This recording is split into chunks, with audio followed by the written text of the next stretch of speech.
Now I want to invite any and all of you, your friends and neighbors, to attend a special service up at the First Church this evening at sundown. We'll offer a shuttle service from here at the Wishwell Community Center, and I promise we'll have you all back in time for American Idol. If there is an American Idol on. Cable company won't schedule calls no more. All I got at home is the Weather Channel, Fishing Channel, and Fox News. Fox News is all the TV you need. I'd trust the fishing network to tell me the news before Fox. Yeah, it's your liberal-minded president who sat on his hands while Fox was blowing the whistle on. Ladies and gentlemen, please. This is a prayer service, not a political rally. Say it, Reverend! Uh-huh. Well, tell us, Pastor, what does this all mean? The dead rising from the grave and all that? Why? Why now? How did we offend God? Is this the end times? Will we all suffer? Is there somewhere the scripture says the righteous may go to be saved from this abomination? Now, these are trying, challenging times for all of us, I know. But believe in and trust in yourselves, in the power that God has invested in you to carry yourselves through the days. Be mindful that the crisis plaguing the cities and towns around the world has not reached our insulated community. Take comfort in our natural barriers, the richness of our wilderness, and that we have supplies and a community of people who work together to keep us safe. I do not believe that this is a sign from God, nor do I think we've done anything. Jesus, what a tool. Pastor Dawkins, he's a nice guy, and people need comfort these days. A bunch of old folks with nothing to do but wait out the clock. What's the point? You want comfort? Look in the back of my car, full keg of Youngling Lager, just add ice. Where do we get the ice? When Caitlin gets out, I say we head down to the pump and go, grab as much comfort food as possible, light up some of that Clarion County Greenleaf, and play out the end of the world with some guar as the soundtrack. Thank you all. Derek. Dude. Come here, burnout. Sup, Gray? Sup, Hicks? Looking sharp there, Derek. You might want to lay off that chronic and get some sleep, or somebody's going to think you're one of those sick dead people. Sick dead people. Coney never got home from Erie. Me and Hank broke into his house this morning and found his stash. You broke into his house? Why? Did you get the stash? Never mind. No, man. Hank got it.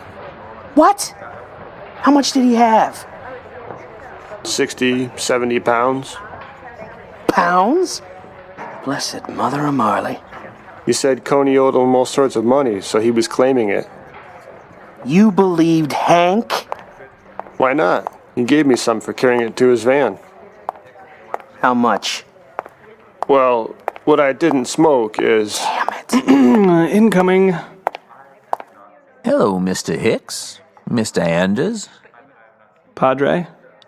Shouldn't you be home with loved ones? Gathering supplies for the coming storm? That's exactly what I'm doing, Pastor D.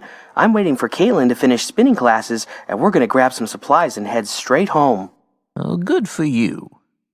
Hey, Hicks. Veronica Jelani. Hello. Hey, Pastor. Hicks, can I... How are your folks doing, dear? Fine.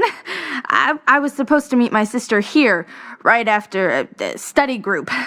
Study group? She hasn't shown up yet, and my cell phone's dead. You need a ride? Hicks? If you don't mind a side trip up the mountain to the church, I can have one of the drivers make sure you get home safe. We can run you home, Ronnie.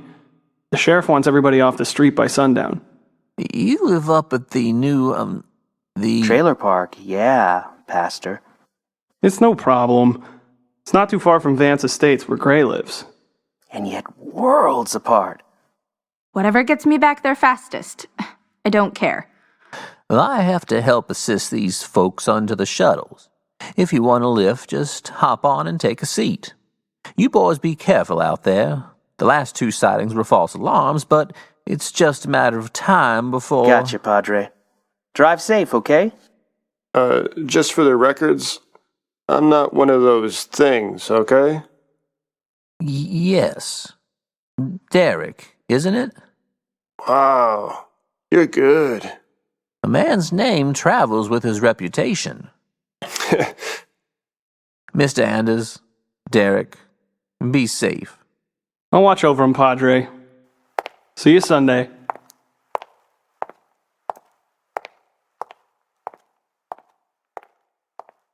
Wait, why is he driving all those folks up the mountain if they won't be able to leave until after dark? Who cares? Fucking asshole. I hate the way he looks at me, like he assumes I'm up to no good. He's correct. Derek, go round up whatever mind-altering shit you can find and meet me at the house. Before dark. We'll shoot anyone who comes up after the doors are locked. In your case, you better announce yourself before peeking in any windows, Slick. Hicks, you're a cocksocket, but you're funny. You remember the time in Ocean City when you got stung on the face by a jellyfish? Dude, that so sucked. Gray volunteered to piss on your welts, and you said yes? Pretty quick, I might add. Shut the fuck up, Hicks, and get to the car. Huh. I like this guy, Gray. You would, moron. Get out of here.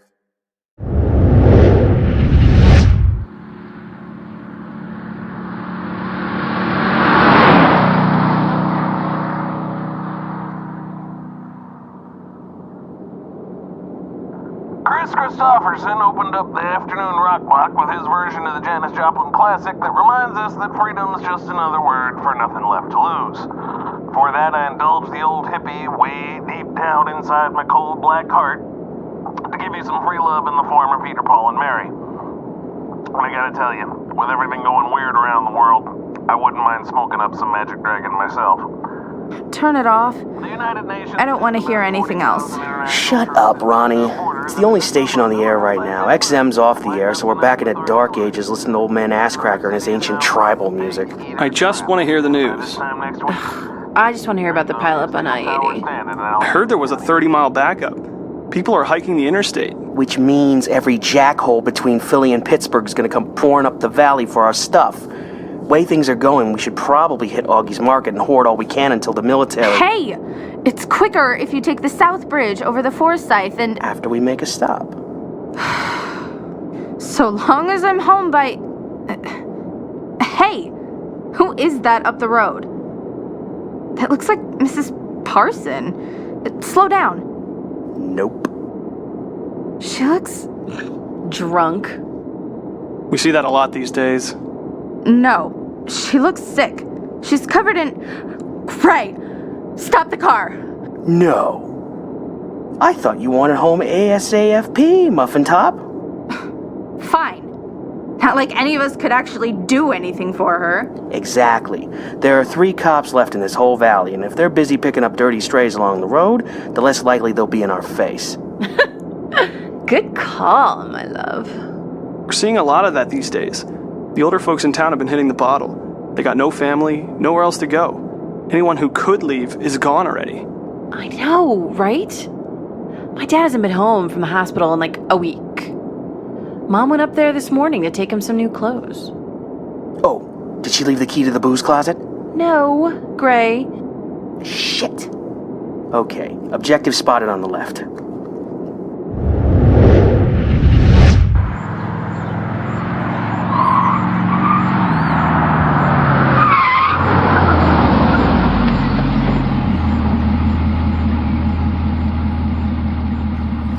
Okay, my loverlies. Pocket check. What do we got in cash? $2.53 and a payroll check I can't cash because all the banks are closed. Caitlin? I have gift cards to Express and Aeropostale. Best Buy. My Amex doesn't work. Cash. I don't use cash. Ronnie? I'm not part of your seedy little gang, Gray. Of course. I was stupid for even asking if you had money, Trailer Park Tammy. Hey, that's your diction talking. That's his asshole talking. Hey, you asked for a ride back from the community center. I pawned my iPod for this tank of gas. Oh, I'm so sorry, Gray. The whole world's coming apart, but boo-hoo for you and your little drug party. Hey, look! There's a payphone! Maybe you can go call your out-of-work stepdad and ask him to shake off his stupor and come out and get you. Hypocrite. Fluffernutter. Whoa there, kids. You're at an 8 right now. Let's try and meld this down to a 4. So we've got my $2 plus Gray's 3 and change. Great. Maybe we can get some at the ATM. The ATMs aren't working because the banks are shut down. That's perfect, because the sign on the door says cash only. I wonder if we can pay Carl in weed. No way! I traded my laptop for what's left. Your laptop? Did you clean it off first? I didn't have time. One of the selling points was the collection of porn on it. Is that the one with the video of us on it? Of course not, Snoogans. I transferred that over to my DVR for easy viewing. I thought you said you traded your DVR for the keg in the trunk. So there's like a video of you and me floating around out there? No, it's not floating around out there. Jesus. The way things are going, they won't have electricity to run anything in a few weeks. But you know, if some jackhole wants to live out his final few hours on Earth wanking to a video of me and Caitlin... Ew. I'm happy to play them into the next life, kids. I'm not ashamed of it. You shouldn't either, Caitlin, that body of yours. I really want to go home now. Then get walking, kid.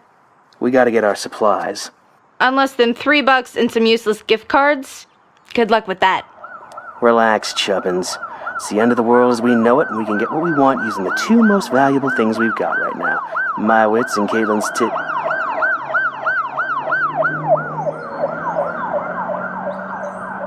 Hi, Sheriff. Never mind us with the controlled substances here. You go do battle with the Walking Dead peoples. This doesn't worry you at all, does it? Nope. Why worry? At best it's looting, and at worst, it's conspiracy to commit robbery. You know what, Lumpy? What, Sphincter Boy? Sphincter Boy? That's delightful, kid. Let's get some grub. What is it, Caitlin? I can't do it. Why not? I am not doing this. Doing what?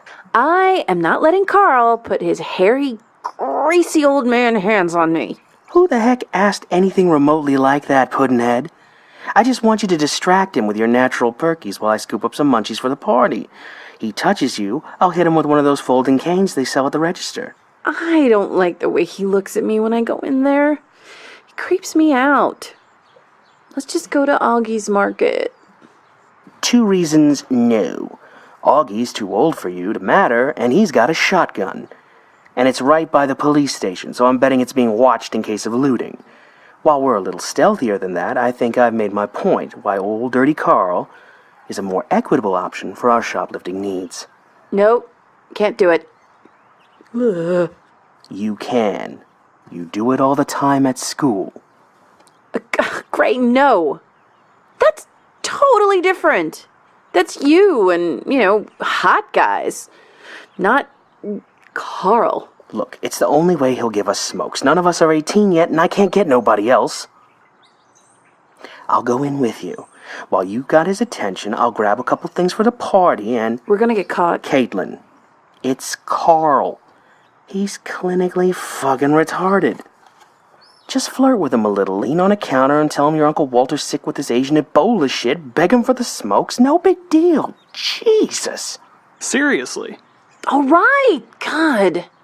Here, suck on this. What, are you kidding me? It's a lollipop. It's suggestive. It's stupid. It's just, we're gonna get...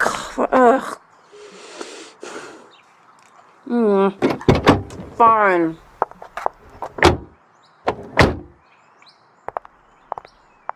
Just be nice to him. Don't look at me like that, Ronnie. You're pigs. You're just upset Caitlin got asked and not you. I don't have big boobs like her. Well, I wasn't going to say nothing.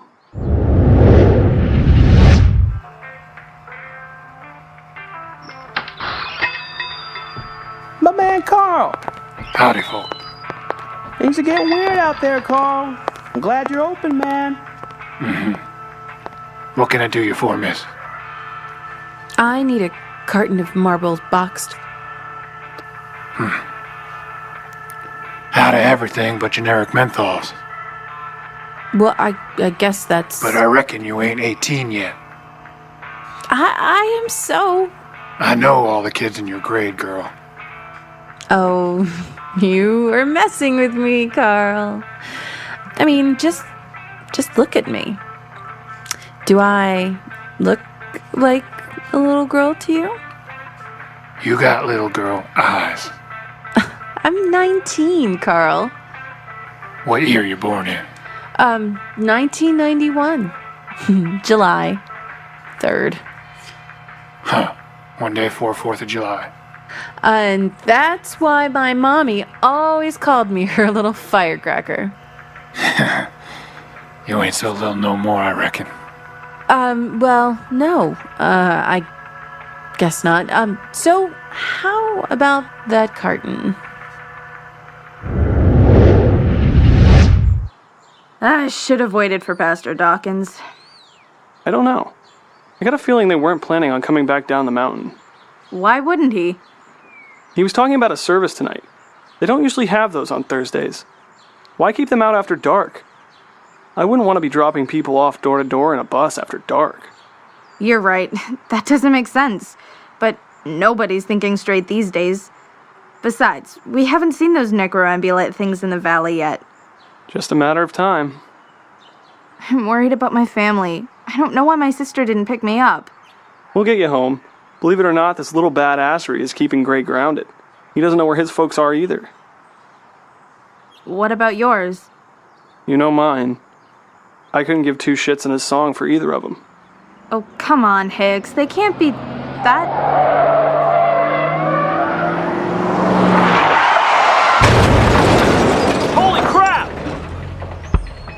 Oh my god! Oh my god! Oh my god! What the hell? She's covered in blood! Hicks! I need a doctor! A doctor!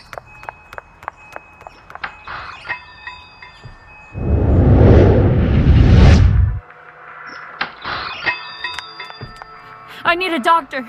Please! Where's the nearest hospital in this town? Huh? Who's hurt? I don't have time for that! My husband's in the car. He needs a doctor! I can call 911. No time! No time! Where's the hospital? Oh my god. Is he okay? I think he's dying.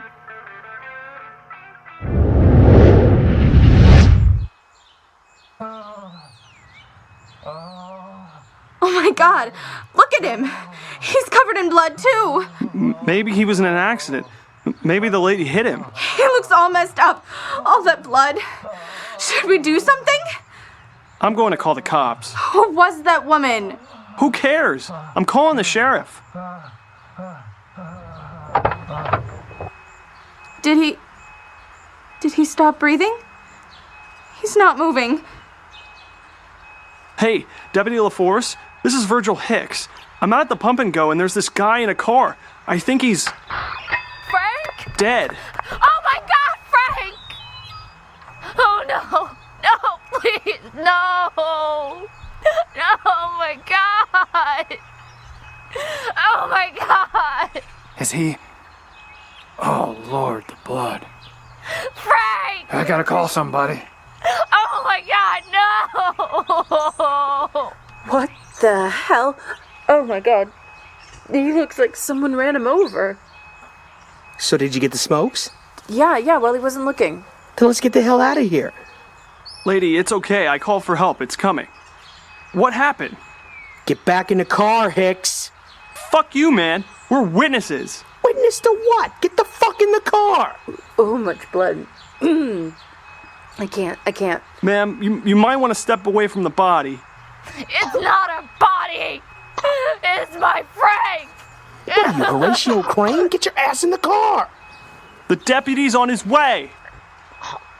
Jesus, Caitlin. You got puke all over your sweater.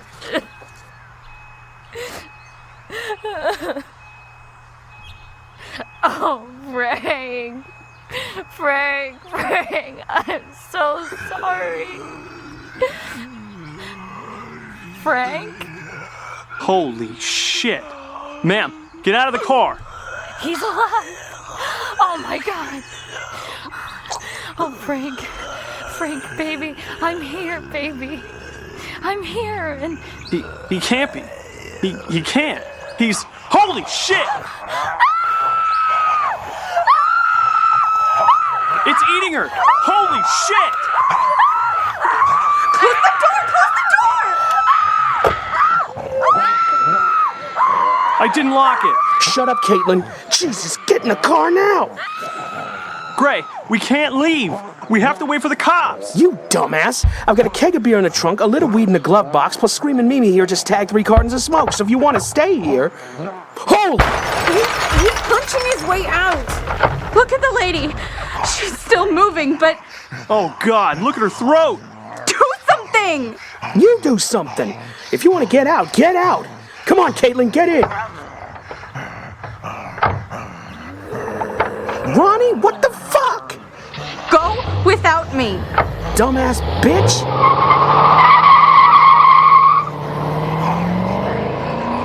Okay, folks. Just relax. Just... Oh, man, they're fucked up. Dude's missing most of his arm. Why the hell didn't you go? Why did you stay? I can't leave you here alone with this. What do we do? I don't know how to kill dead people. Stay behind me, Ronnie. Okay, folks. Step back, okay? Just get back. They look like animals. I reckon you're gonna step back now, folks. Carl, the rabbit or something. I don't know what's wrong, but the deputy's on his way. You kids get back. Now, I don't care what you city folk do. You all on the drugs. Careful, Carl. They're getting too close. You hearing me? I say you stop right there and... He shot the lady. Carl, no! Stop biting me, goddammit! She's getting back up. Jesus! Shot point blank. She's getting up. I gotta get Carl's shotgun. Just run, Hicks, run! I can't. I gotta save Carl. Hicks, no! She's too close. She's... Oh, man. Carl. Hurry! Oh my God, she's coming after me! I can't! Oh God! Hicks! Stay back, lady! Stay back! Ronnie, duck! You took her head off! I hope she stays down. He's got you! Hicks! No shit! Hello, sunshine!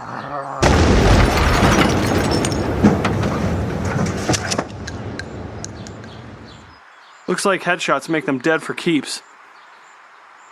Oh. I hurt. Oh, come on, Carl. Let's get you up. Get you to the med center in town. My olds is out back. Here are my keys. Front pocket. Sorry, I can't get him.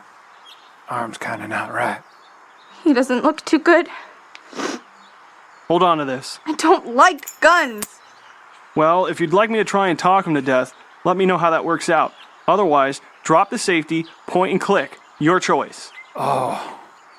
It hurts. I'll be right back. Ronnie, watch him. We can't wait for the deputy. I'll try and... Ah, fuck, I left my cell phone in Gray's car. You have yours? No, just hurry. I'll keep watch for the deputy. How you doing, Carl? I reckon I hurt a lot. Feel a bit sleepy. Gotta lock up the shop or Denny'll be all mad. Don't worry about that, Carl. The deputy will take care of that. Just take it easy. Man, that Caitlin's real pretty. Wouldn't mind biting me off a piece of that, you know? Right. I'm sure she'd be pleased to hear that. Man, that's a lot of blood. Hurry up, Hicks. I'm real cold down here. My arm hurts. Like there's eels swimming in my veins. And my chest hurts too. Help's coming, sweetie. Just hang on. You were very brave back there trying to save us. What? I guess so, huh? Well, what's that get me, huh? That's a real pretty sky. I see a puppy in that there cloud. I see it too. What else do you see? Carl? Carl?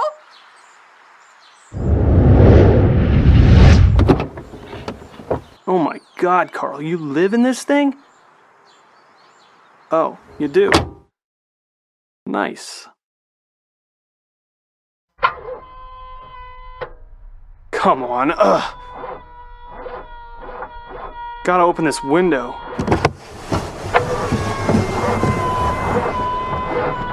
Come on!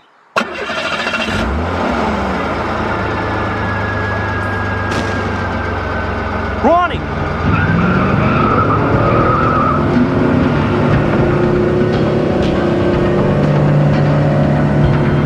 Hey, Carl, eat Oldsmobile!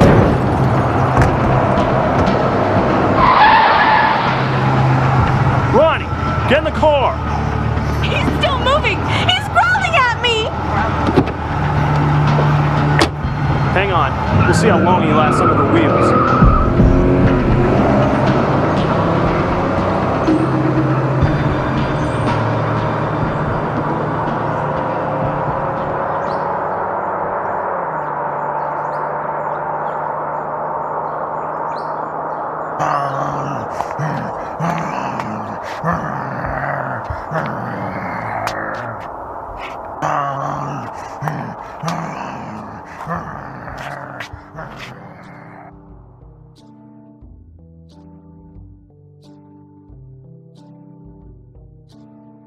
HG World, Episode 1, In the Flesh, featured Stacy Dukes as Gray, Ryan Smith as Hicks, Rebecca Reines as Ronnie, M. Sierra Garcia as Caitlin, Brian Lincoln as Carl, Mark Zarakor as Pastor Dawkins, DJ Bro as Derek, Keith R.A. DeCandido as Todd Rage, Tanya Milajevic as Lady in Distress, Scott Pigg as Man in Distress, with Veronica Jaguar, Eric Avedition, Glenn Haskell, Keith Donovan, Jeremy Pinkham, and Teresa Queen, with DT Kelly announcing. Show running and voice direction by Brian Lincoln. Editing by Brian Lincoln.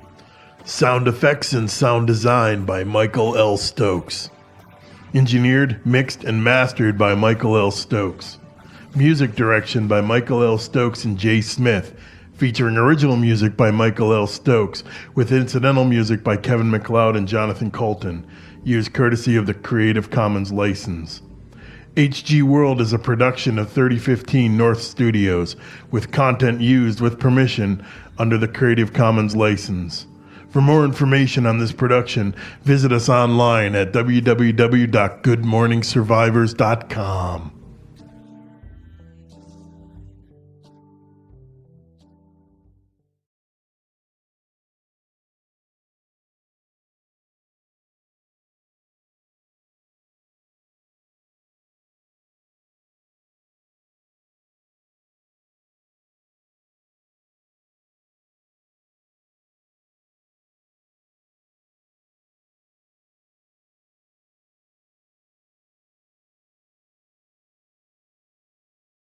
In Returning My Sister's Face and Other Far Eastern Tales of Whimsy and Malice by U.G. Foster, enchantment, peril, and romance pervade the shadowy Far East, from the elegant throne room of the Emperor's palace to the humble tea house of a peasant village. In these dozen stories of adventure and magic from the Orient, a maiden encounters an Oni demon in the forest, a bride discovers her mother-in-law is a foxwoman, a samurai must appease his sister's angry ghost, and dark and light are two sides of harmony. With an introduction by Vonda McIntyre, published by Noralana Books, available in hardcover and trade paperback from Amazon.com, BarnesandNoble.com, or your favorite bookstore. For more information, visit Noralana Books at www.noralana.com or my website, ugfoster.com.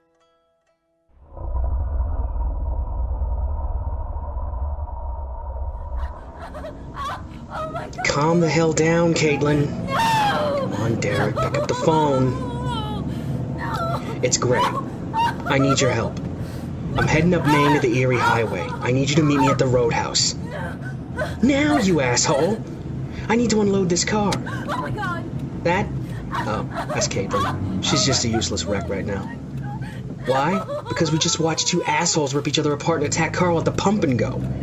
No, I won't repeat that. Hicks called the cops and they know we were there, so I gotta unload the stuff I got for your fucking party. Hold on. What the hell are you trying to do? Stay in your own lane! Where the hell is he going? Get back in your lane! Shit!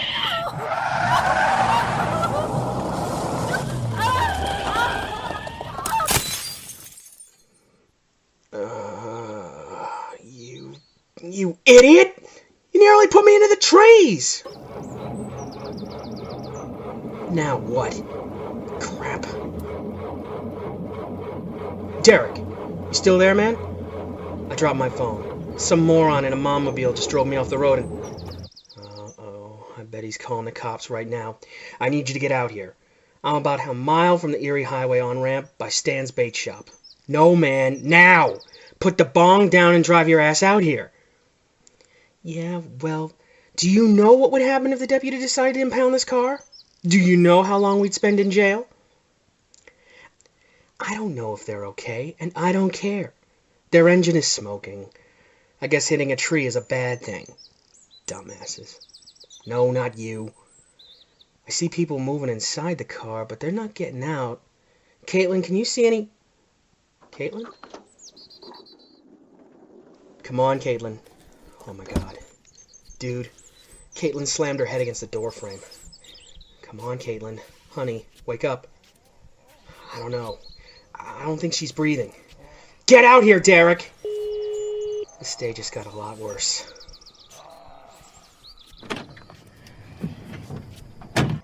You guys really screwed up, man. She's hurt real bad. I want to see your insurance, I want to see your license, and I want to see... Oh, man. Are you guys alright? You better get that kid to a hospital. What are you looking at me like that for? Oh, no way. You're just like those people at the pump and go. That... Where's your arm, kid? Where's your goddamn right arm? What the hell happened to you people? Hey, get out of my car. You two get out of my car right now. What are you doing? Leave her alone. Don't touch her. Get out of my way. You're bleeding all over me. And get off of me. You get away from her. I said get off me. Stop eating my girlfriend.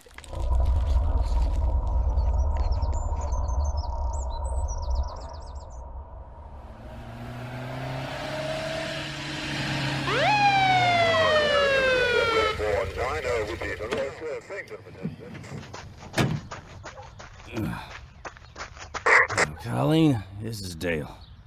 I'm at the Pump and Go on Main. I've got two bodies in the parking lot. A man and a woman. Caucasian. They're dead. They're all messed up. I need Sheriff Rusk up here ASAP.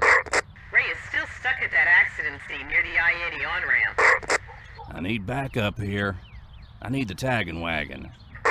I'll radio County. Keep your mic open and tell me what you're seeing, Dale. I can't see everything inside the Pump and Go. No sign of Carl. Oh, hey, oh man. Looks like somebody here got tagged and dragged themselves back towards the convenience store. Just found a shotgun. Looks like the one Carl keeps under the counter. Yeah, it's been fired. What? It's Carl. He's still alive. Colleen, I need the lifeline chopper. He's still moving. He's not in great shape. Carl! Hang on, buddy. We're gonna lift you to state med. Hang on. Jeebus, he's almost cut in half. And... stop it! Oh my God! What's happening? Dale? Dale, report!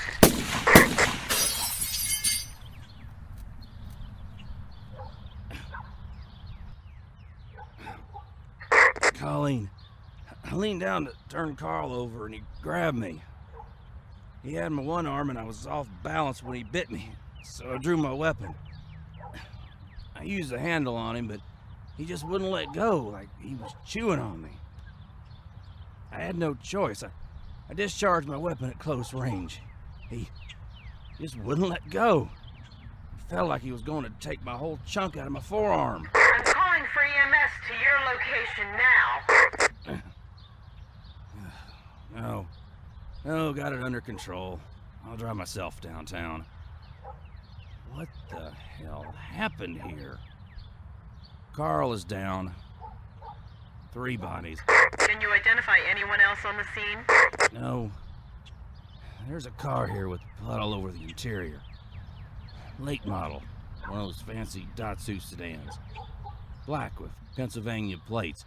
Alpha, Niner, Bravo, Victor, 8, 2. Looks like another car peeled out right next to it. Not sure if the first or the second, or both cars ran over poor Carl. Man, this hurts. It's like a snake bite. I can feel it all the way up my arm and into my shoulder. Dale, Deputy Conyers is en route. He'll be at your location in 2 minutes, with paramedics about 3 minutes behind him. That's a good thing. That's a good thing. I just noticed. Carl's car's missing. Looks like something tore ass around the side of the building. Must have been a robbery gone bad. Maybe a carjacking.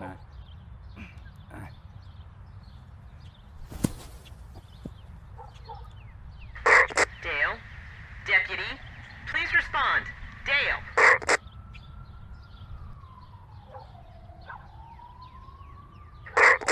Dale? Deputy? Please respond. Dale?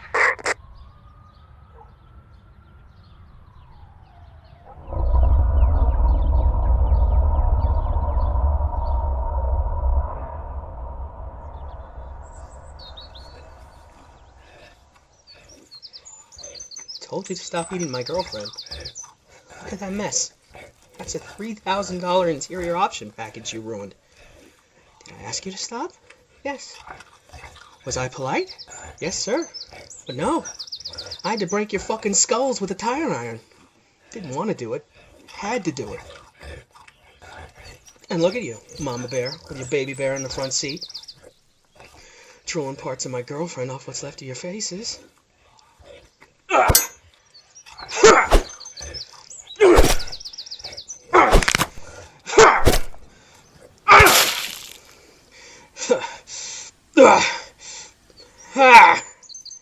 See? That's how we do it. Boom! Headshot.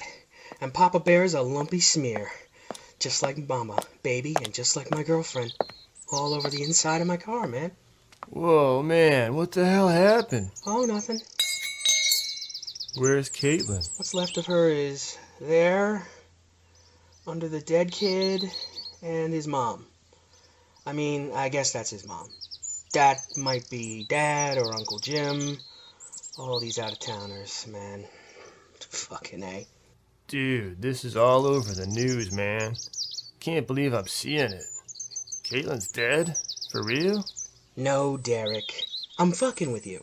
I just stuffed pig cuts into her clothes and plopped a wig on it. What the hell do you think? That's her head? Looks like a cat exploded, man. Watch it. That's my girlfriend, you ass. So, what do we do? Fuck a moose. That's what we do. Or we could get the beer, the weed, the cigarettes, anything else that ain't got blood on it, into your car and drive back to my place. I mean, I did my part. I called it in. She's dead, so there ain't much I can fucking do about it, right?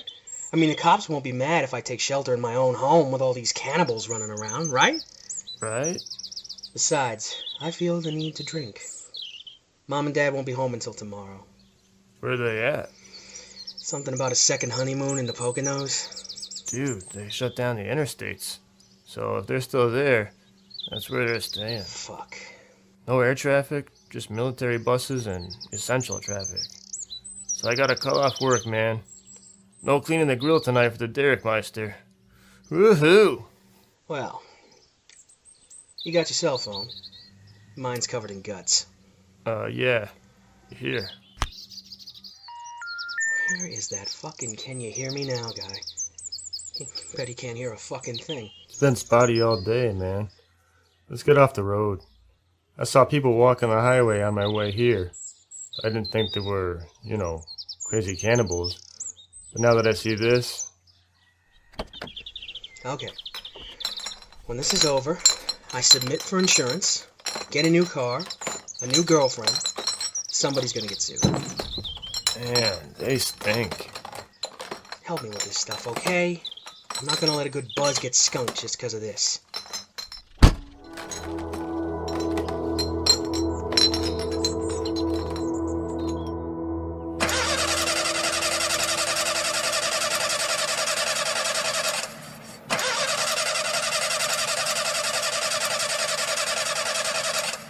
Well, that explains why I never saw Carl driving around town in this thing.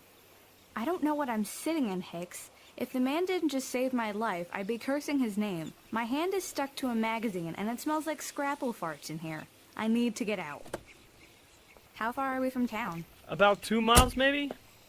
There's a shortcut through the woods up here. We can cut through Pat Graham's stables. What's that? Where? On the hill over at Mertlin's cornfield. I thought they were scarecrows at first. Why would Mertland have that many scarecrows? He hasn't even started planting this season. They're moving. Just like those people at the pump and go. Oh no, we'd better run. Take it easy. At that rate, it'll take them an hour to get here. But if they're there, they might be back there in the woods or up the road. Right. Let's take a stock of what we have. You have your school backpack. Let's see what Carl's got in his trunk. You sure you want to do that? Carl, my man. I had no idea you were such an avid reader. This is like the American Smut Library. Ugh. Are all men pigs? Afraid so, Ronnie. I had no idea there was a magazine about that. Hermaphrodite little people, animals, and water sports in the same photo essay? That's a specific audience right there, kid. Okay, this is better. What, is there a zombie survival guide in there? Come on, Ronnie. Who keeps a zombie survival guide in his trunk? No, he's got a trail map and a first aid kit. No radio, but... oh, sweet! Remington 12-gauge sawed off. Highly illegal. And a box of shells. Great. Can I go home now? I really need to check in with my parents. Just keep an eye out for more of those things. And your backpack. Dump the books. What? They're my school books. Just leave them in the back of Carl's car. We'll get them later. You're kidding. No, I guess you aren't. You heard Todd rage on the radio. We're in this alone. Everybody with a badge is dealing with this. This might be all over the county. Maybe the state. So we gotta protect ourselves. So dump your lumpy textbooks and load up these shells in the first aid kit. Carl lived out of his car, so I'm betting, yes, I am good.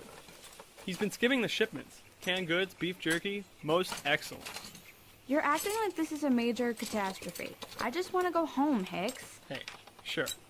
Get walking. I need you to come with me. And I need you to help me get ready. If those things are everywhere, we need to protect ourselves. What if we get stuck somewhere? How are they still moving? Have you ever seen anything like this? No, not that I've seen much. Poor Carl. What happened to him? What happened to all of them? Reminds me of the Evil Dead movies. What? You know, the one where the guy with the big chin is in the cabin. The demons get into his buddies and they chase him around. Ew, yeah. Where he cuts off his own hand with a chainsaw. Gross. But that's like what's happening here. Maybe somebody had a really bad evil book and they let loose some bad mojo. It's part of that super flu, Hicks. I read in the paper this is exactly what they said happened to people with acquired immunonecrosis. People in Asia have been getting it for months. That's where all this weird mumbo-jumbo cult stuff happens, right? Duh. No. Look, Hicks. Here comes the EMS. Uh-huh. Why is it doing that? What? Swerving. And it better slow the hell down. You're right. It's swerving pretty... Oh my god. Get down! Ronnie!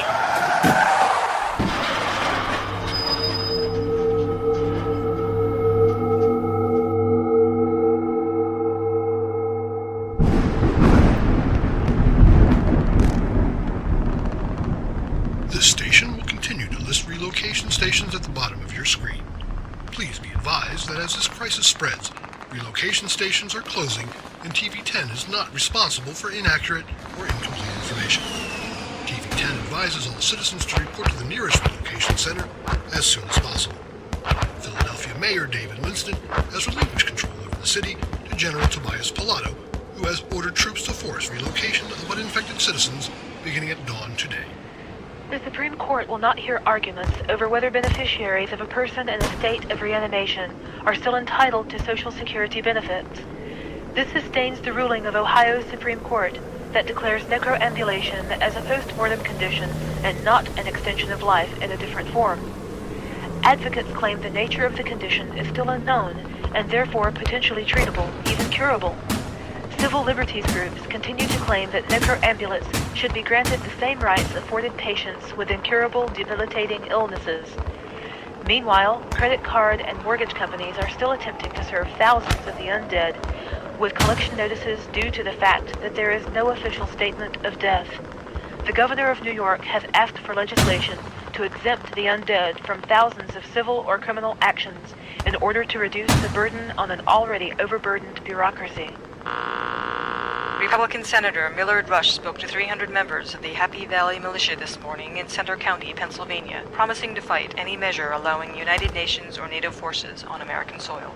President Shale said Tuesday she is considering offers of assistance from both the UN and allies in NATO to support ongoing suppression and relocation efforts. Senator Rush urged the president to recall all 375,000 service personnel stationed overseas to assist in combating the outbreak. This is the last scheduled broadcast of the midday news. For the entire News 9 family, this is Wade Weston offering prayers and hope for us all. Goodbye.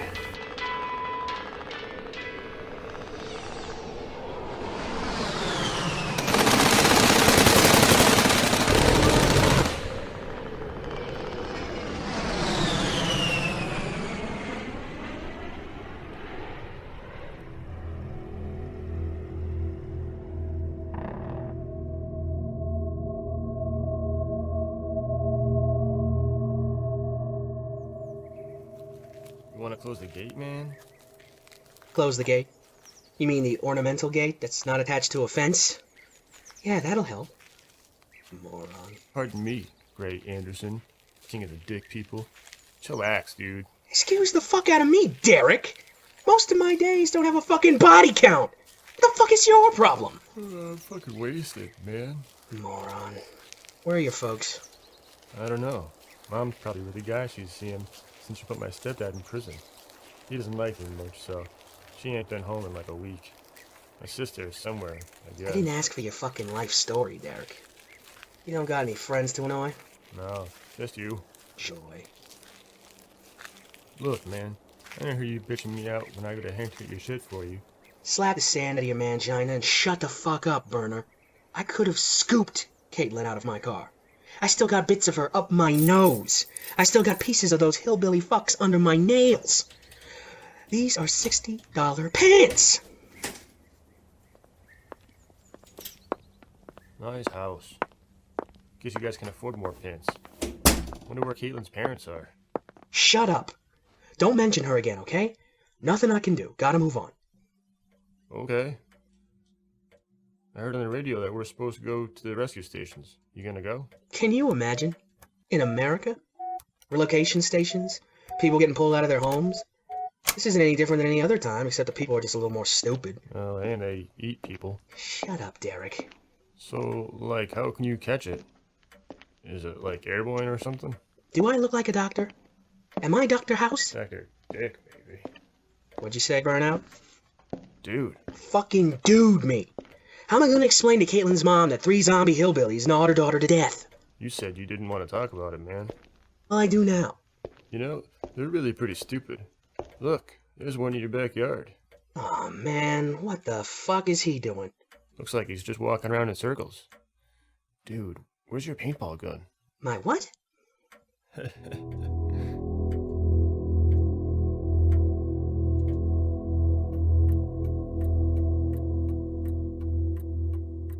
Ronnie, I need you to wake up.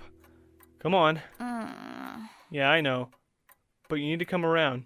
I need you to wake up. Stop touching me. Let me alone. Get it together, kiddo. This place isn't safe. Where are we? We're in Ike's gun shop off Main. How'd I get here? Remember? Ambulance? Roll? Crash? Boom? Oh, this isn't a gun shop, Hicks.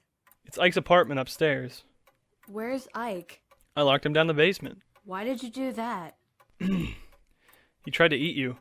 Come on, I've got his Tahoe out back loaded up with some guns and... Hicks, why are you covered in blood? Ronnie, you've been out of it for a few hours. We stopped here so you could recover, but we have to move now. We need to get into the truck. I need to get home. You can't. Why? Because of this. Look. What's wrong with them? What's happened? You really don't remember? That might have something to do with the big knot on my head. Yeah. The ambulance crashed. The deputy was inside along with Doug and Dave from County EMS. But they were just like those people when the pump and go. We ran up the shortcut into the woods. We didn't run into any more of those things until we got into town. Where are the police? Well, Dale's dead. Conyers is wandering in a circle over near the town square playground grabbing at the air. Colleen is missing, so nobody's at the jailhouse. I got this radio. I can't get anything on the state police band or county or the park service. Look, that's Sandy D from the diner down there. What's left of her? I know a lot of those people. Not anymore. They aren't who they were. I tried reasoning with them. I tried calling their names, and they don't respond. I mean, they do, but they don't know me. Reg Barnes was out with his twins in the stroller.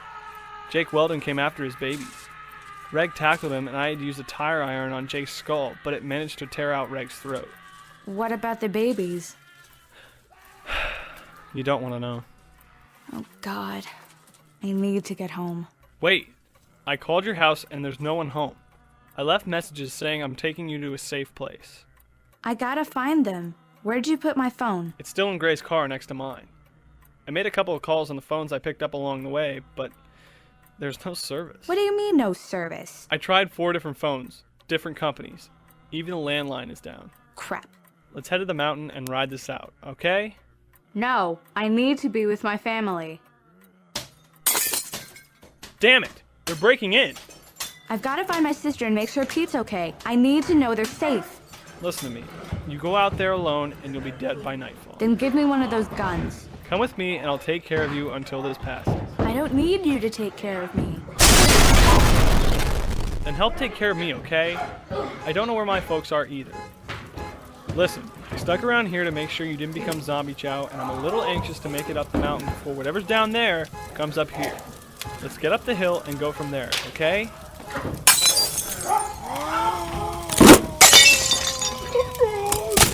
Back window, down the roof, into the truck. Now!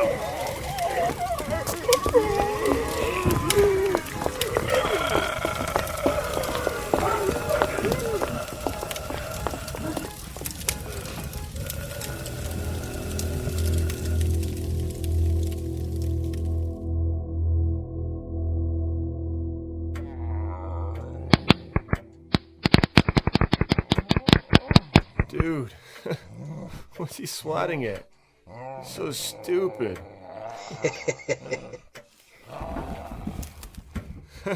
Zombie fall down. Go boom. Yeah, but here's where it gets real fun. What's that? It's my dad's. Isn't it pretty? Dude. Do you hear it, Derek? Do you hear it whispering to us? Is it? It's whispering that it wants to scream, Derek. It wants to scream. Let's go outside and let it scream. Seriously? Dude, there's like a bunch of them outside. So? I kinda like it in here. We can shoot them from in here, can't we? Yeah, but the casings will get all over Mom's hardwood. Look at her. She wants to play. Yeah. Here, take a few of these clips. Oh, man. What gun do I get? Hey, you get to smoke and drink and watch our dead neighbors' heads explode. Oh, man, that's the shit. That's the fucking shit. Dude. I swear to God, Derek, if you say dude one more time... Where did they all come from? Well, that's Mrs. Mitchell. Looks like Mr. Mitchell chewed off her right arm. That's Mr. Mitchell over there by the tree trying to swat at squirrels. That's the Steinbaum's landscaper. Don't know his name. Looks like he got more of somebody on him than in him. Slow and stupid. Whoa, right between the eyes. See, the enemy of victory is ignorance, Derek. Are they scary? Sure. Are they dangerous? Absolutely. But they seem like cows more than anything else, don't they? They're coming toward us. So? They can only waddle and stagger like they emptied the keg. What do we need to know about them? We need to know how to stop them. Shoot them in the leg. Oh, they fall down, but they keep moving. They'll drag themselves or hobble. Look at that. It's almost adorable. Check out Dr. Jamali over there in his open bathrobe. Oh, no, you didn't. No. Oh, man, no, that's... Oh. You didn't need to shoot him there. Not in the Jimmy John. He didn't even notice. Lost his entire unit and emptied his bladder, still walking toward us. Huh. Shot him through the neck. Probably severed the spine. He's still walking. How can that happen? Can I try? I want to shoot one of them. No, I told you. I get the gun, you get the bottle of scotch. Yeah, it's starting to get close. Maybe we should back toward the house. Not yet. Give me another clip. The big banana. Prepare to taste the awesome. Yeah! Cut them in half! Hey, shoot that one.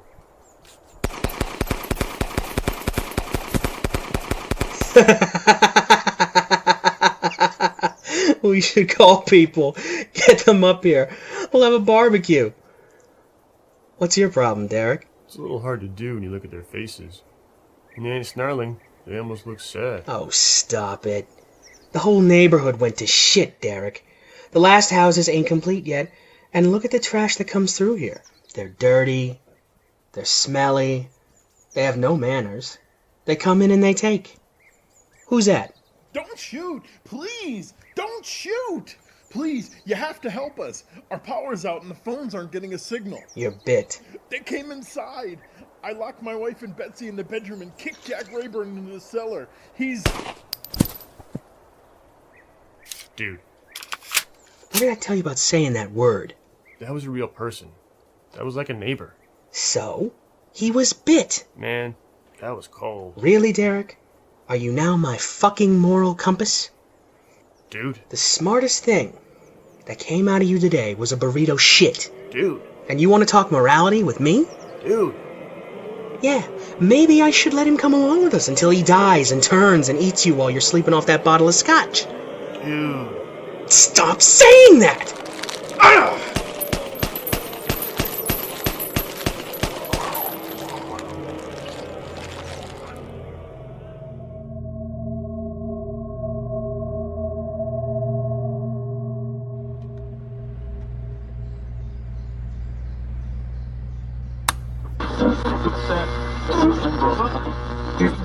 Now, the National Guard announced that a relocation center has been set up at the HG World Warehouse store at the top of Main Street.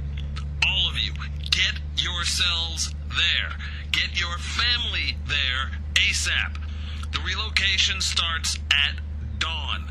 Now, 3 choppers are scheduled, and much as I hate to tell you to go to another radio station, the National Emergency Network will begin broadcasting instructions and updates beginning around midnight. When the birds lift off the roof of HG World tomorrow night, we have no idea when or where another airlift is going to take place. So keep one ear to the ground, and the other ear listening for updates, there and here on WRAG Radio. I never want to see anything like that again. I got a feeling that's not an option. Any word from Caitlin or Gray? No phone, remember? We'll be at the caves in about 5 minutes. I think there's a radio there. What's happening, Hicks? People die. They get up. They chase the living. They eat the living, who die, and get up and continue to chase. Beyond that, Ronnie... I don't want to think about this anymore. At least not for the right now. Get my mind off this. Tell me a joke. A joke? I don't know any jokes. Right. I don't know any clean jokes. Oh, okay, wait. How about this? A man takes his dog to the vet. The vet tells the man, sorry, your dog's dead. Hicks! Hang on. The man wants a second opinion, so the vet goes and gets a cat. The cat sniffs the dog, turns around and walks off. The vet says, sorry, the cat says your dog's dead. The man is still not satisfied, so the vet brings out a Labrador Retriever. The dog sniffs the other dog, barks, and wanders off. The vet says, sorry, Rover says your dog is dead. Finally, the owner gives up and accepts it and asks the vet how much he owes. The vet says $1,000. The owner freaks out and asks, $1,000 to tell me my dog's dead? The vet goes, well, I was just going to charge you $50 for the office visit, but I had to charge you for the CAT scan and the lab results. You're right. You don't know any jokes. Why did the squirrel do the backstroke? To keep its nuts dry. What am I, 12? That look on your face isn't because you can't think of a joke, is it?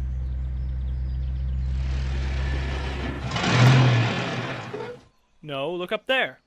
That's a tail rotor. There, sticking out of the trees. I don't want to know. Let's just get to the caves. Man, I never thought I'd hear myself say that. I can't drive any further with that rotor blocking the bend. Stay here. I'll check it out. Hell no, Hicks. You get killed and I'm out here by myself. News chopper. I don't recognize the station. It didn't crash. WGO. Hello? Hicks? What the hell? Maybe they're here reporting. On what? The store's 5 miles back that way. Maybe they ran low on fuel. Hicks, I've seen enough blood today. I know, kiddo, but... Oh, I see what you mean. It's all over the floor of the helicopter. All over the cockpit. Fuck. Oh, nice jacket, Red Baron. Oh my god, Hicks. Look at this. Get over here. What is it?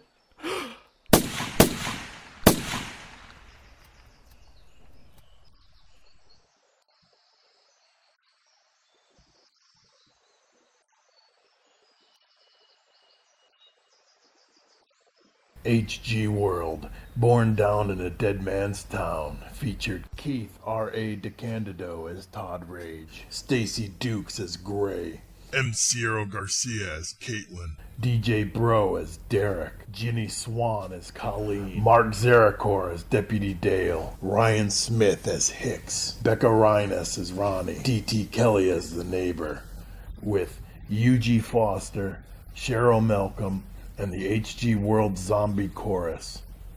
This episode was written and directed by Jay Smith. Dialogue processing and digital services provided by Michael Stokes. Production assistance by Martha Linbo-Terrar and Carol Stokes. Production logo and additional art by Adriana Linbo-Terrar. This show was edited with Magic's Music Maker, with some sound effects from freesound.org. For a full list of free sound contributors, please visit us at www.goodmorningsurvivors.com. Jonathan Colton appears courtesy of the Creative Commons license. Visit jonathancolton.com for music downloads and concert information. HG World is a production of 3015 North Studios. www.goodmorningsurvivors.com.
Good afternoon, survivors.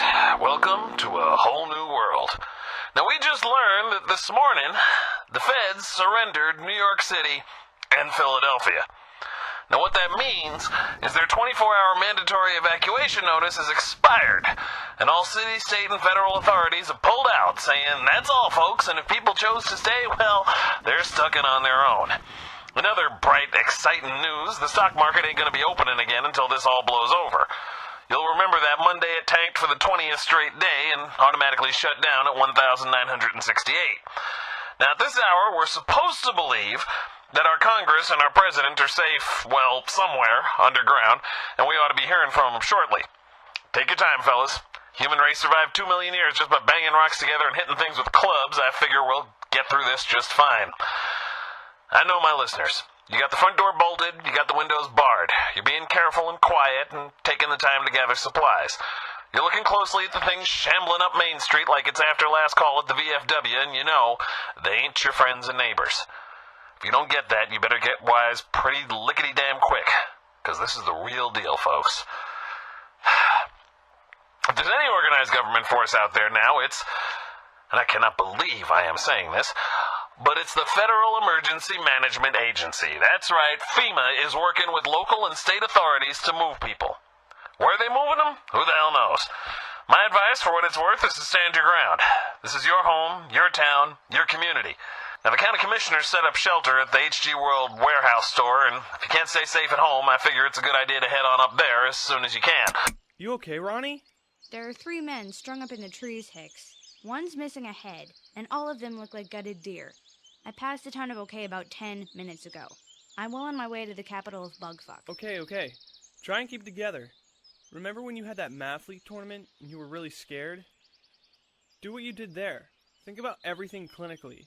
You're really good at that logic stuff. Cause and effect. Logic. So why do dead people get up and try and eat live people? Sure. That'll keep the wheels spinning. So long as it lasts until we get to the caves. I don't want to go to the caves. I want to go home. Now more than ever. I found an iPhone in the pilot's jacket. There was no phone service, but I was able to Twitter that we were okay. I updated my Facebook and MySpace that you're with me and you're fine. We've got like 1 million mutual friends, so your folks will know. Yeah, assuming they have internet access where they are. Can you Skype a call to anybody? I tried. Skype is up, but it's really slow, and once you call out to the cell network, all circuits are busy. Of course. You should read some of the stuff getting posted. There's this video of Pittsburgh, thousands of eaters downtown filling up buildings. They say they're being lured inside, locked in, and burn up. That's not helping me focus. Sorry. The first place your dad'll look for you if the phones aren't working is online. I reset the phone to chime me if we get any messages on any of the sites I updated. Now we just need to figure out how to get this helicopter out of the trail so we can get the truck up to the mountain. Ponder that a while, Brainiac. Who were these people, Hicks? The pilot's name was Steve, and this was a news chopper for a TV station out of Philadelphia. The equipment they were using is gone, but he had a video on his iPhone of people filming out of the windows. Those 3 guys hanging in the trees were in the video. They had guns. Now look at them. I mean, who does that? Who strings people up like that? One thing I didn't consider when these things started coming back to life, no flies. Huh? Shouldn't there be flies all over the place? I mean, this is the middle of the woods. No grubs, no flies. I mean, I'm not a coroner or anything, but... No, I get it. There aren't any bugs. If they were deer, they'd be swimming and bloated by now. Maybe whatever's keeping them going after death keeps them from rotting the way, you know. Like meat. See, that's what I mean by clinical. Know thy enemy. Hi there. Where did you come from? I come from the trees. I was watching news. This is my howdy chopper. You need to get your hands off it now.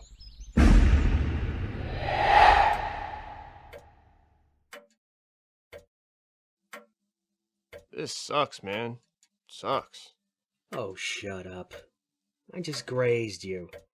I'm the one with a chunk of his back missing. Lucky I'm not dead. Yet. The graze doesn't just punch a hole through your arm, you douche. You could thank me for pulling you away from those things and dragging you back here after you shot me. Oh, whine, Captain Dewey. Uh-oh, man. I followed the blood trail back to the house. Tell me you locked the doors. Yeah, but neither of us got the strength to barricade them. Once they start coming at the big glass doors, I think we're done for. I think your head's clearing. I liked you better stoned than stupid. At least you were upbeat about things. Seriously, man. This is some messed up shit. Well, you could just shoot us both in the head. Put that thing away, man.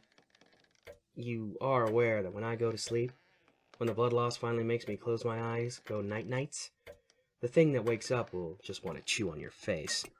I think a bullet would be a little nicer. Maybe you shouldn't make decisions like this while you're bleeding all over your mom's couch. You sure you don't want me to help you patch that up? Patch it up? What are you gonna do, man? I saw this lady get her throat torn out by her dead husband. 2 minutes later, they're both chasing anything with a pulse. You know what I could use? Some of my dad's McCallum's. Grab a couple of glasses and the ugly brown bottle on the top shelf of the liquor cabinet. Sure. Hang on. Oh, I'm hanging, dude. Aw, man. It's locked. Denied? How will I ever get in? Dude, you totally obliterated the sapphire gin. Gin is for limey fruits. Watch your hands and get me that bottle. Okay. Here. If I'm not gonna reach my 21st birthday, I should at least leave the world happy. Stop that, man. You ain't gonna die. You wanna know a secret? I can feel it. I can feel it in my blood. When that thing bit me, I felt it inject something, you know, like venom. It's so weird. You know how you get Novocaine, and the sensation spreads out over you and there's that wave right on the edge? Slight tickle on the nerves as they start to go numb? That's what I feel right now, Derek. I feel it down my arm and down my back. I'm lightheaded, too.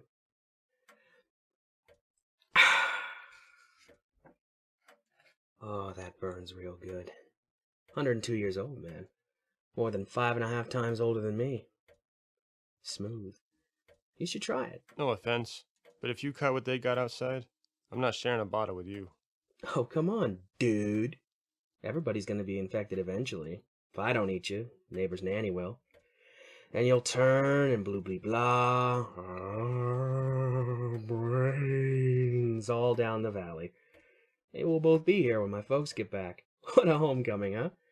They survive out there and come home to find their only child and his stoner pal waiting. I thought you wanted things to be upbeat. You should rest. That stuff's going right to your head. Yeah, but I can feel something else, too. Up in there. It's checking out the brain pan. You have a seat there, buddy-o. I think Caitlin was lucky. When the car crashed, it scrambled her brain. What she had of one, anyway.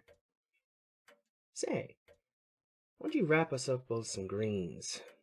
Come back, and we'll figure this all out. Uh-huh. Well, I think maybe that's a good... Man, but your blood smells so good. Why? It smells like biscuits and gravy in the morning, man. Now relax, man. This is a whole new experience. A whole new high. You can't imagine what I'm sensing. I can dip my hand in your blood and... Oh, man. Oh, God. Man, that is...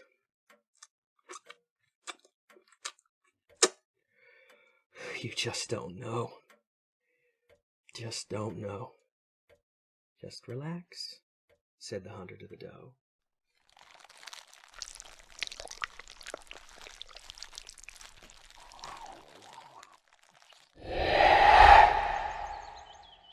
Who are you? What do you want? This is my hairy chopper. You can't have it, unless you want to trade for some good. No thanks. It's yours.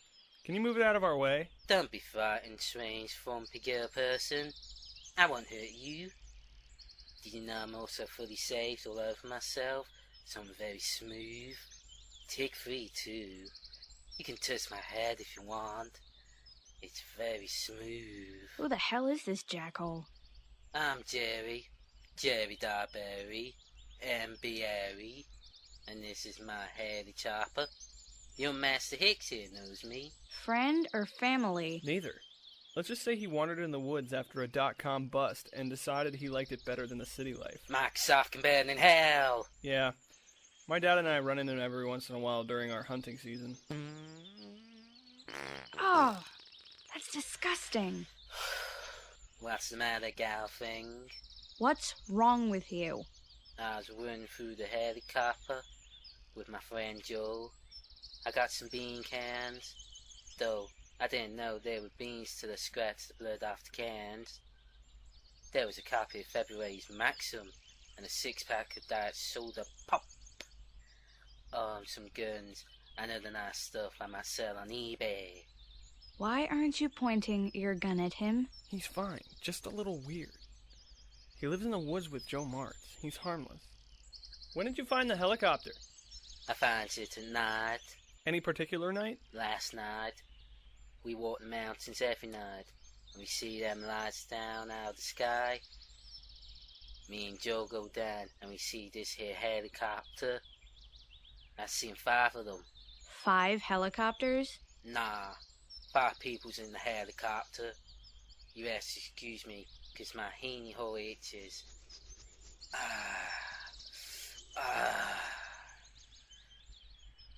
One of them in the helicopter came out all rah, rah, and the guy in the jacket there pops his head off with the pistol.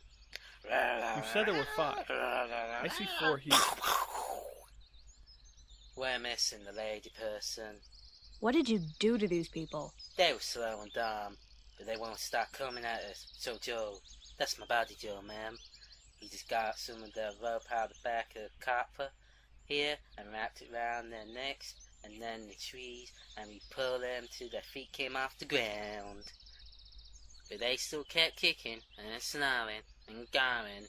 Their teeth like they could smell our blood on the air. What happened to the lady? She runs away down the mountain. I stayed here in case she came back for her stuff. These things here, they kept snarling and wailing around, so Joe stabbed at them. They just kept on keeping on, so he hit them, that one with an axe, and knocked his legs off. He hit the other one, and it done open up like a candy full piñata all over the ground. Okay, stop it. I don't need to know. Aw, Hex, you put bullet holes in this nice leather jacket. I was gonna wear it when I taste this thing up in the air. Sorry, man. It was trying to eat us. Aw, it's okay. It smells like rooks to piggies anyway. We've got to move this thing off the road, Ronnie. How the hell are we gonna do that? Hey, Dogberry. Did Joe say when he'd be back? We need some help getting your new toy out of the way. Oh, I'm pleased and happy to serve all your running through the forest needs. I can build you a website. I can make you a bacon sandwich. I can make you a hat of bacon or a website about bacon sandwiches or hats. Do you like bacon? Can you move the chopper? Well, maybe. No, I can try it with my mind. What the fuck is his problem? Nah, sorry. Maybe we can get in the truck and push the tail out of the way, you know? The Hicks boy. Is that you? Yes, sir. That's me. That you, Mr. Martz? Strange goings-on going on down in the world. Yeah, what'd you see? Sick folk. Fire. Crazy time. No police. What you looking at, girlie? I had no idea you were so huge. Ronnie, this is Joe Martz. Joe, this is Harley Mazur's stepkid. I get my clothes on the same way as you. I ain't as crazy as they say. Just don't like people is all. Yes, sir. I'm just surprised they make clothes in your size. You saying I should go round buck naked? Of all the things in the world I could possibly say, you will never hear me suggest that. Sir. Did you find the lady? Find her, I did. I did find her. I think a bobcat found her first. Aww, she was pretty. Shit. Darndest thing. These boys come out of the sky. They just don't die. Cut 'em up and they don't bleed like men, don't talk like men, and you cut their heads off and their heads keep snapping. Animals they are. Animals. Dog been bugging you? Yeah, but I guess he does that to everybody. Pain in the ass, he is. What you kids doing up here? Trying to get to Marshall Cave. We've got this thing in our way. Any chance you could, Move it out of the way? Yeah, if you don't mind. Shouldn't be on the trail anyway. Hey, don't hurt my helicopter. Shut it up.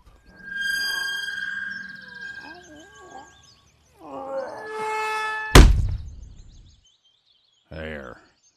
Out of the way. Out of the way it is. Thanks. Great. Let's go then. You may want to take Dog with you. There are places on the trail you want to watch out for on the way up the mountain. Spring thaw brought down some rocks and washed out one part near the gate. Goody, goody. Truck ride. Yay, goody.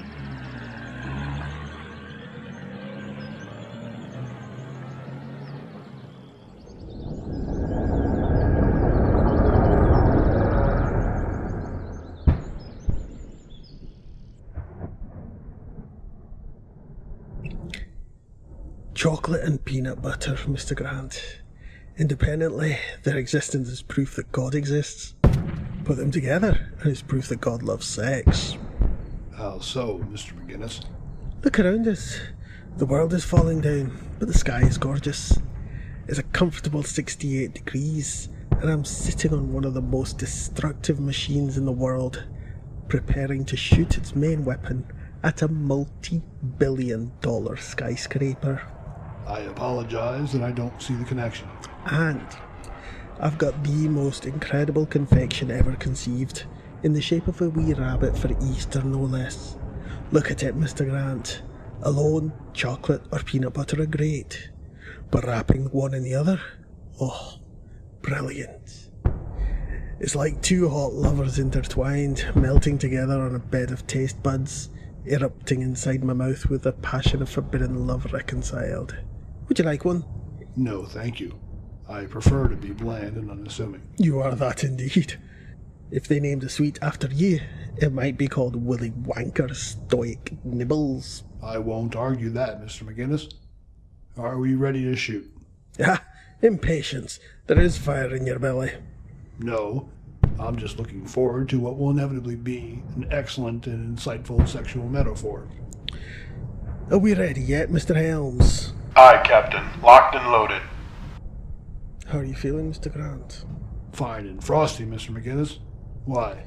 I mean, here you are in an international group of soldiers, the diabolical United Nations Security Forces, on American soil. You're my second in command, and I'm about to blow up one of the largest buildings in one of your major cities. Does that not set you back a bit? Seeing that the building is full of gasoline, explosives, and about 5,000 diseased cannibals, I'm very much at peace with the idea, sir. The last transport is away, sir. It's headed back to base. The building has been cleared for demolition. Roger that, Corporal. Well done. So this, as I said, is proof of a loving and wonderful God. Peanut butter cups, high explosives, big guns, and good Scotch whiskey. Pardon me a moment.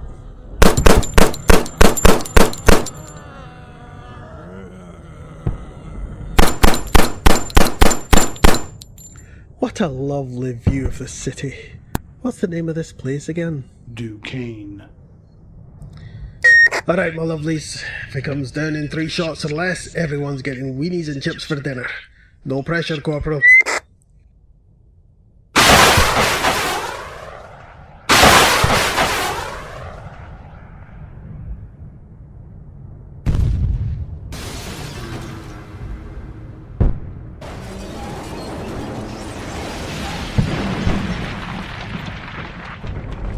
Good hit. Where'd you think it hit, Mr. Grant?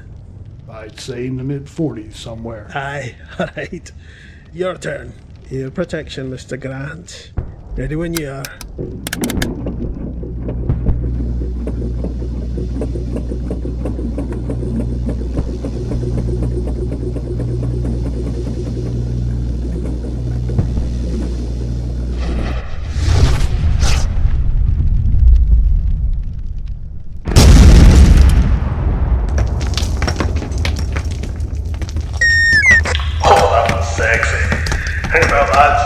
wobbly and shit.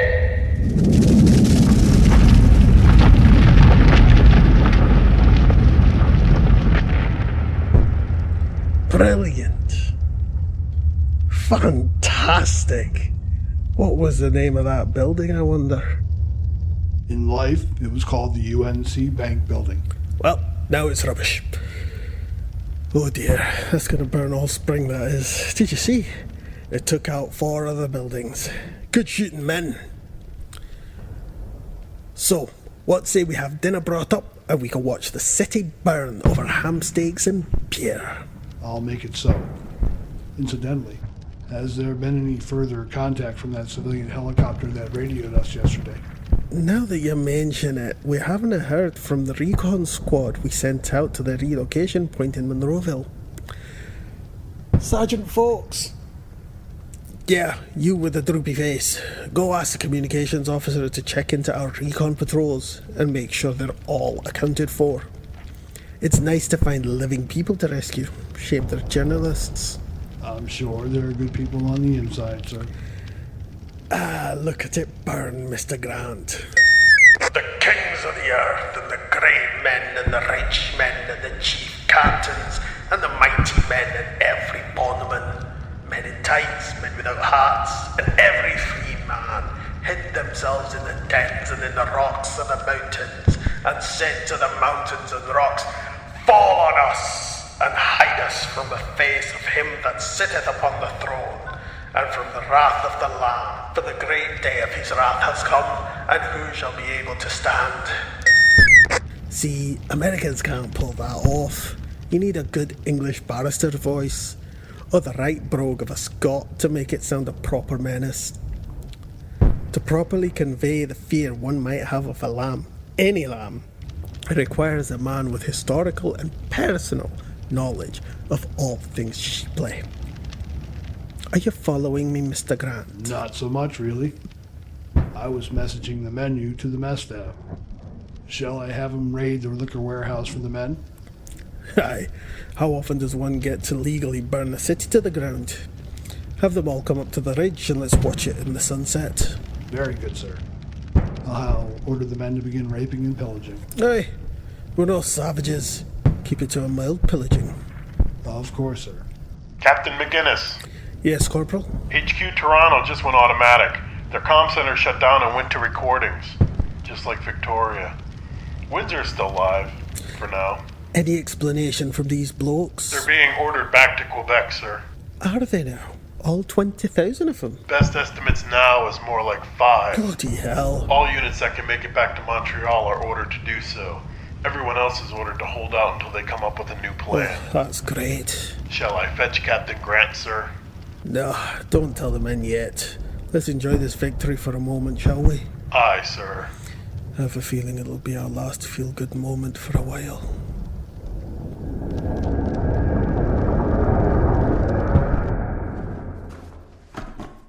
So, you like it? This isn't a cave, it's a gift shop. Yeah, with an office in the back, running water and electric. Sorry it's a little cold. I brought blankets and stuff from the truck. Help yourself. Thanks, but once I get these supplies put away, it'll do fine.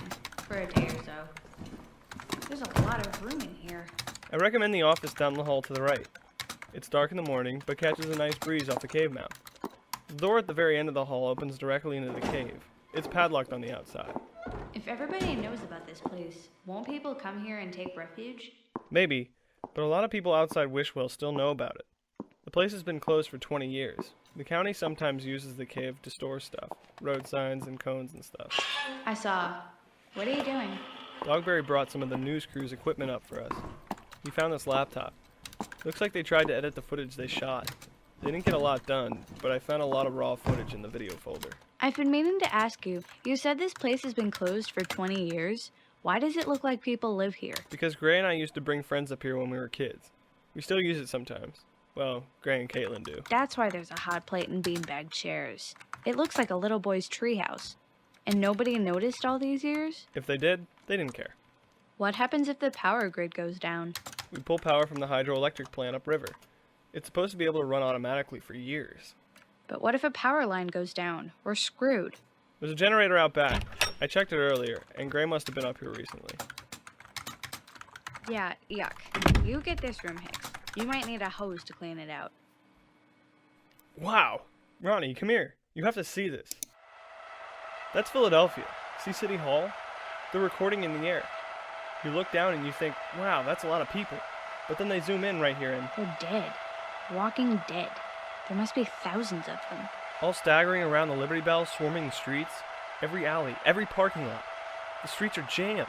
Look at that. Freeze it there. See that in the distance between those buildings? That's the Walt Whitman Bridge into New Jersey. They blew it up. There are tanks on the PA side. You can just make them out with a little digital zoom. Here, I had 10 minutes on the tape. They're breaking into cars along the Schuylkill Expressway.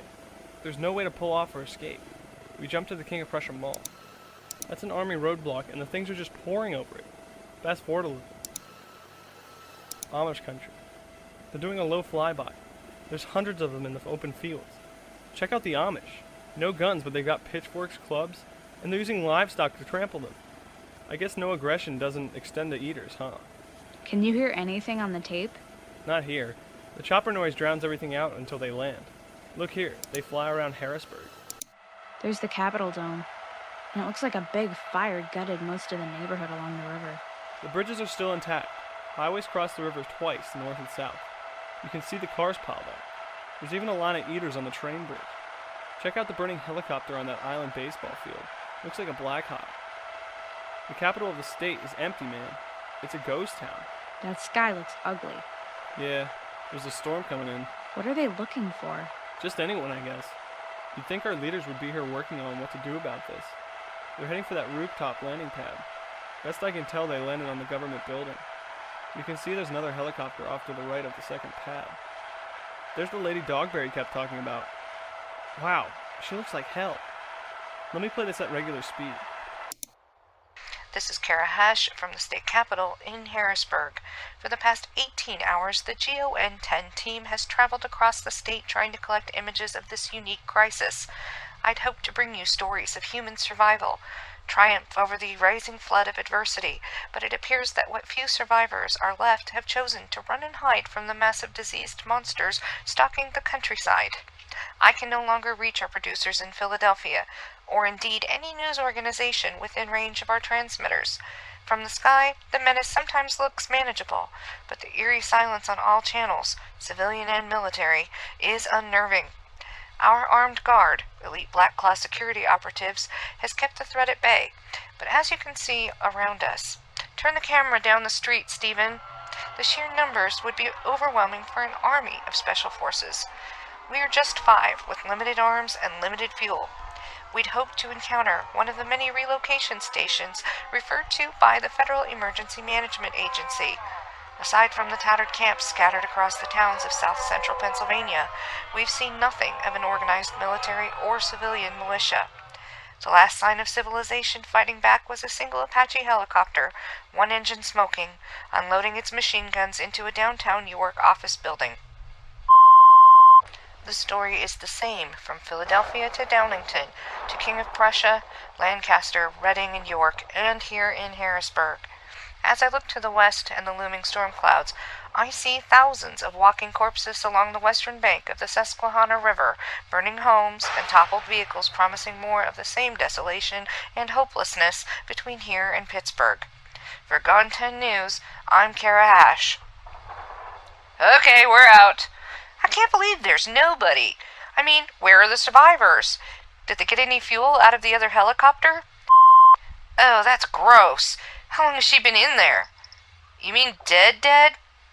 Oh well, at least they had fuel left. How much?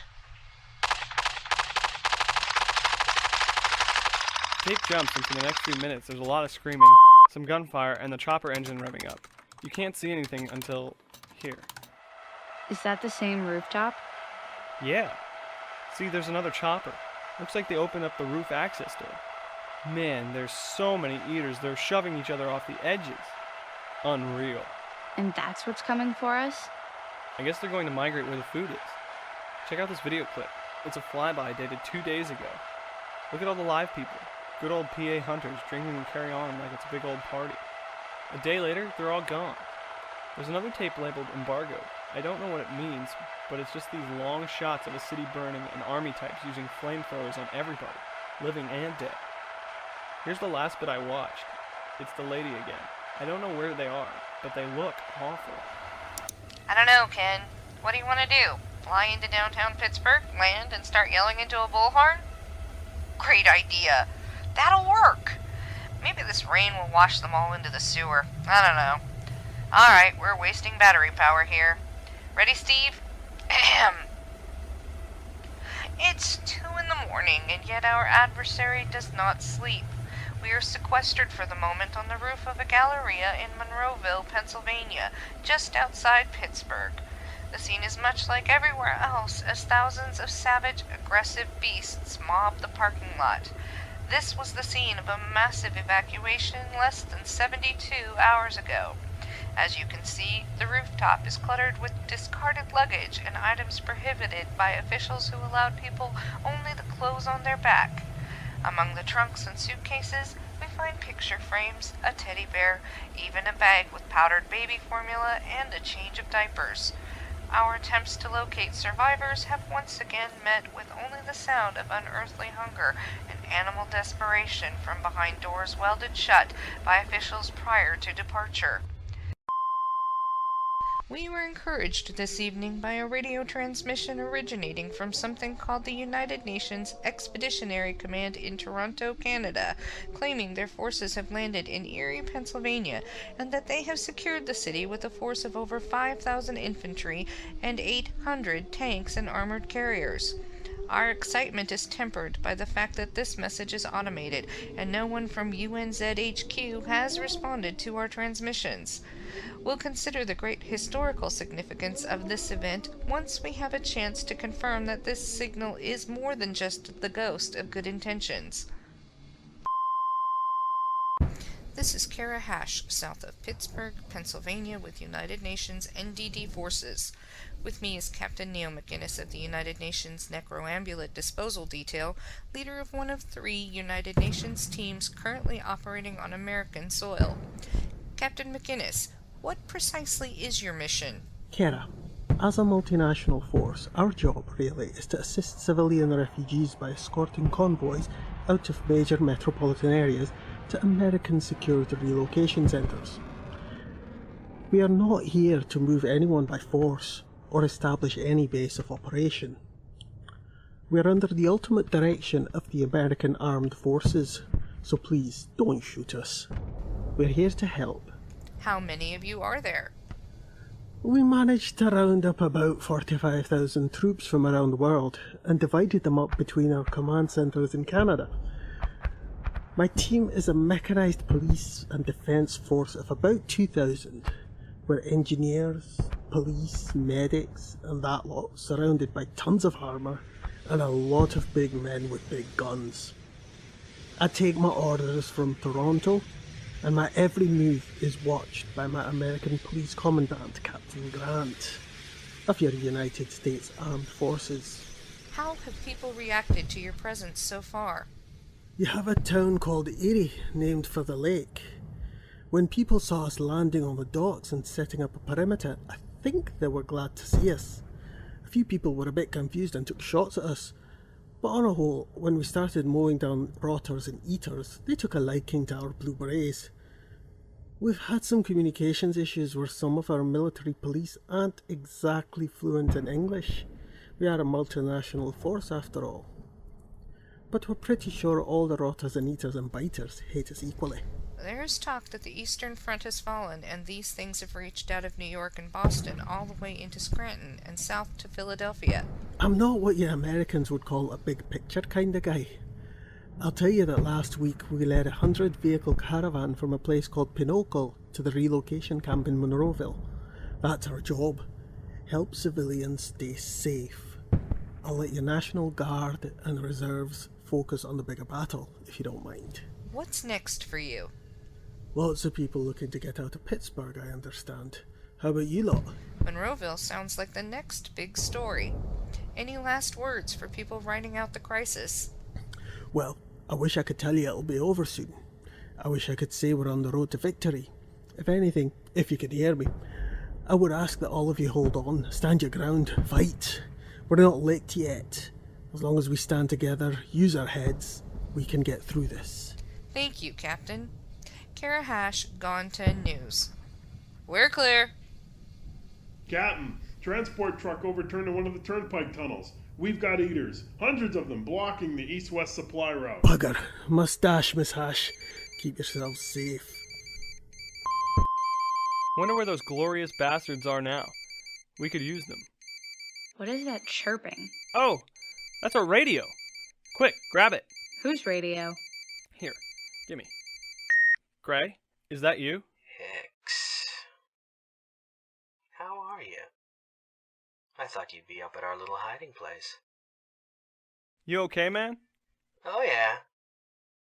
I feel like I just shit a whole gym rope, but I'm magnificent. How's Caitlin? I don't know. She had one of her fits and ran away into the woods. Derek and I are kicking back here at Casa Anders, drinking some beer, smoking some Perry County bluegrass. You know. He is so wasted. Why aren't you out looking for Caitlin? Why would I? She's a big girl. She knows where to find me. Listen, Hicks, buddy, I need you guys to get over here. Why? It's an emergency. You just said you and Derek were in a chillax mode. Well, you know us. We lit up. The neighborhood's a mess, man. Mom and Dad are in the basement. We got those things all over the place, man. They'll get in somehow, I just know it. Oh, and Caitlin. Maybe I should go find her. But my car is... You know how they make those bread bowl soups with potato stew? She smells like that. Caitlin. Smells like Olive Garden. There's something really wrong with him. Gray, can you focus? You and Derek need to get downstairs. What do you know about Derek? Huh? Everything smells like smoke. You bleed smoke. Get up here, Hicks. Bring your plump and juicy study helper with you. I am so gonna rip his nuts off. I think he's overdosing. Where the hell are you, Hicks? Are you grinding that frizzy-haired ham-faced troll? Pull your pants back up. Get here. I'm too tired to order carry-out. Bring me some food, bitches. Wow. Hey, what? Ham-faced troll? Listen to my words, jackass. You just left us behind at the pump and go with 3 of those things trying to kill us. Now you tell me you left my friend alone outside to hang out and burn a fatty with Derek the bull rapist. You have no idea what Hicks and I have been through today, so the last thing I want to do is drive back across town for any reason except maybe to help feed you to these things. Unbelievable. Well, he's shell-shocked, Ronnie. Cut him some slack. Don't you even... Ronnie. I'm sorry, kiddo. I didn't mean to hurt your feelings. I like husky girls with big glasses. They're easier to chase. Look, kids. I tell you what. Maybe I'll just come find you guys. Maybe I'll bring a few friends with me. Hey, that's a plan. You and Derek don't want to go out right now, man. Not in the shape you're in. Oh, Hicks. So soft and womanly in your concern. We're in perfect shape to come find you. Just sit tight, and we'll be there. We might be a little slow, but we'll get there. Bye-bye. Gray? Gray, come back. Gray? Damn it! How far is he from here? As the crow flies, 6 miles. When he gets here, I'm putting a tent peg through his eye socket. I just hope he doesn't bring too many friends.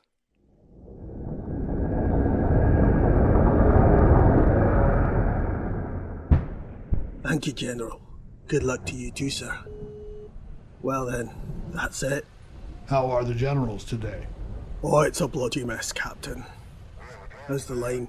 The chieftains are splitting up the neighborhoods, trying to create a barrier of debris along the alleys and the intersections, so we can secure an avenue through to the interstate. Excellent. Well, the American ambassador had a meltdown during the emergency session of the SC this morning. Because China sent troops to shore up the expeditionary force. No way will they let Red Chinese march into America, blue helmets or no. Not surprising. Mr. Grant, I have a lot of respect for your country, but that's just a large hunk of stupid. I can't imagine our regular army letting that go unchallenged. Hell, the minute civilian militiamen see the Chinese soldiers, they'll start firing on us. Speaking of which, hang about. Corporal, do we get a report from that flyover? The drone is sending back pictures. The early numbers are what we expected. 10,000 hostiles easily. They were drawn here by the people left behind up on the roof of the Galleria. Every rotor in 10 miles must have caught scent. We have no way of knowing who's in control. Local police, gangs, militia, or how many people are sequestered. Given the number of hostiles and the condition of the route, likelihood of survivors is minimal. Then I want armored 2x2 up the main route. I want a yank voice on the bullhorns calling out survivors. They've got one chance to hear it and heed it, or we assume the rotters are dead. Keep the drones flying so the tanks don't get flanked from the side streets. Clear up to the square and have each chieftain take a direction. Report to me when they've hit that mark. Yes, sir. Armored forward with maneuver starboard. Go! I want to see how many we can bulldoze before we set the whole town on fire. Never thought I'd say that I'd welcome the help of the Chinese. I know that half your people blame China for all this mess, but China's the only member left willing to get spare troops. They were supposed to be replacements for the losses in Michigan from the Windsor Command. This new wrinkle is why Windsor is pulling out. What's left of Victoria Command is getting thrown out of Canada by Chinese transports, and no one knows who's running Toronto as of now. What about NATO? NATO's too concerned with the other side of the Atlantic. The way General Veer says it, Russia is invading Eastern Europe, except they're all rotters. So what are we supposed to do? Link up with an American command? Our orders tonight are to find a shady spot, pick some daisies and wait. If we feel really ambitious, we can support an airlift out of some shithole hamlet called Wishwell, back north about 100 kicks or so. Captain, Unit 6 is pinned down at Maple and Grove. They're down to 4 men and 20 hostiles. Ammunition is low and they have 2 infected wounded. Corporal, order 9 and 12 to move in and shake them off the exterior. Do not send fresh troops inside. If we lose contact with 6 for any reason, torch the site. Understood? Yes, sir. Units 9 and 12, clear off Maple and Grove. Try to cut 6 a path outside. Mr. Grant, I really want to ask about ammunition and alcohol first. But how many men do we have left? Just about 825 reported this morning. About 20% of our original force. Yesterday alone, 62 men went AWOL. Which? Police. Mostly Canadians, but a dozen Pakistanis, half that number Jordanians and Turkish, and 2 Italian clerks. But were they good soldiers? By mere fact they deserted, I'd say no. Captain, Unit 6 is offline. You're sure? Confirmed. Torch the block, the whole bloody block. I want a wall of fire from that site back to Voorhees Street. Units 9 and 12, level the block. Converge and ignite a line south to Voorhees. All other units be advised that indirect fire will commence north of Voorhees Street in 15 minutes. I will not lose All sleep over units the loss of confirm cowards, receipt. but if they come back, have them shot. On site? Or would you like to make a show of it? Let's shoot them after a court-martial. Make it look official. Corporal, my screen looks blank. Where are my men? 6 is offline. 9 and 12 have converged under Sergeant Matamba and are fighting up Maple toward Voorhees. Armor is engaged at the square. Progress is slow. Slow? They're bloody tanks! They can't see where they're driving. Unit 11 is mechanized, firing on a mob from an overpass. The rest are reporting in sporadically. 1 through 5 have spearheaded toward the square behind the tanks, but have stopped 3 blocks west to avoid the mob. Snipers have taken positions near the square and are engaging targets around our tanks, but they're shooting the water, sir. 1 sinks and 3 move up. Thoughts, Mr. Grant? Pull 1 through 5 back before the mob catches scent and follows them back here.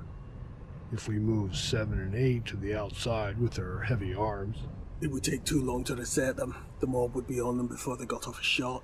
Move everyone back along the secure route. Have the guns of 11 start making craters to the north. And when the hostiles disengage the tanks to go after infantry, have all 4 tanks roll up and crush them in the stew. Corporal, order 11 to target the blocks northwest of our armor. I want that part of town leveled. When the day's over, I want to find a nice bottle of something. Captain, Unit 1 is engaged with hostiles breaking through the debris field. 2 reports 1 is taking heavy casualties. Mr. Grant, I'm a Scotsman. That should tell you all you need to know about what I plan to do.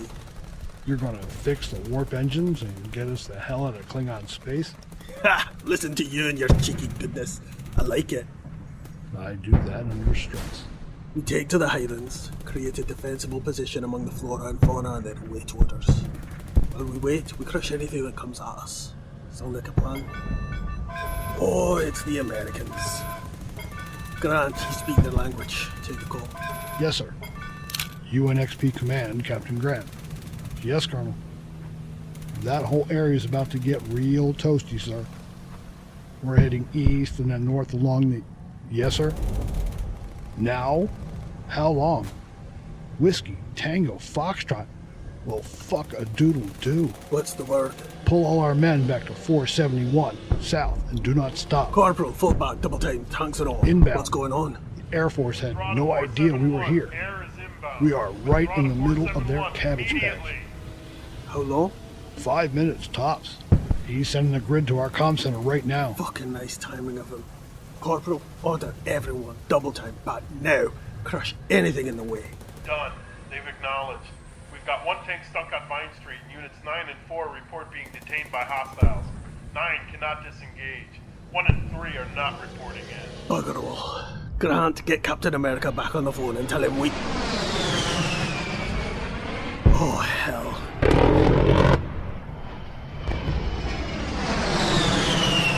That was not 5 minutes.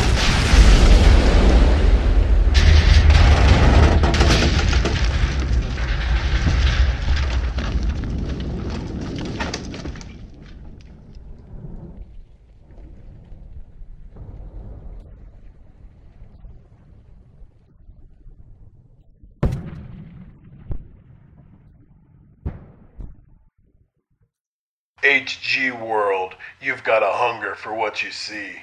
Featured Keith R.A. DeCandido as Todd Rage, Ryan Smith as Hicks, Becca Reines as Ronnie, Lee Sands as Dogberry, Stacy Dukes as Gray, DJ Bro as Derek, Mark Zarakor as Joe, Ayub Cody as McInnes, Michael Stokes as Captain Grant, Martha Limbo Terrar as Kara Hash, D.T. Kelly as Corporal Helms, with the HG World Zombie Chorus.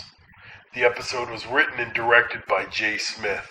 Dialogue processing and digital services provided by Michael Stokes. Production assistance by Martha Limbo Terrar and Carol Stokes. Production logo and additional art by Adriana Limbo Terrar. This show was edited with Magic's Music Maker with some sound effects from freesound.org. For a full list of free sound contributors, please visit us at www.goodmorningsurvivors.com. Jonathan Colton appears courtesy of the Creative Commons license. Visit jonathancolton.com for music downloads and concert information. HG World is a product of 3015 North Studios. www.goodmorningsurvivors.com.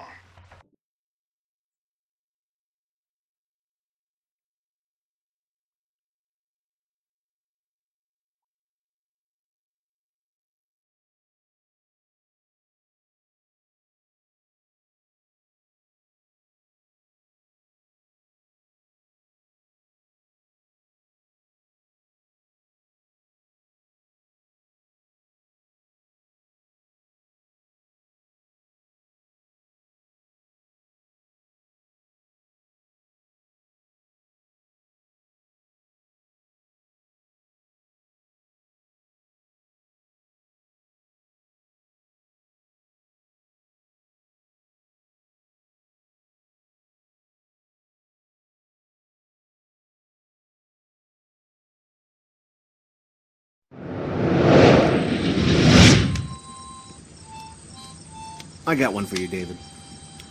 Alright, you're taken to a mysterious island by this powerful warlock who presents you to 100 beautiful women, okay?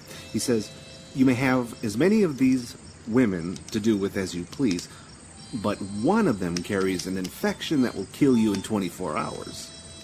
And now, these are 100 of the most gorgeous women you've ever seen. What do you do? Huh. I don't know, Keith. Do they all look the same? Do they all look the... Does it matter? Well, it goes to motive. Alright, look. If a powerful warlock presents me 100 clones, and they're all standing in a line at attention, then yeah, it's purely luck of the draw. But if he's picked 100 differently gorgeous women, or women who are identical except for their expressions and body language, I'd have to assume the warlock is out to trick me and knows I'll pick a certain type. You play a lot of Dungeons and Dragons, don't you? Well, yeah, but I don't see what that has to do with anything. I do all of them. See, that's the D personality Jenny Jo was talking about. Krantz is all take charge about things. Think about it. Keith said that it would take 24 hours for the bug to kill you, right? So why not go out with a bang? Or 100 bangs? I'd just ask the warlock to conjure up some Gatorade and Viagra. Maybe some baby oil. Yeah, man. How about you, Jebediah?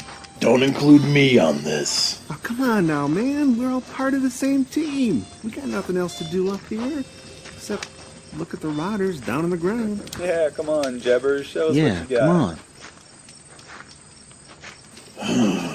I'd grab the warlock by the throat and make him tell me which of his whores was infected. Then I'd close my fist so he couldn't do any of his hocus pocus afterwards. Yeah. All right then, Jeb. Now that, gentlemen, is a D personality. Good evening, constables. Beautiful night, isn't it? Hey, Jack. 2 things I wanted to mention. First, this is Constable Harris. Out of the refugees downstairs, we found this strapping young man looking for something to pass the time before our airlift. Hey, guys. Harris is a former bouncer and a security officer. Harris, please meet our rooftop watch, David and Keith, who are regular security officers for the store.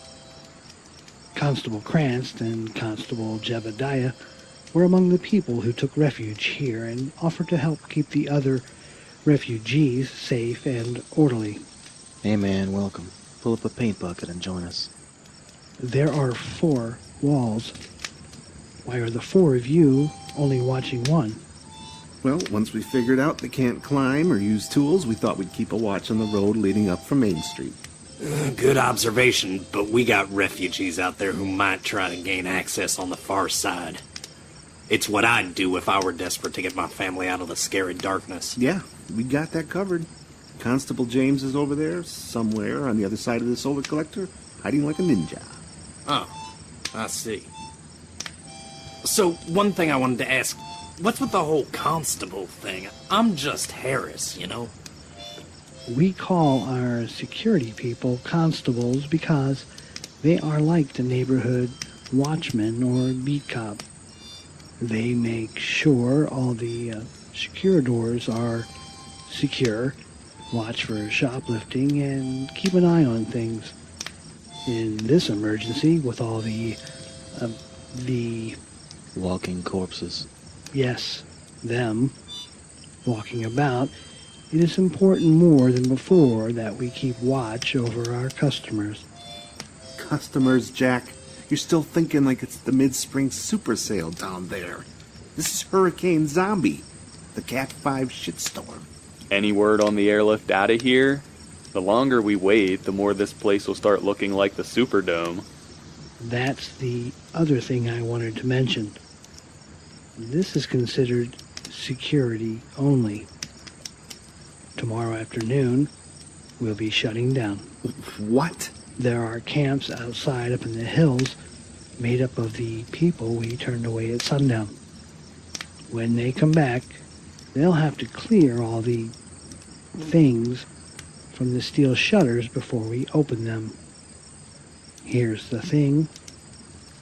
We can accept another 50 people, but afterward, we will be shutting down until the airlift.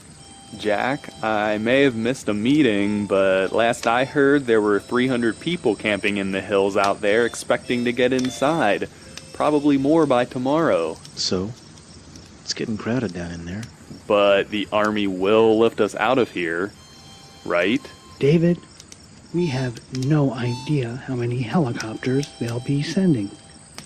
We have no idea how many people they'll take.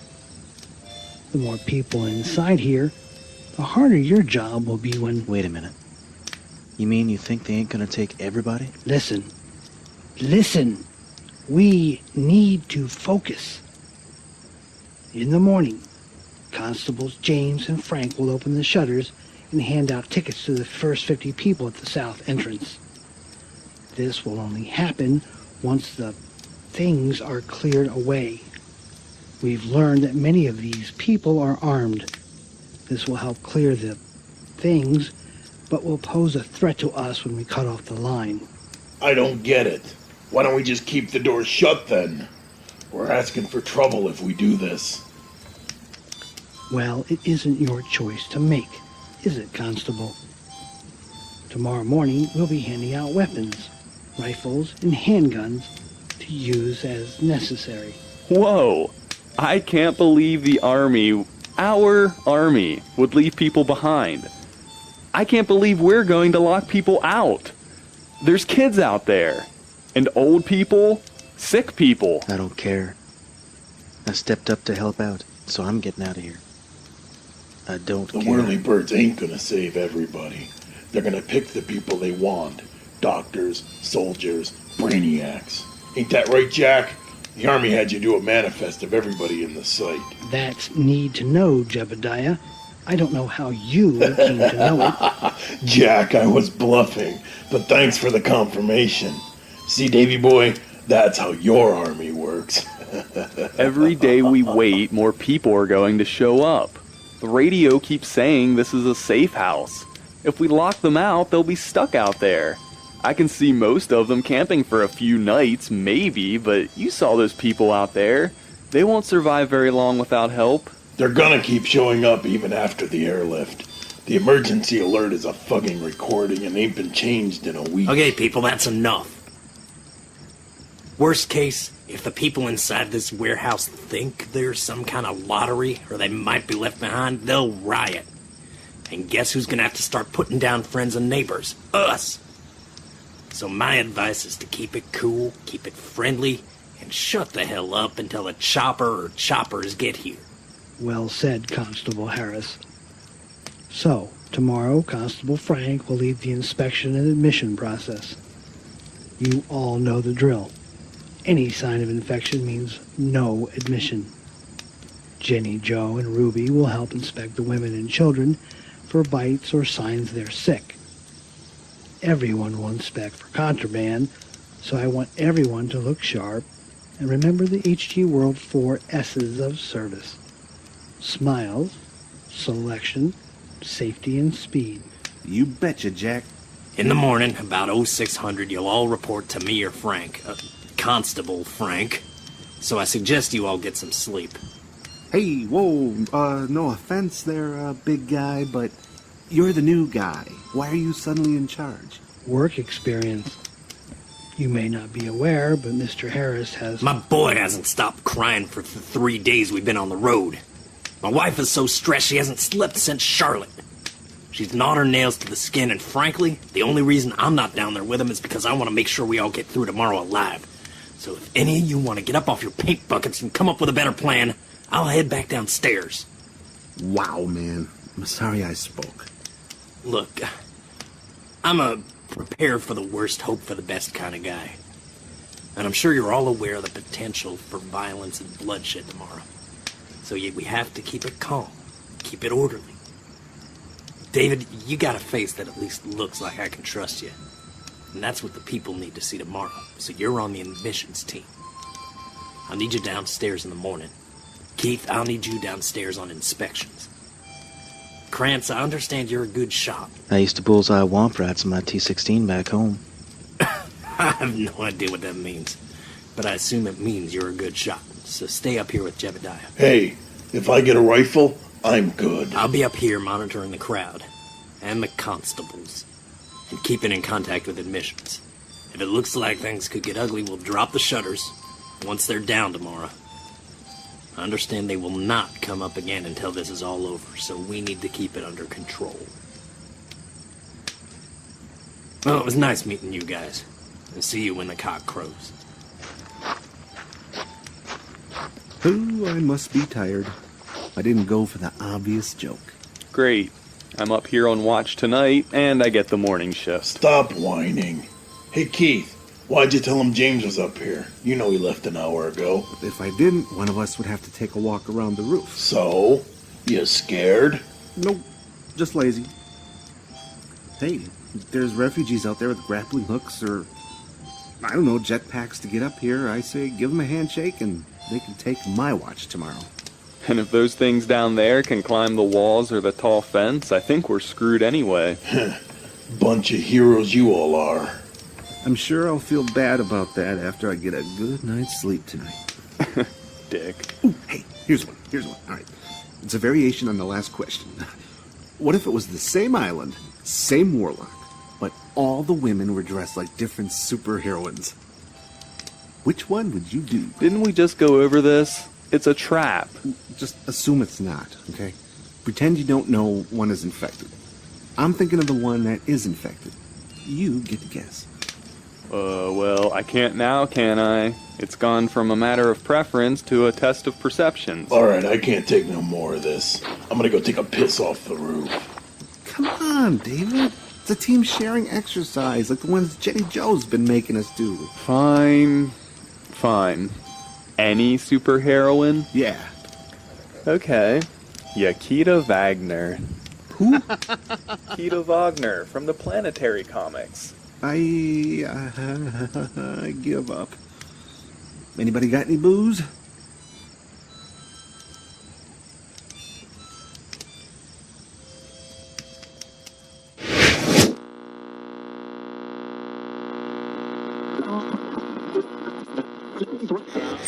And remember, the Center for Disease Control will continue to update you on this network. Tune in frequently for more information on how to protect yourselves and your loved ones from infection. El Centro de Control de Enfermedades divulga que la epidemia de PAIN continuará sin cambiar hasta nuevo aviso. Note por favor que los necroambulantes son altamente infecciosos y se deben evitar y destruir por cualquier medio necesario. Destruya el cerebro.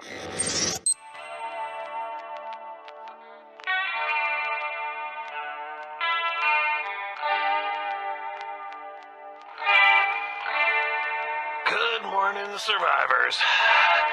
It's just a short leg over the border of midnight into an unknown tomorrow. I'm gonna assume that if you are listening to my voice, you made it somewhere safe. Well, children, that's half the battle right there. You are at the top of Maslow's pyramid. Or maybe it's the bottom, I forget. No, it's the bottom. That doesn't sound as good, does it? Well, you know the old expression, I ain't got a pot to piss in? Well, that's a step below you. If you're safe, even for the moment, that's time enough to think. Calm down, assess, resupply if you can. You can do it. They got the numbers, but hey, we got the guns. Or the clubs, or the pitchforks, or the pipes, or the half-sticks, or what the hell ever. I always said that city folk don't have half the sense that God gave us farm folk, because we live off the land. I got nothing to do but feed you news from the outside, read, check the traps, and tell you that this too shall pass. Many of the great things we enjoy in this world are the result of people getting fed up with the way things were and made it into the way things are. You know? That don't sound too good either. I think I'm going to cut my losses tonight. Stay safe. Let's all get together when the light comes and I can think clearly again. When the rooster crows, I'll read the latest list of folks reported in an HG world. Here's hoping the names you're looking for are on it. This is Todd Rage saying good night.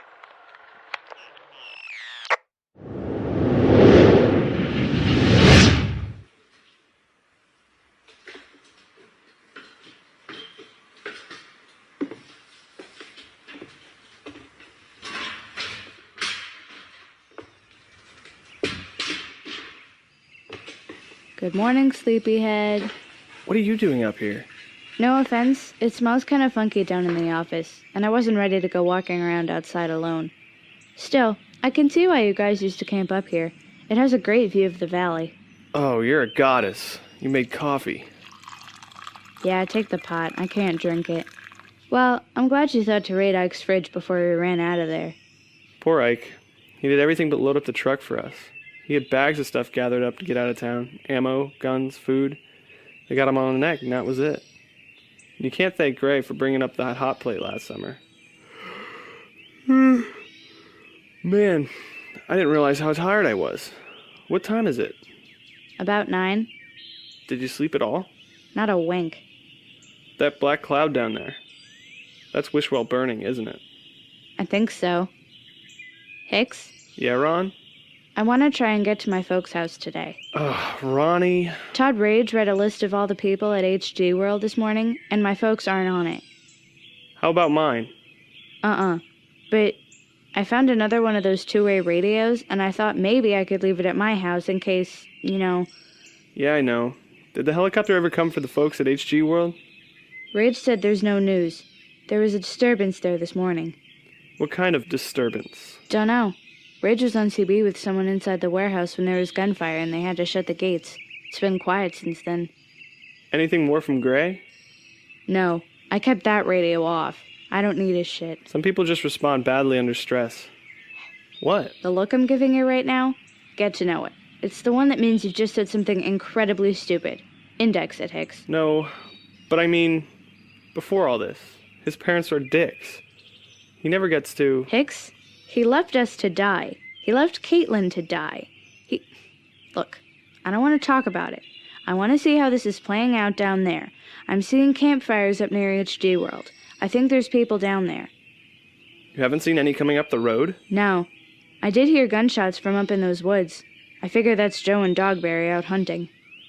I might be wrong, but I think that Dogberry might be a little sweet on you. Shut up, Hicks. I already feel nauseous. Stupid flesh bags don't creep me out as much as Dogberry. Oh, come on. He's harmless. How are you feeling? I mean, on the whole. You were right about focusing on the situation. The more I know, the calmer I am. Let's head back to town and see. If it's bad, we'll pull back up here and figure out something else. Okay. Are you sure you're okay? You look a little pale. I think that's just the stress and the lack of sleep. What did you have to eat today?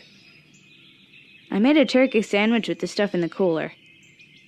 Come to think of it, it was kind of rank, but I was so hungry Uh-oh. I don't think you're going anywhere, kiddo. Man, you're burning up. Guess 2 sandwiches was a bad idea. Ugh, I don't feel so good. Easy there. It's probably food poisoning. You think? Hang on there. Let's get you to... Oh, over the side, over the side. Nice.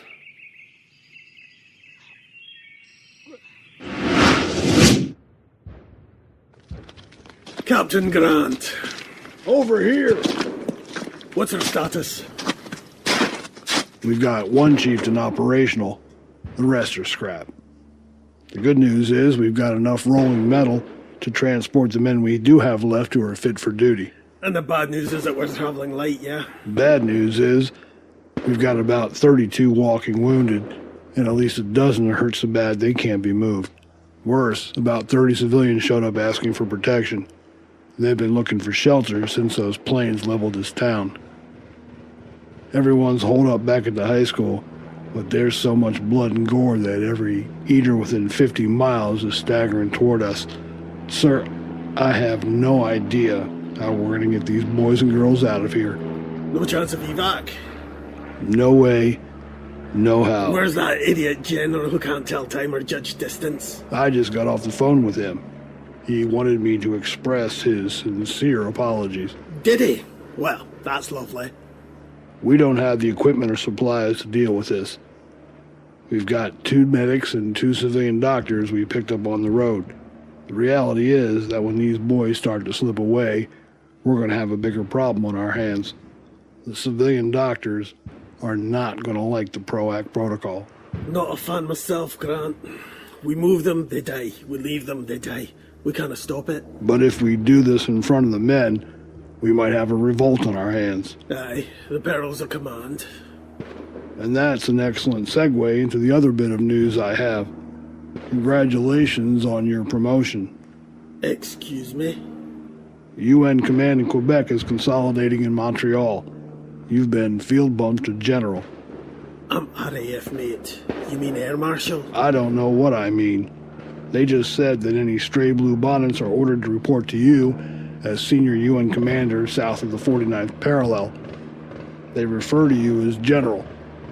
Sorry, I got a little sidetracked, what with the decimation of our troops and all. Well, then, better put the kettle on, Mr. Grant. We're about to make some ugly choices. You do know I'm gonna make him as a commander and no... General. Neil. I get it. I'm on board. Let's just fix this best we can. There's an airlift point north of here. That HE World warehouse? Yeah. We can be there in a day. There are people, supplies. Reports say it's been secured and locked down. If we can make it there with the troops we have left, we'll be in a naturally defensible position, and we can figure out how to best deal with this. The word is we need to get there soon before the local militias get there. If we run into them, they're likely not going to be happy to see our bright international faces. Fine. PROAC protocol is ordered. I want a meeting with the medics in 10 minutes at the hospital. I want everyone hitting the road with us to be ready in 20 minutes. And find me a fucking chaplain.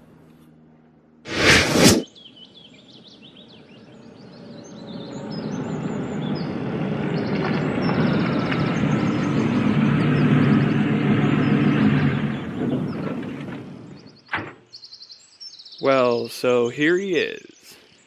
Told you I'd find you. Hello, Hicks. Gray. Man, you look terrible. And a glorious day to you too, champ. How's the cow? Knock it off. What are you doing out here, man? I took a walk in the night air, visited some old friends, tried to put their fears to rest, you know? It's all so stressful right now. It don't have to be. You know my buddy Derek, right? This is the part where you go, what's wrong with you? And then there's this dim light bulb that goes on and you're all like, you're dead. And you're like, walking. Oh no, run away. Yeah, Columbo, we're dead. Sorta. Well, don't just stand there. Scream, yell, wet your pants. Something. What are you? I don't know, man. I should be dead, right? I should be brain dead like Derek here, but somehow I am still me. I have no bladder control, my shoulder and back aren't working right, and the longer I'm in this body, the less I feel part of it, you know? It's like I'm along for the ride, and whatever's taken over is letting me access certain parts of me. Come on, man. I can't carry this conversation all by myself. It's too much work. Why are you here? You planning on turning me into one of you? Oh, that was the plan. Believe me, I had it all worked out so that you'd be bleeding to death over here while Derek and I ripped up parts of Ronnie's fat ass in front of your eyes. It was gonna be cool. You know. For us. Well, me. Why not? So, you're over there and I have a rifle. And if Derek is gone, why isn't his corpse coming after me? Because he's a toad. He's a follower. Even now he's looking for someone to tell him what to do. I think these things in me, whatever they are, they adapt to what we were. Whatever's in me is trying to learn from me, and since it's not making me rip your throat out, I'm guessing it's learning from you, too. When it's done learning, I'm thinking you and I are both in deep shit. What's the joke, meat sack? Sorry. This is the most intelligent conversation we've ever had, and you had to be dead to have it. Yeah. That is funny, I guess. What happened to Caitlin? Oh. Well, funny story. A truck of eaters ran me off the road, and Caitlin apparently had a brain in her head because it wound up all over the inside of my car. That stuff about her running away? Big lie. Sorry. She ended up a big smear inside my car after the eaters got done with her. I may wander back there to see if there's anything left when I'm done here. You think I can let you leave here? Sure. I let you live. You let me live. And you go killing other people for food. Oh, come on now. Look, I showed you I can curb my hunger. I mean, the way you're making me feel right now in my head, if I had any feeling below the waist of my own, I'd think you'd turn me gay. But here I am. I'm right here, keeping Derek from indulging his natural urges. I swear. So long as I'm in control of this, I won't try to eat you or that plump and juicy slop hog you're doinking. And let me tell you something, Hanks. The things I want to do to her badunkadunk, about as unnatural as what Derek here did with Hamish Werner's torso on the way over here. You're not helping your case, man. I'm not making a case, you jackhole.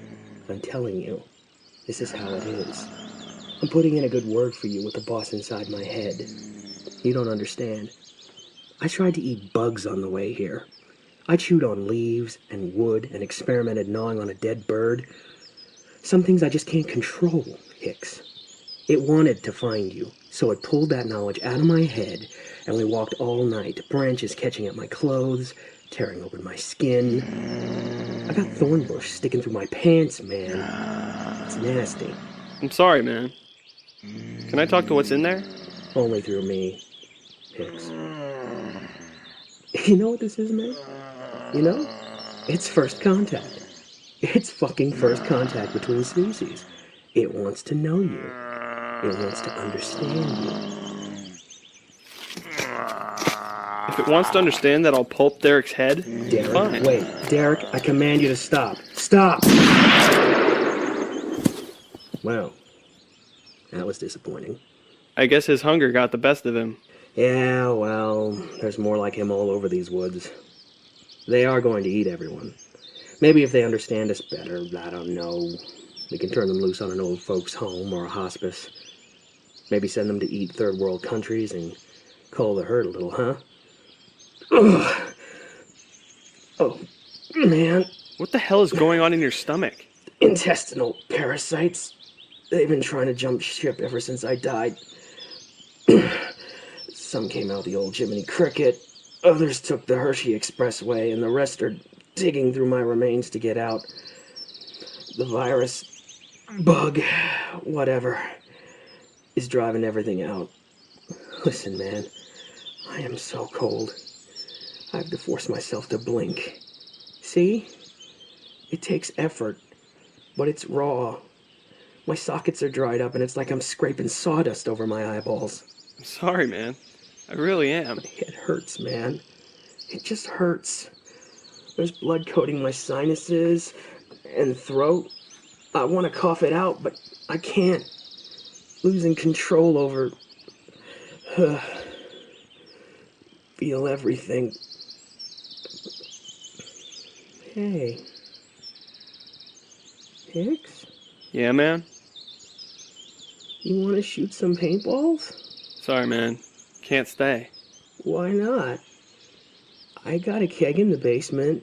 Katie, Kate, and Derek will be back from Hank's with some badass Mojo Plan Tojo. We... I don't like the friends you hang out with, man. I just can't deal with their drama anymore, you know? Hicks? Buddy? Yeah, man? Kill me!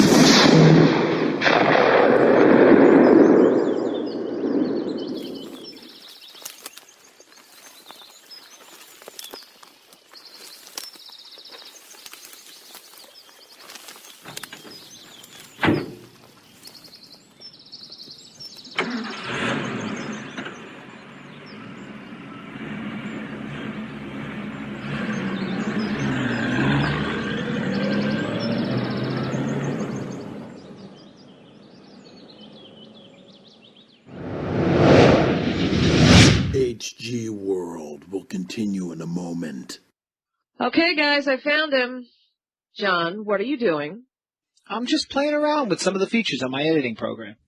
Look, John, this is a podcast, not a TV show. Why don't you just keep it simple this time? I keep it simple. No, you don't. We had a perfectly good show with news, reviews, and a roundtable discussion, and you kept turning it into a circus. The alien attack for a season finale? The live episodes? The musical? I never got to do the musical. And you won't either. For the love of God, how many times do you want this show to jump the shark? But keep it simple. Simple. Yeah, man, don't mess around with what works. All right. I wouldn't have it any other way. Hopeless. Absolutely hopeless.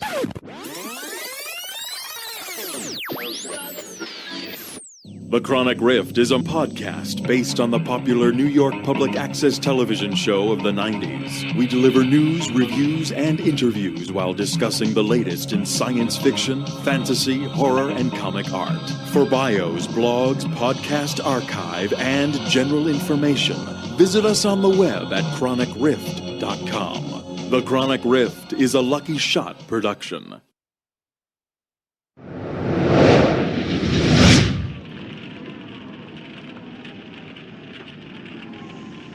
Holy crapanoly. I didn't think it'd be this bad. I'm going back to my helicopter. Dogberry, I need help moving in the supplies. Man, this is bad. The Eagle Hotel is on fire. That whole block is going to go up. The doctor's office, the barber shop. I'm gonna try and get into Aggie's market before the fire gets there. Hope Augie doesn't mind us borrowing some of his stock. Most of the stuff I got from Ike was expired. We need milk, bread, cereal, trail mix. All part of a band's breakfast, Mr. Hicks. Look at them ears. They be razzmatazz by the fire. That's not the only thing. Look across the square at the diner. They're sitting down at the counter. There's Sandy D wandering around behind the counter. It's like they're all trying to figure out what to do. Weird. Food. That has to be it. They're wandering around out there looking. But the one place they're congregating is the diner. There's nothing. Nobody to eat, so they're going where they expect to be fed. Ooh! Incoming truck! Northbound Maine.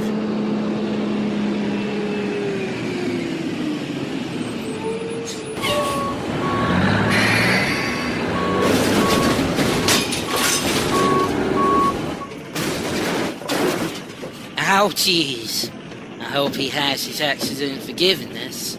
Whoever they are jumped in line ahead of us at the market. Damn it! They got the diner's attention. The eaters are all heading over. Maybe we can try somewhere else. Come on, Hicks. Let's just try the pump and go. Those guys got guns bigger than me. I can see into the big bay windows. There's other people in there. Follow me. I have an idea.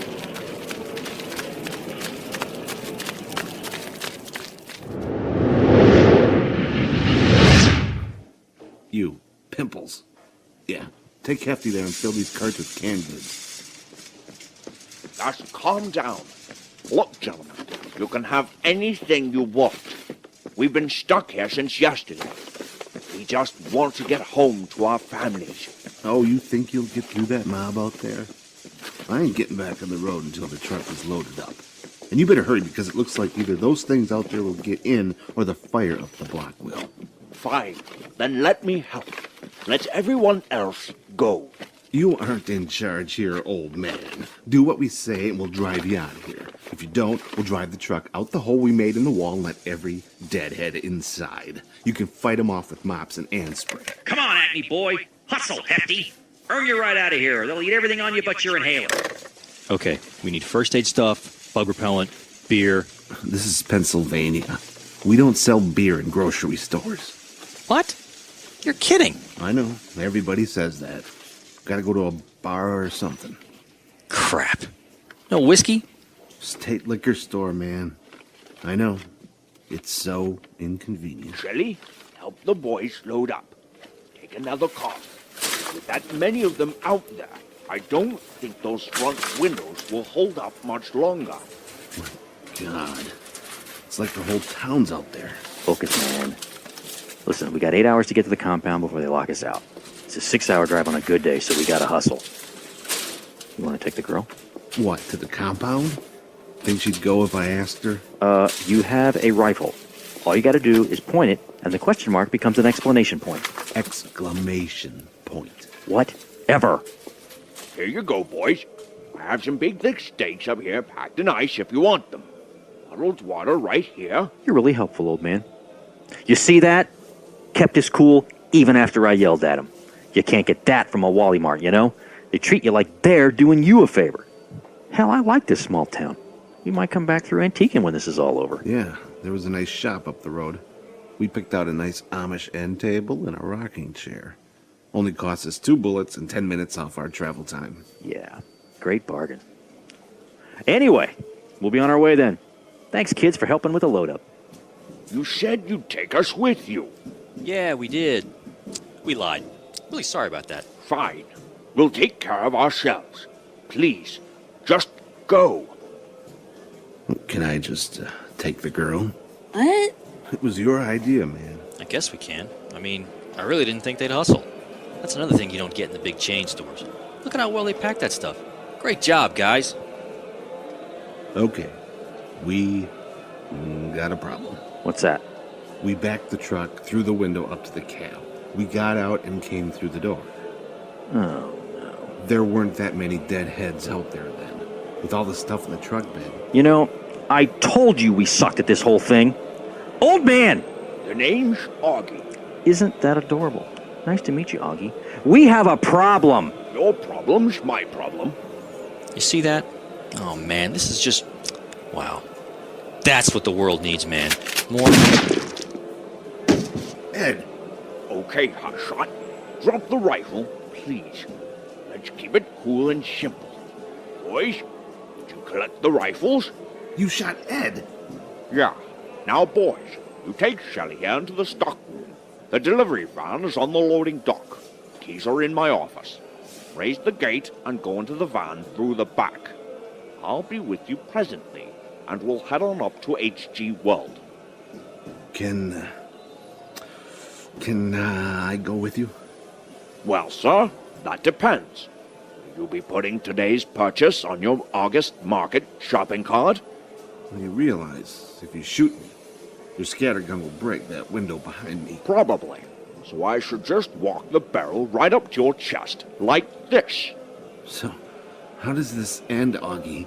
The kids are waiting for you back there, and that window ain't gonna hold up forever. You know something, friend? I'm 72 years old.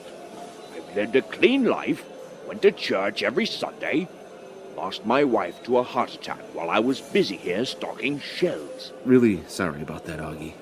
I'm a Pisces, and I never married. I dropped out of the Rhode Island School of Design in 1997 to become an insurance salesman. My dream is to survive the next 3 minutes.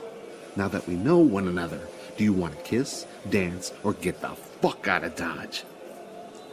What is it, old man? What's the problem? Nothing in the procedures manual about shooting looters? Get off me! Oh!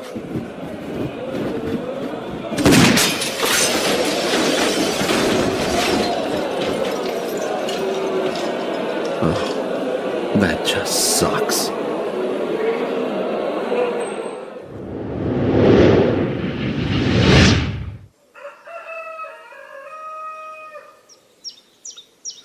Are the men ready? Yeah. They've even given themselves a name, the Suicide Squad. It did not go unnoticed that they were all infected. And they agreed to go? One asked if we wouldn't mind writing his mother, but the rest seemed to understand well enough, glad to go out on their feet rather than the way... I should talk to them. No. I think another one of your William Wallace speeches might be too much right now. They're good soldiers. They'll do their job. When's the last time you slept, Mr. Grant? 1996. I hear that. We got to do something, Mr. Grant. We can't just walk away from this. What do you suggest? I don't know. Not even a marker to say what they did. No memorial. Not even a bloody bagpipe playing. We don't have time or talent to bury them all, sir. I recommend incendiary ordnance. The place can't be used as a shelter anymore. Burn it down? That's your suggestion? It's the way my ancestors did it. Oh, they'd float me out to sea in a canoe made of kindling and fire a flaming arrow into my chest, but that's about it. We don't have time for that either, so rather than risk survivors becoming sick or attracting more eaters, I'd say... Aye, make it so. Very good, sir. Did we do the right thing, Grant? We did the only thing. Only God knows if it was right. You know what? I've never been to Vegas. It's always been like a place of mystery and adventure and fat cat, rat pack cool. I doubt it's that way now, sir. It probably looks more like it did in the Stand than Ocean's 11. You read that one, did you? What say instead of heading into hiding, we go out in a blaze of glory, eh? We strap on our biggest guns, smear on the war paint and tear ass across this country like a real honest-to-God army. None of this peacekeeping nonsense ushering fat cows into trucks or pulling crushed trucks off the highway. Let's burn a path across the Midwest and whoever survives to reach Vegas gets their own casino, right? Look, sir, the men are looking to you to make this right. You didn't ask for this assignment. You literally fell out of the sky into it, but it's yours. These men out here thought they had a better shot out there, they'd go. And these are people who come from lands where things are bad on a daily basis. You know who ran away? Canadians. French. These men here have nowhere else to go and they need you to get them somewhere safe. The men up there on point, the ones already infected, they know they got nothing to lose. So for them to stand there and count down the few remaining hours of their lives waiting for you to make a decision means that you better man up, compadre, and make those final hours worth something. Practice that a bit, did ya? If you make me crack a smile, I'll break one of your testicles off, sir. It is right north, you say. HG World. What the hell kind of name is that? We head to this place and find out what's what. If it sucks, plan B. Shots and craps at Ship's Resort and Casino. Fair enough. And, as if I would allow you to out-soliloquy me, allow me to just say this. Oh, Lord. For now sits expectation in the air, and hides the sword from Hilton to the point, with crowns imperial, crowns and coronets, promised to McKinney's and his band of barking mad peacekeepers. Barking mad? Aye, barking. With the jaws of Cerberus and teeth of steel, the bite of a Scottish rain and the breath of Dean Martin. Gentlemen, to all of you, even those who cannot understand a godforsaken word I'm shouting, I hear thee pledge. I will make each hour of each day until the end of your days worth fighting. Because while each of us comes from somewhere different, and we each have a dream as different as the size of our eyes, we are all married into that holiest of unions, bound by that uniquely human quality of being fucked up the arse by our betters, and then shoved to the curb with nothing more than a fiver and a bus pass. We are so well and truly fucked that one day your children will look upon you not with the faces of our fathers, but of the generals and bureaucrats who cocked up our lives and put us here today. We owe it to these brave men and women behind us to fight on, break the head of our oppressors, mash their brains into pudding and make jewellery of their naughty bits. So too, we leave behind our dead this day and wonder when we might join them. But I tell you all, stay alert, stay mad, and keep barking. Keep barking.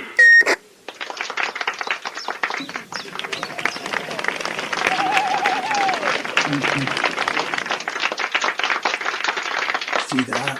You can't outrun the Scot, my friend. I'll never fuck with the Jedi Master again, sir.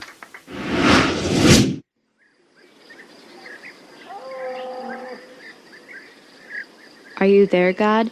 It's me, Ronnie. My mom once told me that she was surprised I knew what a diary was, simply because I'd grown up with LiveJournal and Blogger, like I never read Anne Frank or anything. Sure, I could update my mood, my status, keep the entire world enthralled by my activities, but with everything online in 404 error hell, I'm guessing this is what keeping a diary was like. Writing without an audience, without hope of some virtual hug, or someone across the world to tell you it would be all right. I can only write how I feel. How do I feel? Frankly, I feel queasy. Hicks has been gone for more than a day. I haven't been able to reach him by radio in several hours. He left me behind because he knew I was too weak to travel, but he promised he'd be back by now. Food poisoning sucks. We had to throw out a lot of stuff we thought was still good. And then last night, some coons got into the cave through the supply door and spoiled most of what we had left. Yesterday, I ate something my body vetoed. He didn't want to leave me, but we really didn't have a choice. Hicks went to resupply. Lucky for all concerned parties, Hicks fixed and cleaned the washroom toilet. I asked him how, but he just shuddered and said I didn't want to know. All I know is that he went outside for a while, and I heard banging tools and then a scream of, "Oh my God, that is just wrong," over and over. When I finally managed to get up and around, I was hungry enough to eat the MREs he found in Ike's truck.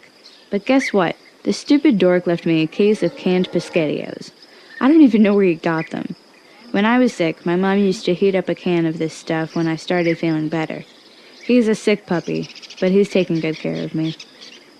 I made it up to our little makeshift patio. The sky is still a sick-looking gray, and it's a little chilly, and the air smells like ash. But man, it beats the sick stink inside the place. So here I am with my laptop, a thick blanket, a bottle of water, and a big bowl of pescadillos. You know, all things considered, life is good. I think I even hear the truck in the distance.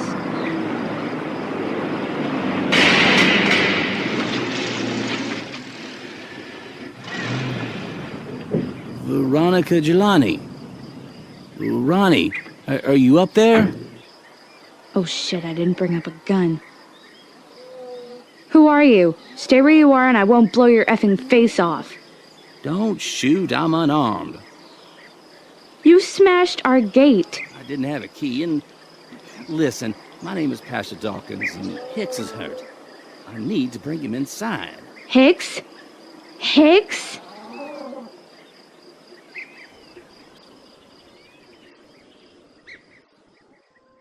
HG World, Walk in Their Masquerade, featured Keith R.A. DeCandido as Todd Rage, Scott Wentworth as Keith, Dustin Shanafelter as David and Pimples, Lance Schoenberg as Krantz, D.T. Kelly as Jebediah, Michael L. Stokes as Jack and Captain Grant, Glenn Bartram as Harris, Michael Meinberg as CDC Man, Rebecca Reines as Ronnie, Ryan Smith as Hicks, Ayub Cody as McInnes, Lee Sands as Dogberry, Dayton Ward and Scott Wentworth as the Robbers, Shane Harris as Augie, Roy Winger as Hefty, Cheryl Malcolm as Shelley, Stacy Dukes as Gray, and Mark Zarakor as Reverend Dawkins. The episode was written and directed by Jay Smith, engineered by Michael Stokes. HG World is produced by Jay Smith and Michael L. Stokes, with production assistance by Martha Limbo-Terrar and Carol Stokes. Production logo and additional art by Adriana Limbo-Terrar. This show was edited with Magic's Music Maker with some sound effects from freesound.org. For a full list of Freesound contributors, please visit us at www.goodmorningsurvivors.com. Jonathan Colton appears courtesy of the Creative Commons license. Visit jonathancolton.com for music downloads and concert information. HG World is a production of 3015 North Studios. www.goodmorningsurvivors.com.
survivors. So it's come to this. For those of you who ain't heard it, there's a new radio station in town. It's broadcasting at the highest frequency on the AM band, and it's coming from HG World itself. It's a simple message, it's repeating over and over again, and it's just saying this. HG World site number 2210 is off limits. Approach at your own risk. Trespassers will be killed. Code 42B23. Repeat. HG World site number 2210 is off limits. Approach at your own risk. Trespassers will be killed. Now you're probably wondering why. I know I was when I saw a big white cloud rising from over yonder yesterday morning. When my usual suspects didn't answer the phone or the radio all day, I got a little concerned, so I did some snooping. As I did, we all saw the black smoke rising from downtown, and a lot of you reported gunfire. Word spread across the valley that some kind of incident occurred up at HG World during the course of admitting refugees. That was followed by the big fire downtown and a whole lot of vehicles hauling ass southbound. For those of you worried about your loved ones, I'm trying my best to get a handle on the situation for you. After that last box of cluster fudge with the Dimension X guy, I want to make sure my intel is solid. Nobody's picking up the phone up on the hill, but I did make contact with one of the refugees who claims to have been at the site this morning. I was scanning the CB radio bands when I ran across this guy looking for help and set up the recorder a little bit into our convo. Here's the gist of it. Just don't go near the place. It's bad, man. I mean, it's just bad. Okay, calm down. Now, where are you? We're in the woods, near the Erie Highway Tunnel. What happened, man? I got pulled off the road a few days back near Oil City and told to head up here to the HG World site. I didn't have a choice. I got put in a truck with like 20 people, left my car along the side of the road and headed here. No food, no bathroom break, nothing. How long were you traveling? It was all day and overnight, slow traveling. Lots of stopping, gunfire, then going again. Some guy took my watch, so I don't know. So the truck breaks down or something, and we got attacked while the driver's changing the tire or looking under the hood or whatever. Okay, was this a military truck? Yeah, but you know how they all got flags and unit patches on their uniforms? Everyone I saw didn't. It was like you could see the thread holes or darker spots on the uniform where the patch would be, but they were definitely trained military. No hunters or nothing like that. Huh, so you were attacked. How far from Wishwell were you? Not far from here, actually. Back a ways near the Main Street bypass. Man, that was bad. The eaters got into the truck. There were like 10 of them or something. It was just sheer luck that 5 of us got past because we were farthest from the door. We ran until we caught up with some hunters who were on their way to the warehouse, so we bummed a ride. I thought we were safe. What time did you get to HG World? Early. Like I said, I don't got a watch, but it wasn't open yet. There were these 2 army trucks, Hummers I guess, and a big white delivery truck. They were parked near the entrance and the guys in the Hummers were swinging their machine guns around in the air. I thought they were there with the army or something to help out, but the guys on the roof of the store were all freaked out about it. How many people were in the parking lot? A lot. It was full of people. There were more hunters and guys with rifles making a circle to keep the dead things back. All of a sudden there's gunshots. Then the white truck's door opens up and a bunch of eaters come out and attack us. It was bad, man. Kids getting thrown around, trampled on. All the rifles were on the outside of the circle, so they couldn't, turn around and shoot. Then the guys on the roof started shooting, and the men in the truck started shooting. And then somebody closed the gates on the store. We were far enough back that we just turned tail and ran. I mean, we just fucking ran, man. How many of you are there now? I mean, in your group? 5. We lost 3 from this morning. But it looked like the guys in the trucks were picking off people along the Main Street bypass, because we found guns on their bodies all the way down the road to here. Alright, now, what was that you were saying about the clown? Yeah, the clown. That was what somebody painted on the side of the truck with the zombies in it. It was like a fat clown with its pants half down and wearing an army helmet. Above his head is the words Happy Val... Oh, shit. What? What's going on? We're... Hold on. Fuck! They're coming out of the tunnels! Oh my god! Run! Get back to the trucks! Jesus! Todd, for Christ's sake, they're all over the place down here! It's worse than the relocation center! That's a dead end! Don't go inside it! Run! Fuck! Chimp?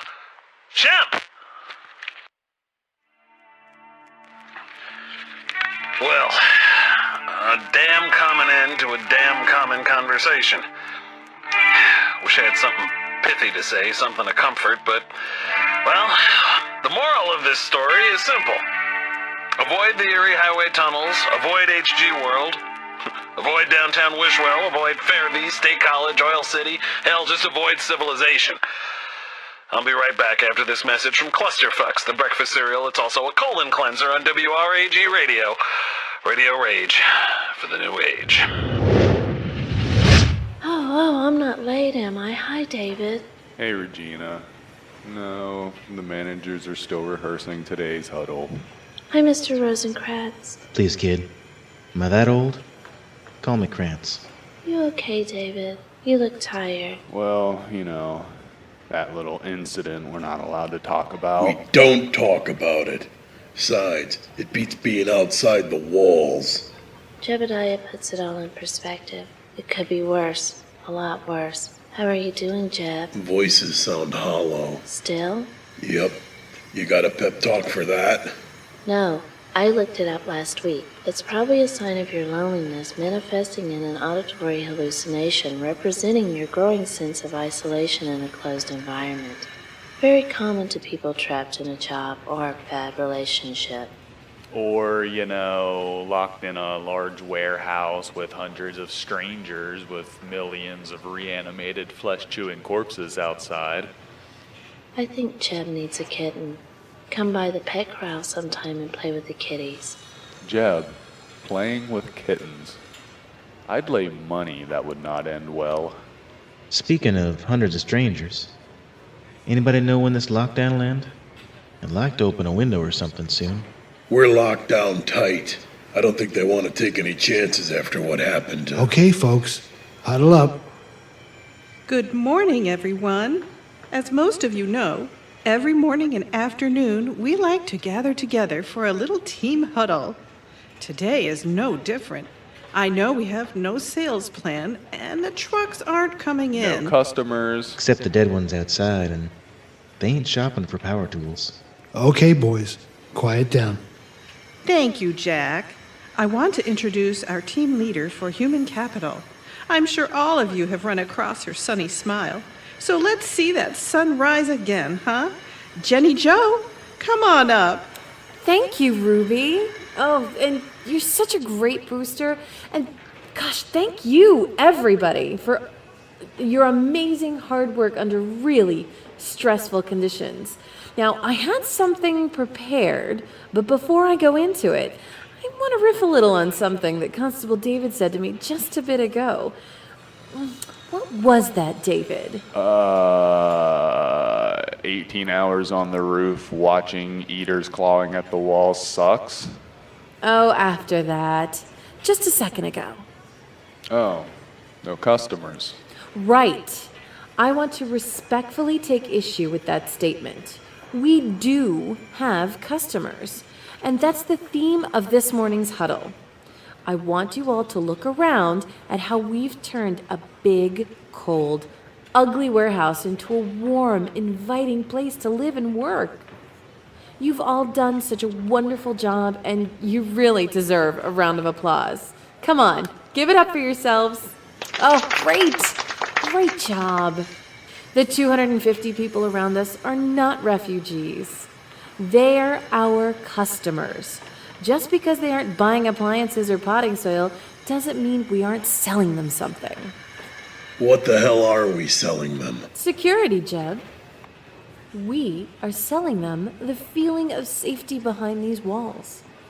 You constables, where are you guys? Come on, hands in the air, like you just don't care. Yes, that's right. Oh, there you are. Constables David, Jebediah, Harris, Krantz. Come on. Wenger.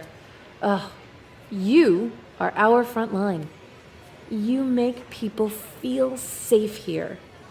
Well, that and the 40-foot concrete walls. And the 50-foot steel reinforced fencing around the garden center. And they're almost sheep-like in their willingness to take orders from us. Jebediah. But you're working together. It's a human chain. You're still selling the HG World brand and the 4 S's of service: smiles, selection, safety, and speed. What Ruby here and Jack and the rest of the management team have made means that we're not just surviving, we're living. And we're not just living, we're living well. Well said, Jenny Joe. Hello, everyone. Oh, hello, Mr. Mayor. What a pleasant surprise. Welcome. What a great segue. Yesterday, the people chose a spokesman, a leader, to voice their concerns and prioritize their needs. Mr. Mayor, what value does our team bring to your customers? Well, Jenny Joe, everyone here should be commended for the hard work and tireless hours they put into keeping us safe. I think you deserve a round of applause. Already did that, but thanks. How about a woot woot instead? Woot woot. Woot, frickin' woot. Indeed, woot, woot.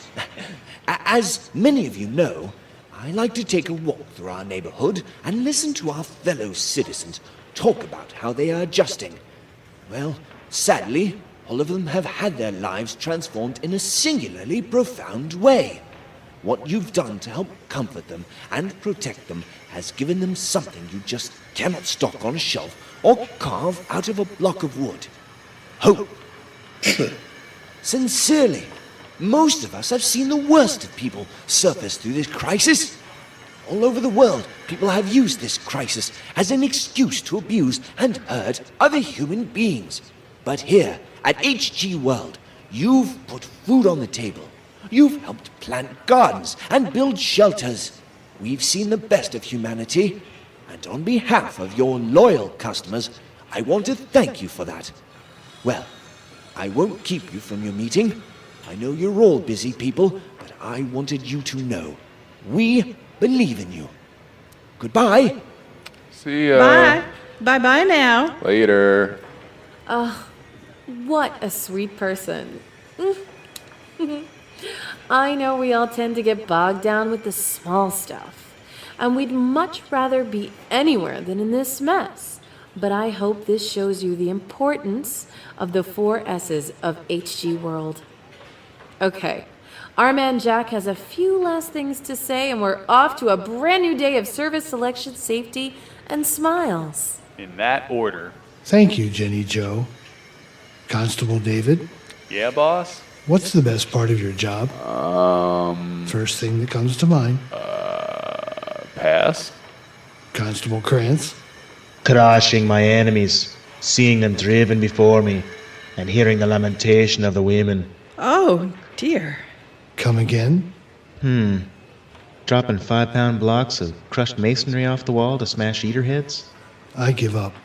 Ruby? Yes, Jack? How about you? Oh, I don't know. I wake up to the smell of pancakes, and I get to see all these neat people every day. There's so much to do, and so many smiles. I just can't pick one. Wow, you're so adorable you should be in black and white. What about you, Mr. Harris? What? We were all talking about the best thing in life. Well, good for you. What's your take on that? What's my take on what's best in life? Well, I don't fucking know.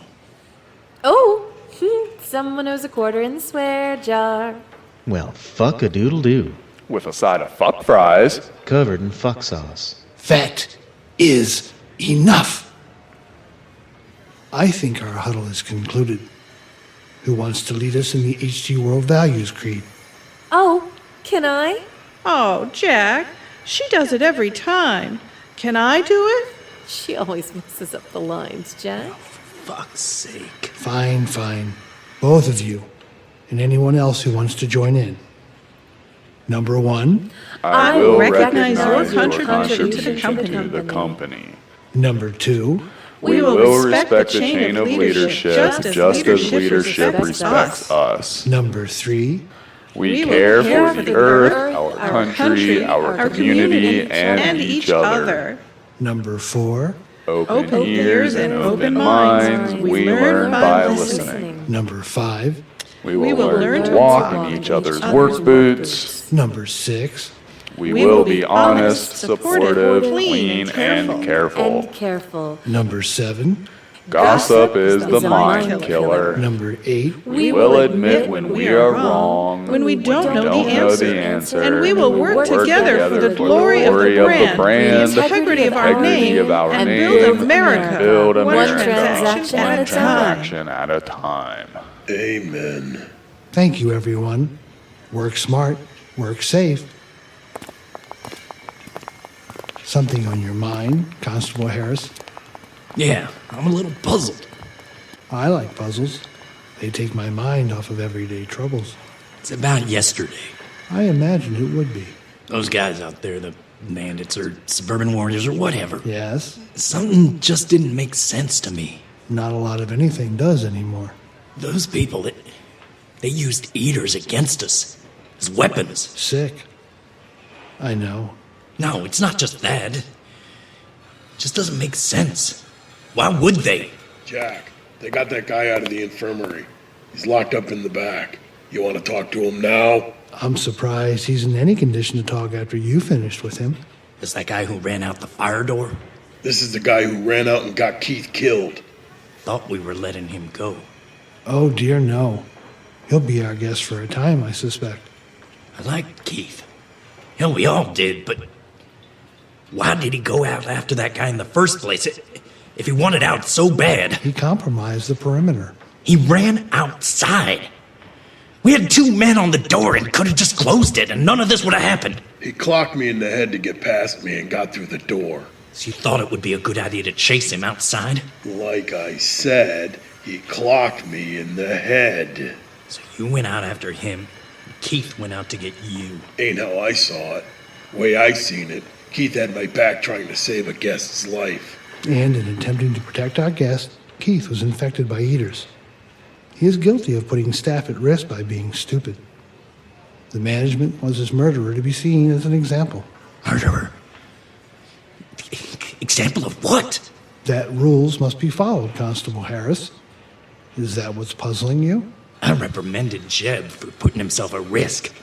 I think Keith was a perfect example to show why going out like that was a bad idea.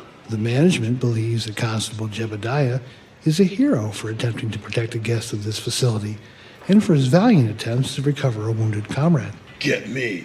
I'm a hero. Captain America. So what are you going to do with this guy? That's up to the management. There you go again with that big brush. Who in the management? That old guy going around calling himself mayor? Among others. Listen, Mr. Harris. The stress of the past few days has been considerable.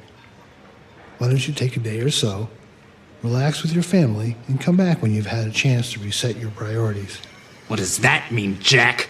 Harris, you are a talented asset to this team, but these recent events are the results of under-realized leadership. You led a diverse, challenging team, yet I'm underwhelmed by your ability to make them a cohesive unit. After yesterday, people are skeptical of security's ability to keep them, well, secure. We need to be seen as addressing that. Oh. So 2 of my men do something stupid that got one of them killed. You refuse to allow me to even reprimand the other because you think he did something noble. Oh, no, my friend. This has nothing to do with what he did. It has to do with who he was. Think, Harris. Oh. I see. He was someone's golden boy, and now I'm taking the hit. The perils of leadership, I'm afraid.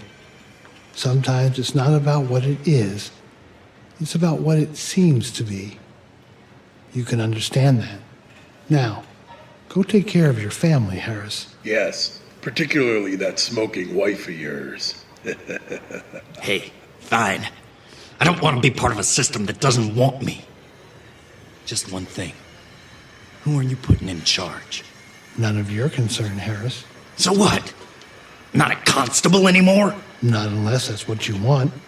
The people like you. They just don't see you as a commanding force. Not after you threw me under the bus. Mr. Harris, we have much to do. Either you want to help us or you don't. If you don't, please don't get in our way. Sounds like a threat, little man. Not really. You yourself said that if you want to leave, we should let you. We'd be more than happy to show you and your lovely family the exit. I see. Well, I guess I have something to think about, don't I? Indeed you do. Indeed you do. Oh my god. Augie? Augie? He's trapped. They're everywhere. What are we going to do? Get to the truck. Who are you? I'm the guy that's going to get you out of here. Me too. I'm the, other guy. Augie, run! Dogberry, get these kids to the truck. Kids? Come on, peoples. Damn it! I'm down to 3 shells. I need something to kick ass with. Good luck with that. Please save Augie. He's such a good, sweet old man. And he hasn't paid me yet. I'm gonna try to get to that truck stuck in the front window. It's got a lot of supplies. I can smell smoke, Hicks. Fire's getting close. Go. Get that delivery truck started. Wait 5 minutes. If you hear me fire my last shell, get out of here, okay? Go! That Hicks. He's a crazy man. He's dreamy. Oh, shut up, Shelly. Okay, dairy products, dry cereal, kosher products, housewares, gardening stuff. Oh, yeah, that'll do it. All right. Stay back. This is madness. I warn you. Madness. Hope you monsters choke.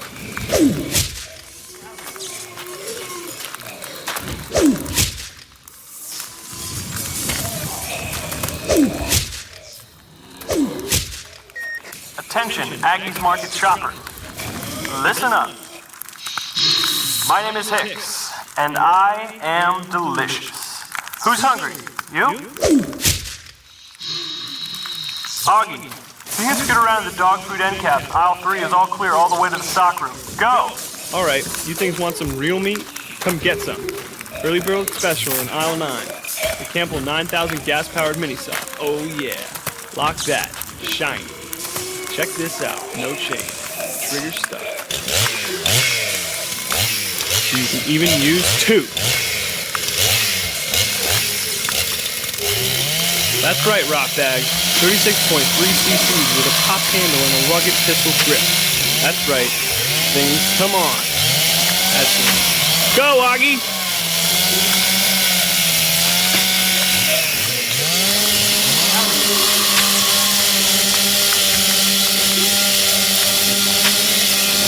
And he was all like, "Gonna get some." And they were all like, and Hicks was all like, "Kiss my tensor." Was he bitten? Nah, he got all excited with his chainsaw and cut through the side of this big display case, and it came down all crass, and he was all like, I'm being pelted with boxes of sanitary napkins. Help me.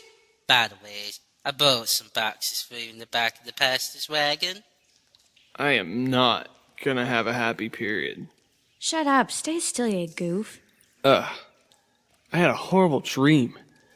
I was attacked by a flock of cotton burritos with wings. Oh, hey, Padre. I was driving up Main Street. Had the same idea he did about getting supplies from Augie's grocery. As I drove up, I spotted a mob of the unholy clawing at the front doors and windows, so I knew there had to be people inside. Next thing I know, the display window explodes and it's chaos. We was out back at the time, and we ran into some kiddies trying to start the delivery truck. I told them to push in the clutch, but none of them could drive stick. Hicks went inside, and that's when he found the chainsaws. They were all munching on the robbers people at the front store. We was loading up the truck with stuffies from the back. Then Hicks got knocked on the head with feminine hygiene products, and I had to drag him out before the nasty started nibbling on him too. We got out just as the bakery caught fire, and If I had just moved 10 feet to the left, I might have been buried by blueberry cereal. I think he's gonna be okay. He might have a concussion, but it could have been worse. I think he's just exhausted, dehydrated. Nothing old Gatorade and sleep won't cure. Thanks, Reverend Dawkins. You saved his life, Dogberry. yeah, I did just that.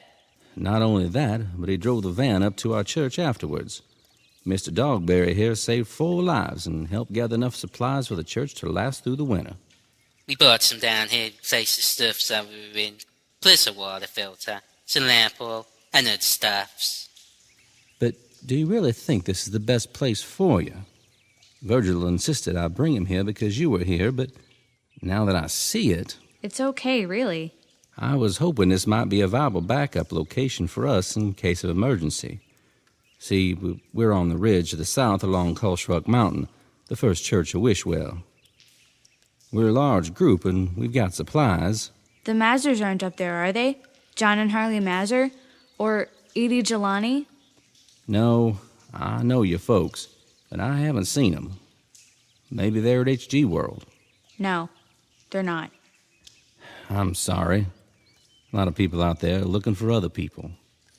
There are a lot of kids out there who have no idea what it was like to live without cell phones. Now that the cord's been cut... Oh, sorry, Veronica. I've been moralizing a lot. I know it doesn't help. It's okay. Hicks can't find his folks either. I really have to insist that you come back with us to the church. This is no place for... He's a hero. What? Yeah, I guess he is. Be that as it may... We have supplies for a few more days. Hicks left messages for my folks that I'd be here. I don't want to risk leaving until, well... I understand. It makes a lot of sense. But if they don't appear in a few days, please come to us or let us come get you. We'll make room. You staying put here, right? Yeah, I'll keep an eye on Hicks. Me too. He and I are heroes. We're like super friends. I have to get back. I will check on you every day. How are you getting back? Dogbearer drove the other truck. I bought you some good eats and some most excellent PVC parts, fiddly bits, and a big stack of awesome. It's all loaded in the cool cave. Thanks, Dogberry. Do I get a hug and kisses? Don't push it. How about rubbing my head just a little? It's very smooth. Do not squander my gratitude, Dogberry. Okay, you guys. You have a radio, you have food, easy on those sweets. I made sure you had fresh fruit and vitamins, toothpaste, deodorant. Wow, you're so the grown-up in this room right now. Listen, Virgil told me what he wants to do, and I think you're both very brave for offering. Offering?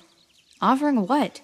Oh, Reverend, I didn't exactly talk to Ronnie about it. Oh, I'm sorry. I should get back to the parish. Veronica, when you're done talking to Virgil here, don't hesitate to call me if you're not on board with it. God bless you both. And God help us all. Indeed.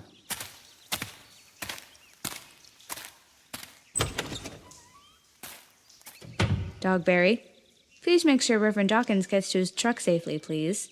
Uh-oh. Hicks? I know that look. Last time I saw it, I just peed on a lady policeman's suit. Thanks, buddy. I'll be fine.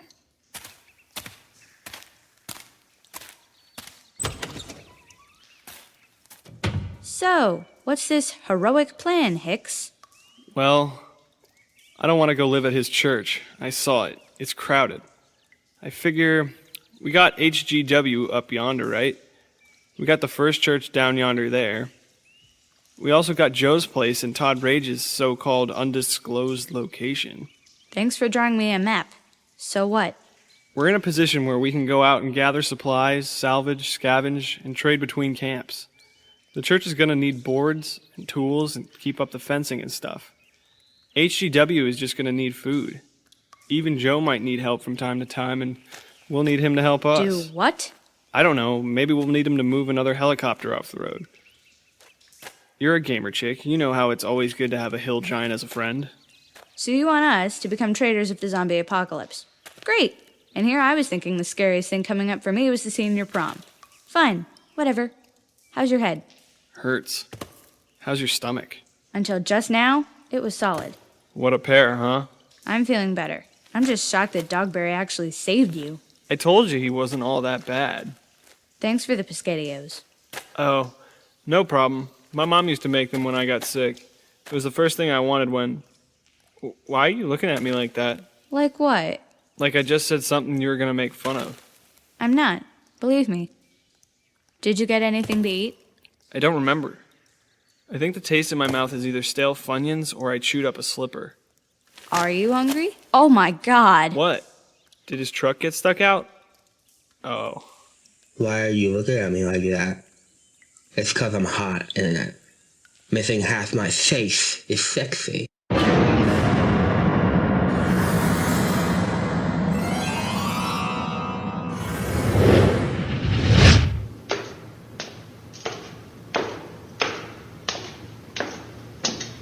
Hey, babes. What are you doing up here? The better question, Ellen, is how did you find me? David told me he saw you headed up the stairs. The roof is still off limits, isn't it? It is. There's Zeke. Zeke's with Regina playing hopscotch over in the appliance section. Oh, that reminds me. We might be one of the people who get their own shower. Now that you're a big, strong constable, they say that service personnel will get their own plumbing installed. Why? Why? Because I like to be clean? No, I mean, why is everyone acting like this is a long-term operation? I don't want to live here. Yes, I know, hon. But it keeps people busy. And frankly, I'm getting a little skeevy about sharing the ladies' room with 50 other women. What's wrong, babe? What?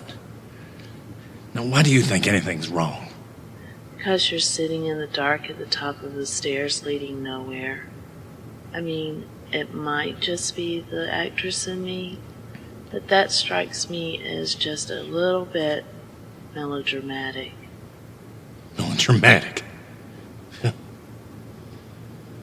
You know I got demoted today. Is it because of that incident yesterday? With the lockdown? Yeah. Those dumbasses never should have followed that idiot out. Now Keith's dead and... It don't matter. And they should be grateful you stepped up at all. Half the people in this place are living like they're owed something by somebody for all this. Wait till the food starts running out. What about running away? What do you mean? Something's weird's going on here, Ellen. I hear things. Half whispers and conversations that stop just when I turn the corner. Something's up. I think it's stress. What do you think's happening? I don't know. Remember when we were both working for the Midwestern Wrestling League and the promoters and managers all started acting weird, having meetings behind locked doors? 6 weeks later, everybody got laid off on that payday. Nobody got checks. I'm pretty sure we're not going to get paid this time either, babes. But they can't lay us off. We don't work for HG World, technically. You know what I mean. Yes, I do. And I think it's stress. Speaking of which, did you know that a handful of people recognize you? Really? Yeah. A few people came up and asked if you were in pro sports. Yeah, well, Keith thought I was the sports anchor for his Scranton news station. I got that face. Yes, you do, Mr. Harris. And I love that face.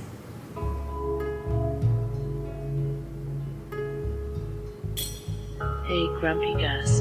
Zeke's in good hands for now. It's quiet up here, dark. What you say you make a shady lady out of me? Right here on the cold stairs. Yes, I love you. I do love you.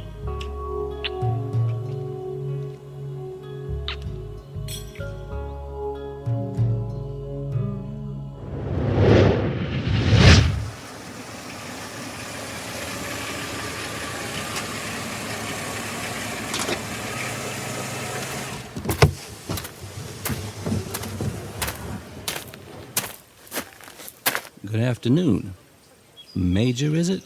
Hello, sir. Major Grant, United States Army. How are you doing? Weather in the storm, Major. What can we do for you? We? Are there supposed to be more of you around? No, just me and the Lord. So what can we do for you and your merry band of soldiers? Well, sir, I'm part of a unit tasked with securing the federal evac site nearby. I'm notifying anyone that we run into that we intend to secure that location prior to evacuation and ask that you prepare to relocate within 48 hours to that location. You're talking about HG World, right? Yes, sir. Have you been there? It's about 3 miles up this road, isn't it? It is. Well, you might want to send them a memo. They closed down 2 days ago. The looters and militia were too much. They aren't admitting anyone. We feel that they will open their doors once our unit arrives. They've been waiting there a little over 2 weeks, Major. That's a long time for so many people to be stuck in a warehouse together. I understand that, sir. We intend to take them out of there. Well, good luck with that. The rest of us will be staying where we are, thank you. Where is that? First Church of Wishwell. I'm sure you have a map of the location. It's on a hilltop southeast of here, insulated by God and man, protected by the latter by the grace of the former. Sir, I must strongly urge you to reconsider. At least pass the opportunity along to the people staying there. When HGW shut down, there was a great deal of bloodshed. I inherited a whole congregation of folk who just want to feel safe. Here, they are safe. Over there? Let me ask you this, Major. Do you know when or how many choppers will come? It may not be choppers. It may be a convoy. So you don't know? No, sir. So we may go down there and find, after a few days, that no help is coming. Every source I have, spiritual and corporeal, tells me that we are on our own. Unless you can assure me that uprooting these people, women and children among them, won't be put at risk by this, we'll prefer to stay. I'm sure you have guns and such that you'd use to persuade us otherwise, but tell me you represent something of the civilization we left behind and not this new, horrible order kept at the point of a gun. How are you on supplies? For the size group we have, we're set for a while. The members of our parish are quite close. We're looking after about 10 orphans or displaced children and probably a dozen more refugees. Everybody's holding on to everybody else to get through this. Weapons? Please tell me you're not a pacifist when it comes to the eaters. Oh, Lord, no. We are well protected from the living and the dead. How are your troops? You're welcome to come and rest a while with us. Thank you, Reverend, but we have to complete our mission as soon as possible. Well, God bless all of you. A lot of men abandon their ethics and allegiances in times like these. Yes, sir. I've seen that. Which is why it is so important for men like us to hold on to ours as tightly as we can. Indeed, Major. You're soldiers. I'm no expert, but they do not strike me as regular army. No, sir. They are part of an international force. United Nations Necroambulate Disposal Detail, repurposed for civilian rescue and relocation. So far from home trying to help save ours. Remarkable. I wish more folks had your open-mindedness. I'm held to a higher standard than most. If you don't mind canned good, I can offer you and your men dinner.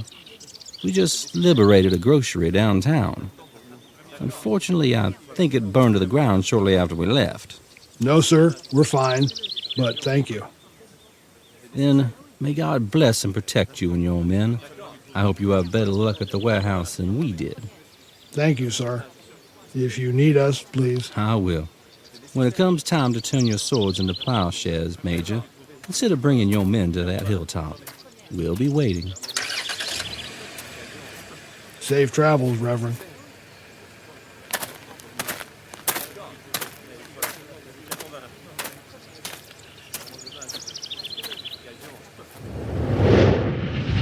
Gray? My God, who did this to you? Duh. Dead-eyed dick there can tell you. What? Christ, you're stupid. Hicks shot me in the face. It should have put you down. Brain, you dumbass. You can't even kill somebody properly. There's cheekbone jammed through my right eyeball. There's buckshot all over my head. It sucks. You know, I don't even want to eat you anymore. I just want to shoot you in the face and let you feel how hot buckshot feels rolling around in your sinus cavity. My tongue only goes this way in my face. Nice work there, Elmer Fudd. Says the guy who sounds like Sylvester the cat. How is he even standing up? Hello? I'm standing right here. I thought I put you out of your misery. Do you want me to shoot you again? Yes. Would you? Because when I want quality, I think Hicks. No, I think I need to kill you both. When did you run into him? I saw him by the road on my way into town. He was heading up here to see us like he promised. But he's talking. He's even more of a jerk than usual. He's a different kind of eater. I hope the only one. I shot him And you didn't make sure he was dead? Come on! He's my best friend. It was hard enough to shoot him. Aw, sorry, Hicks. That's awesome. But I gotta tell you, the bromance is over. We should have listened to Caitlin. She did say that the trip to the Pump and Go was a bad idea. I will say that he took Derek out with a sweet shot to the cranium. Now, since you both suck at security and left your rifles over there... How about this one? Or this one? It has a laser sight. Oops. Gee, kids, I've been under a lot of stress lately. I want to talk to whatever's in your head, Gray. I want to know what it wants. You've seen too many monster movies. You can't talk to what's in my head. It's not like there's elected president in there. It's a collective, a whole civilization, and they only talk to me. You wouldn't understand. There's no heartbeat, no blood. With no blood, the brain dies. How can you still have all those memories and be able to do what you want when... Jesus, with chocolate sauce, love chunks. I don't know. My legs go, I go. Why I'm not munching on you is a mystery to me. So what's the next move? This is just like the last time, except there's two of us holding guns at you. I really, really wanted you to kill me, Hicks. Hi there. What the suck is that? I'm Jerry. Jerry Dogberry. Ambieri. Nice to meet you, Mr. Monster. Dogberry? I thought you were something Hicks made up. Nope, I'm very real. Look at you. All tore up like that. Very scarifying. I can see your bones in your legs. You should increase your calcium intake. Keep away from him, Dogberry. He's infected. I knows that. The dog master knows just what to do about that. Where the fuck did you find Smeagol here? The cave? With Smog? Nice sword, buddy. Does it glow when trolls are about? Tell me that did not just happen. Dogberry, you chopped off his head. Hicks, I thought that was obvious when I picked up his sword and chopped off his head.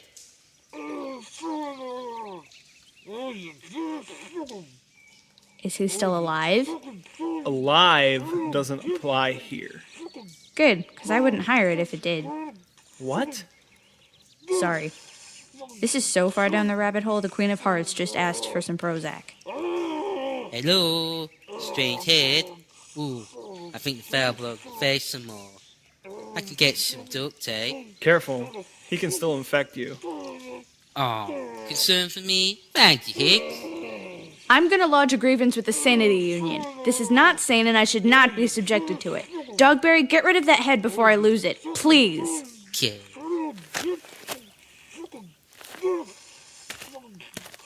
Let's get the rest of him out of here. He was talking, Hicks. Yeah, I know, but not anymore. Gray is done. For real this time. Are you sure? I mean, he was fucking talking. What the hell? Are they all like this now? Is that what you were up against downtown? Can you help me? I am not touching that. No way, no how. Come on. It's fine. It's just a sack of bones. Finally. I can't. There's stuff falling out of him. Ugh. That's it. I can't take this. I can't, Hicks. Ronnie, please. Settle down. Come here. No. Stop it. You've got gray goo all over you. Gross. Oh, God. Come here, kiddo. Come here. It's okay. God, you're lucky. What? I really want to cry, too. Why not? Go ahead. Can't. I just can't. Come here. Oh, Hicks. What are we gonna do? I don't know. Take care of each other. Try to help where we can. We just can't give up. You sound like a grown-up. You know, I don't know why Gray keeps calling you fat. You're actually way nicer on the eyes than Caitlin. Now I know you hit your head hard. Seriously. You're like a hot anime version of Velma from Scooby-Doo. I am so kicking your ass, Virgil. See? I got you to smile. Well, yeah. And you're gonna do one more thing for me. What's that? You're going to take me home. What? You can't cry. I can't sleep. I know I can't sleep until I find out once and for all. Ronnie. It's less than 2 miles from here. There's a lot of sunlight left today. Please? I'm going crazy. Where's the hero, huh? You want a hero? Give me some sugar, baby.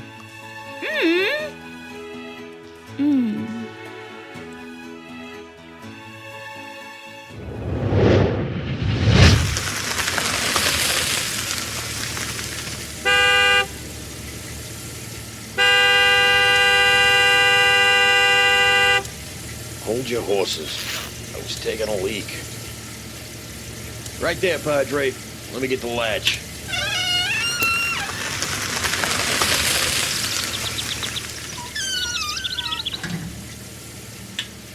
Hey there, Mr. Fisher.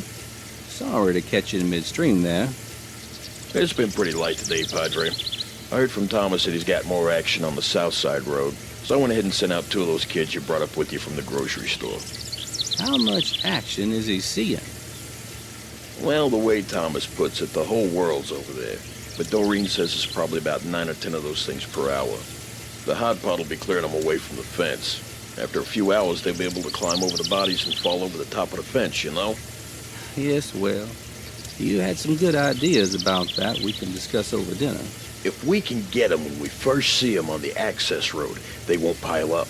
I understand.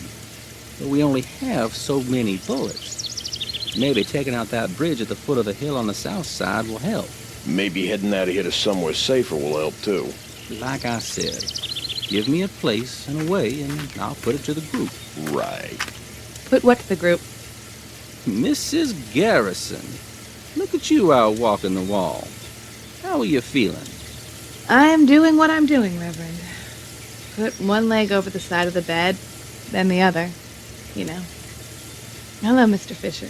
Hell of a thing up there at the HG World place, Mrs. G. Yes.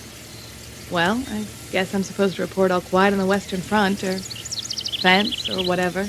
Where's Aaron? Helping with the dinner prep. The best thing for him is to keep doing things. I hope you don't mind, but he set up a computer in the one classroom. He's collecting everybody's music from MP3 players and phones and stuff, so we can listen on the church PA during chores and such. Excellent. I suspect everyone is tired of traditional hymns and my 1970s power ballads. No. I think we just don't want to forever associate Barry Manilow and Neil Diamond with this catastrophe. Yeah, every time I hear Copacabana, I picture someone ripping my guts out of my belly. Oh, I'm sorry, Mrs. G. How about a ride back to the church, Doreen? You can tell me more about your son and the church DJ. Sure. Thanks.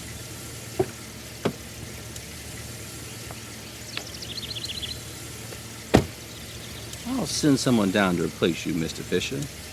By the way, you're a Scotch man, aren't you? You know it.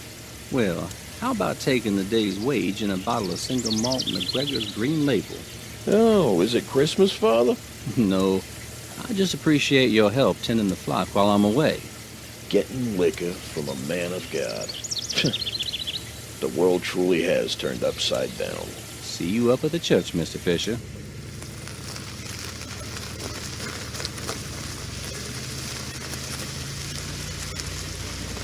Sorry about Mr. Fisher. No. At some point, you just get numb. Father, Reverend, Pastor, sorry. I didn't really go to church before all this. How about Douglas, or Doug? Doug. I know I'm not the only one here who feels restless. Like, we should be doing something.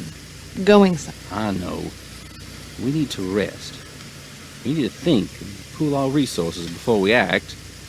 I know the instinct to run is strong, even for me, but look around. This church was founded more than 100 years ago. Look out there. You can see the whole valley spreading wide and up toward the reservoir. This used to be a lookout point and outpost. General Paul Paxton built a little fort here to keep an eye on the natives. Down there, the Algonquin River forks around our hill, and the face is nearly 80 degrees and 275 feet high.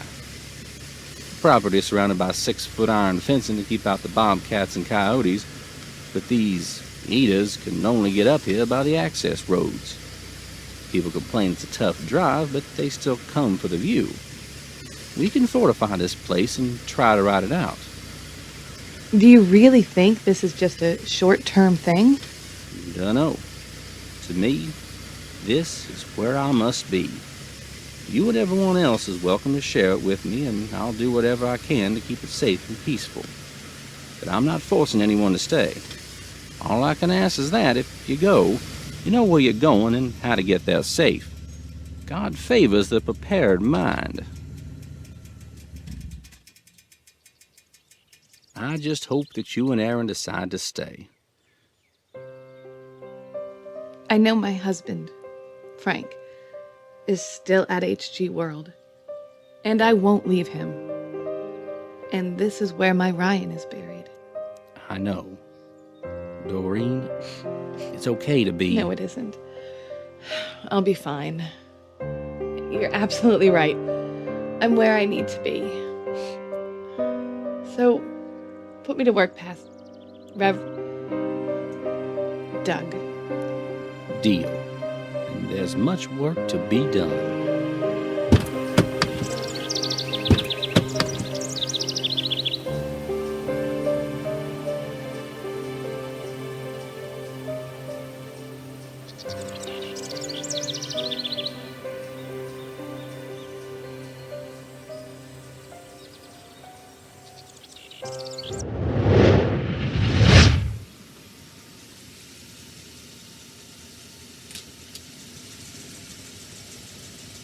Are you sure you want to do this?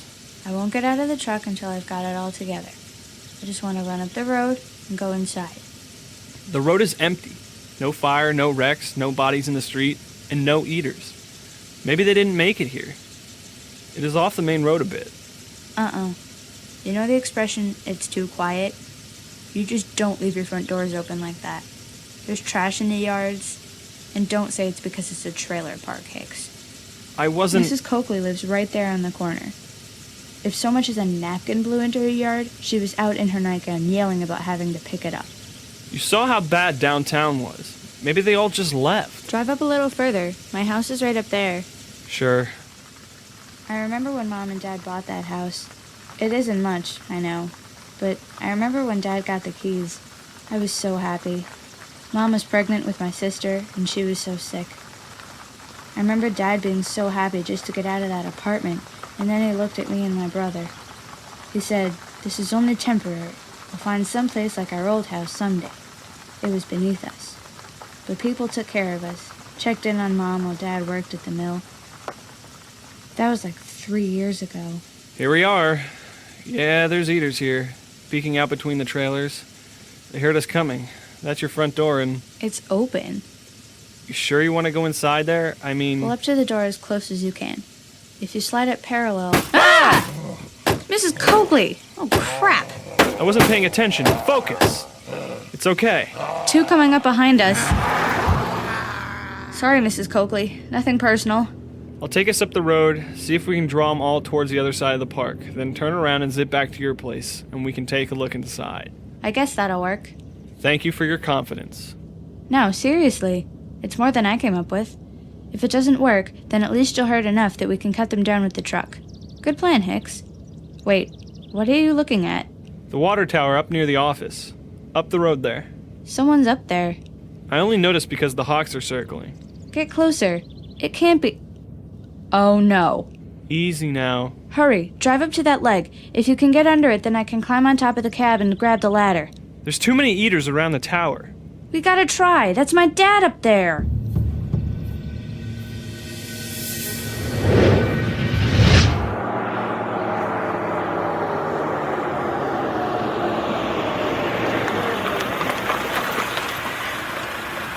Looks like a firefight, all right. Sergeant and Bali, take your men around the perimeter. Report any signs of civilians. Eliminate all hostiles. Voice log continues. At HGW site, evidence of moderate sustained firefight less than a week old. The exterior of HGW site is damaged by a small arms fire, but intact. Main access points are sealed. The exterior garden section fences are also intact. No sign of any movement, living or undead. It looks like there was recent activity and an attempt to line the interior of the fence with wood planks. The parking lot is a mass of abandoned wrecks. I can see about a dozen bodies, the unreanimated kind. We are in the process of eliminating the approximately 50 or so remaining eaters. There is a cargo truck near the main entrance with an open freight door. It is tagged with Happy Valley Militia with spray paint on the side and... Sorry. This supports the reports of a truck containing eaters. The concentration of human remains is located just around the truck, suggesting a band of very hungry eaters left nothing on the civilians to reanimate, or they were dead before the virus took hold. Attempting contact with site control now. Suspend voice log. I hate these new think books. Okay. Open comm channel. Scrambled. Yeah. Set frequency. Yada, yada, yada. Bingo. Okay. Let's try that again. Bingo, bango, mango, bongo. Great. Maybe when I get home, I'll finally know how to get the VCR to stop blinking at me. This is Major AI Grant, United States Army broadcasting on Omega Regal Channel. Please acknowledge if this site is operational. Channel check, Omega Regal. Major Grant, this is HGW 2210, actual. Good to hear your voice. What is your status? Over. We are in lockdown. Over.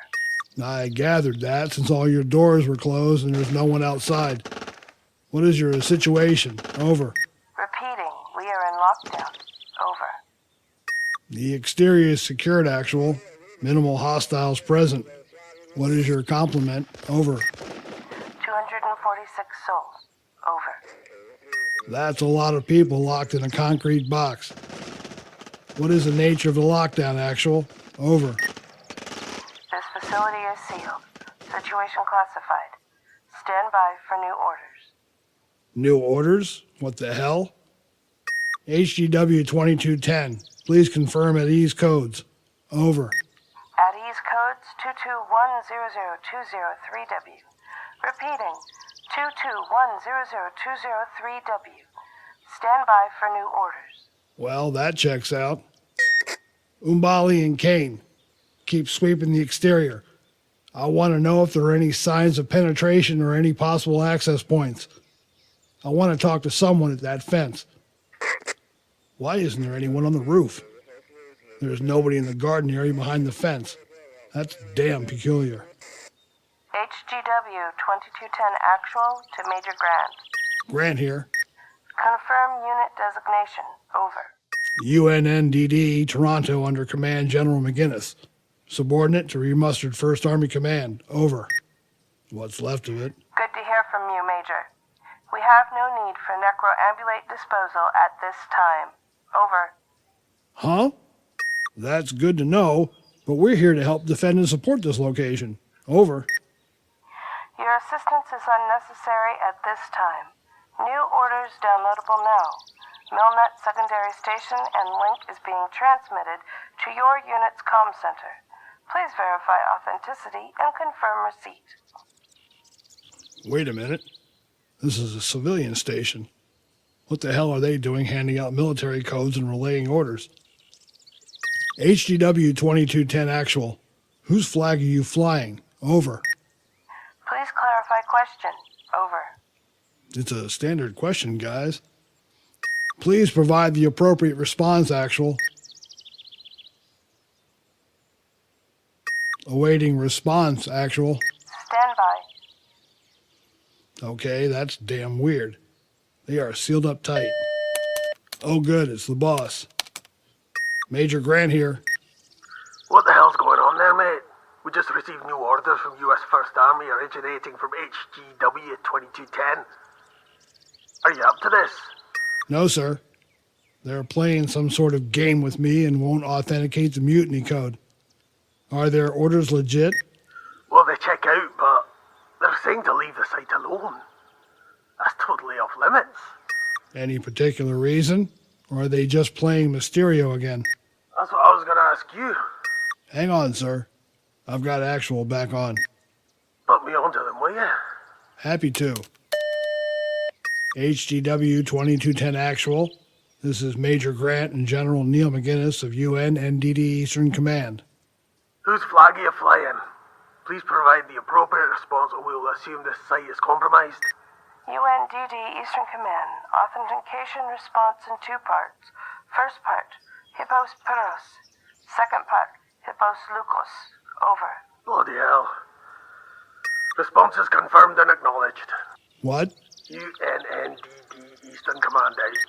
Grant, get thee to a secure channel. We're clean. Right.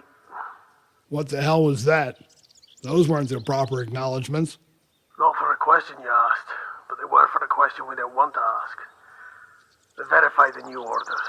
There's no way they could know this without knowing the other. We're done. Done? What do you mean? Done, disbanded, defunct. We're on our own. Get back here. But the 250 people inside there. They'll keep. They're not going anywhere for now. And we can't afford to lose any of our men laying siege to that place. Besides, we've got other issues. I'll brief you en route. Let me know when you're underway. McKinney's out.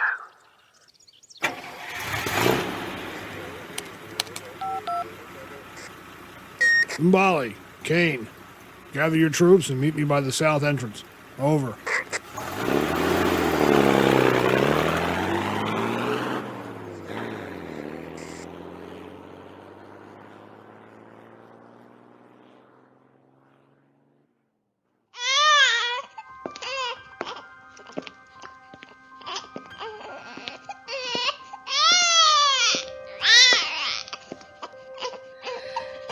No, sweetheart, there. No need to worry, no need to fear. Soon the sweet Gucci's all will be here. 50 cents for fat ones, 20 cents for lean ones, 15 cents for dirty ones, 30 cents for clean ones, a nickel each for mean ones. The Gucci's are coming, and maybe tonight.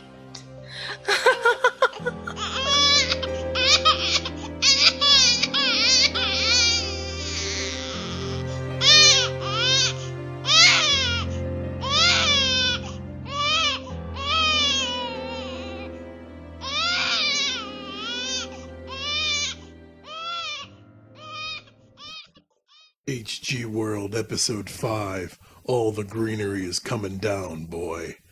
Featured Shane Harris as Augie, Dustin Shanafelter as David, Mark Zarakor as Dawkins, Lee Sands as Dogberry, Tracy Hall as Doreen, Steve Cox as Fish, Michael L. Stokes as Grant, Stacy Dukes as Gray, Glenn Bartram as Harris, Ryan Smith as Hicks, Michael L. Stokes as Jack, D.T. Kelly as Jeb, M. Cierro Garcia as Jenny Joe, Lance Schoenberg as Krantz, Shane Harris as Mayor, Ayub Cody as McInnes, Dustin Shanafelter as Pimples, Cheryl Malcolm as Regina, Becca Reines as Ronnie, Carol Stokes as Ruby, Cheryl Malcolm as Shelley, Dayton Ward as Shemp, Keith R.A. DeCandido as Todd Rage.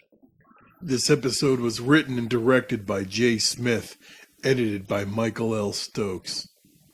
Dialogue processing and digital services provided by Michael Stokes.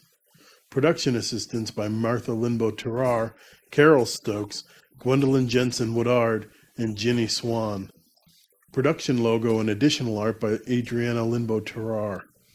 This show was edited with Magic's Music Maker and Reaper, with some sound effects from freesound.org.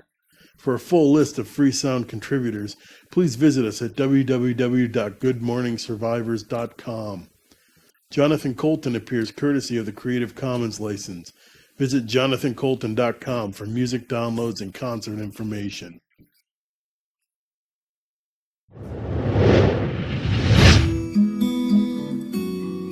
What's more important in this world than your life and the lives of your loved ones? Here at Gypsy Cove Miracle Hospital, our staff of medical professionals work around the clock to bring you the very best in personal health care. Since our town was founded, generations of people from not only Gypsy Cove, but also neighboring townships have been both born and treated here. We're more than just a place for healing. We're A living nightmare. I don't know if this is getting out to anyone, but stay away from Gypsy's Cove. This town is not what it pretends to be. There's things everywhere. The shadows are alive. The alleys, the woods, monsters. That's all I can call them. These people are not at all what they claim to be. My God, some of them aren't even human, for Christ's sake. I don't have much time. Something's after me.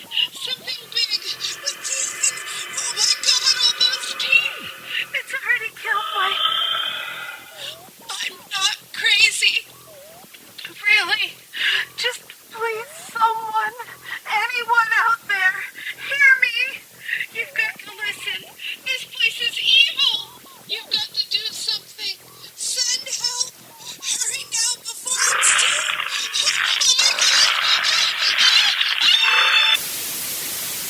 Our first priority is you, because here at Gypsy Cove Miracle Hospital, you're more than just our patient. You're part of the family. Gypsy's Cove, a small town with big secrets, where good and evil meet in the unlikeliest of places, and where the fate of the world may ultimately be decided. Coming soon to podcast 2010, only at gypsyaudio.org.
Welcome now, my friends, to the show that never ends. We're so glad you could attend. Come inside, come inside. Federal notes won't do, oh no. They have no value wherever we go. We'd much prefer barter. A bottle of bubbly, a can of creamed corn, a box of bullets to see our show. Good evening, gentlemen. Welcome to the corner of art and commerce. Being for the benefit of the Happy Valley Militia, protectors of this realm, we offer you celebration in a time of tragedy, fun in a time of famine, pleasure in a time of great pain. Booze, chicks, and good times? Good gentlemen, we have that to offer and more. Come inside. Total security, total comfort. I recognize you both. Don't think I cannot see through the rags and the saggy eyes of weary travelers. You recognize us? Certainly I do. You are artists. I thought we were gentlemen. Two sides of the same coin, my friends. It is good to come upon two men who can no doubt appreciate the artistry of our performers. All we ask is a token in the currency of the realm. What is the currency of the realm? The stuff of life. What have you to offer? Merely a token to cover our expenses, while within you may trade what you have for what you need. I've got a gold watch off a Canadian deserter. No need for time here, except where the sun sits in the sky. It's night. Then we have no need to tell the hour until the sun returns. Yes? Aye. Tom Stoppard called mate. He wants his characters back. Excuse me, friend? Never mind. Let's just get to the rapiers and right bit. Hey, I've got an idea. How about you cop our admission and we'll consider trading you a tractor trailer of beer and a rolling crystal meth lab for the things we need. You, sirs, have no sense of theater. But I appreciate your candor. Pleased to meet you both. Hope you guessed my name. Come inside, come inside. Thank you. Welcome now, my friends, to the show that never ends. We're so glad you could attend. Come and see the show, come and see the show. Tits and pancake batter. This looks like a bloody beer commercial. If Hank Williams is here, I'll be taking leave from this operation, sir. Check the surly-looking bloke off to the side. He's pacing us. I saw the barker throw him a look when I mentioned the trailer. He overheard us. So far, so good. You have a trace of moral outrage on your bottom lip there, Mr. Grant. Wipe it off before they spot it. So this is what we've come to. In any society, there will always be sin. Sodom isn't a city. It's a state of mind. It's like the midway of the carny. Instead of stuffed animals, it's just cases of booze. Women dancing in cages, men dancing in cages. Well, at least it's equal opportunity exploitation. That one over there is quite nice. I think she has a future on the stage. Come on, mate. I was in Mogadishu and Sarajevo. I've had barracks parties wilder than this. Mr. Surly is coming up. Keep an eye right, we're being watched. Where? 1 o'clock high and 5 o'clock. Noted. Good evening, gentlemen. Hello. You are now under the protection of the Happy Valley Militia. Leave your fears at the door and feel free to find your wild side tonight, gentlemen. Yeah, well, we got that bit from Captain Thespian outside. Nice place you've got here. You like our little oasis? You've only seen the marketplace. Who's your silent friend? You look a little lost. What can we find for you? It's a bit overwhelming. I don't know where to start. Don't worry. This whole area is secure. Is it? Oh, absolutely. Shooters in every corner, customer servants, all over the grounds. No one gets in or out without our notice. And we noticed that you came mentioning a substantial trade-off. We did. You guys are quick. We're vigilant. Our clan salvaged a warehouse up near the Algonquin Valley, and we've got more merchandise than we really want to warehouse. We met a guy in Springtown who said you folks might want a deal. A guy in Springtown, huh? Who could that be? I didn't catch a name. Large bloke with like 60 rings in his left ear and a nose full of metal pins. Looked like someone got drunk and scribbled all over his arms. Luther. When did you last see him? Little over 36 hours ago. He was asking about some girl. He looked pretty banged up, so we took him in, fed him, and sent him off with a medikit and some power bars. He was really insistent about finding that girl. He didn't want to talk about it. He's one of your boys. Typical. Yeah, he's one of our boys. Thanks for taking care of him.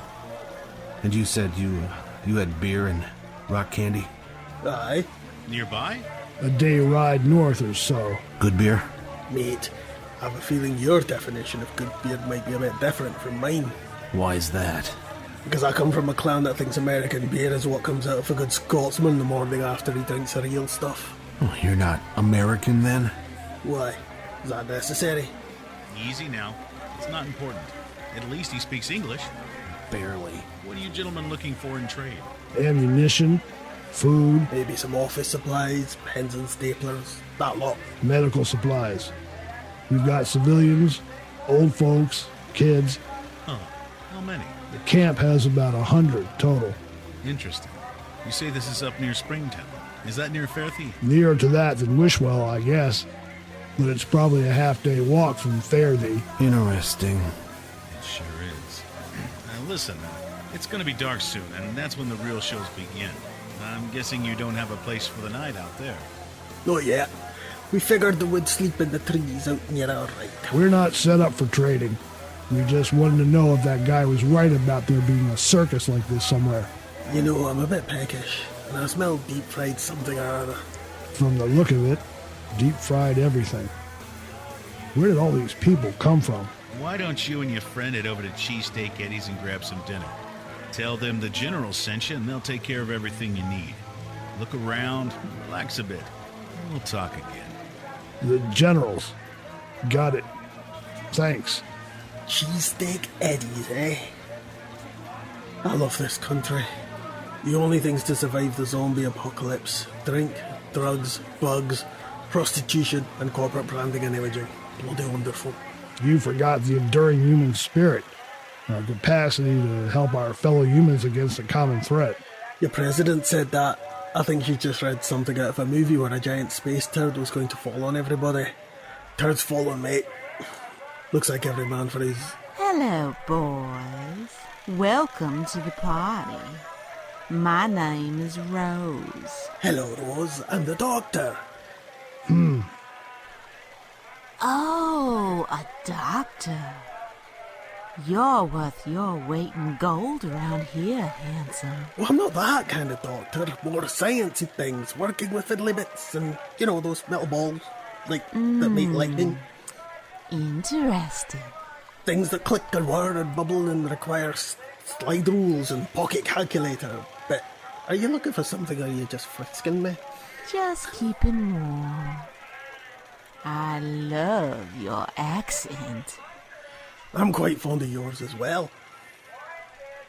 Where are you boys headed? Cheesesteaks, I think. Oh, my girlfriend Jo and I were on our way out to eat. Dressed like that? I thought you'd be headed to a club. Or a street corner. Oh, come on now. Sorry, this is my traveling companion, Jamie McCoy. Grant. Just call me Grant. Grant. I know my friend Jo will love that adorable salt pepper beard.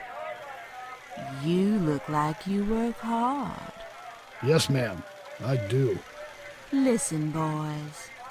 We've been on our feet all day. We're just dying to just relax and, kick back. Would you mind if we joined you for dinner? I don't want to impose. Absolutely not. The General said we'd be taken good care of tonight. Well, if that's what the generals want, then that's what you get.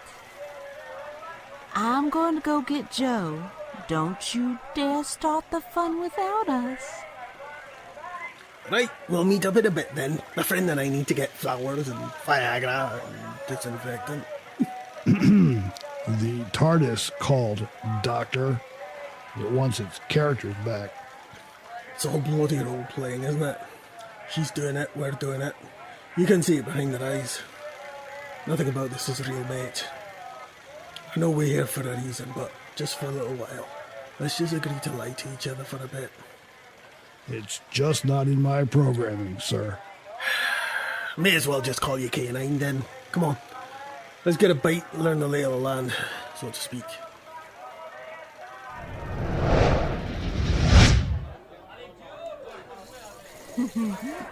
Oh. I was sitting in a basement pub with 3 of my mates, staring out the window onto Oxford Street where all the pretty rich girls paraded.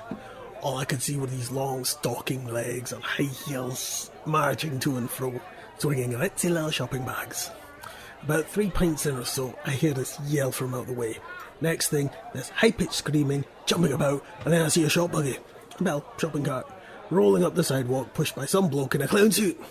In the buggy was this pasty white naked man, arse pointed starboard toward the pub window, pressing through the crossbars of the cart. It took a right down our alley, and we watched it pass every window in the place until the clown tripped over his shoes near Picker's End, and the buggy rolled down a sharp hill into Fairlight Street, where it slammed into a town car packed with nuns and schoolgirls.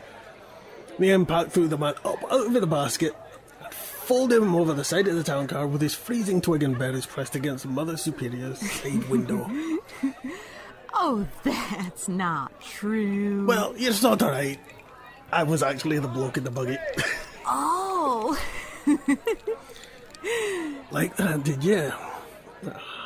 Pour me another scotch and I'll tell you another one. Absolutely, Doctor. Oh, I love it when you call me that.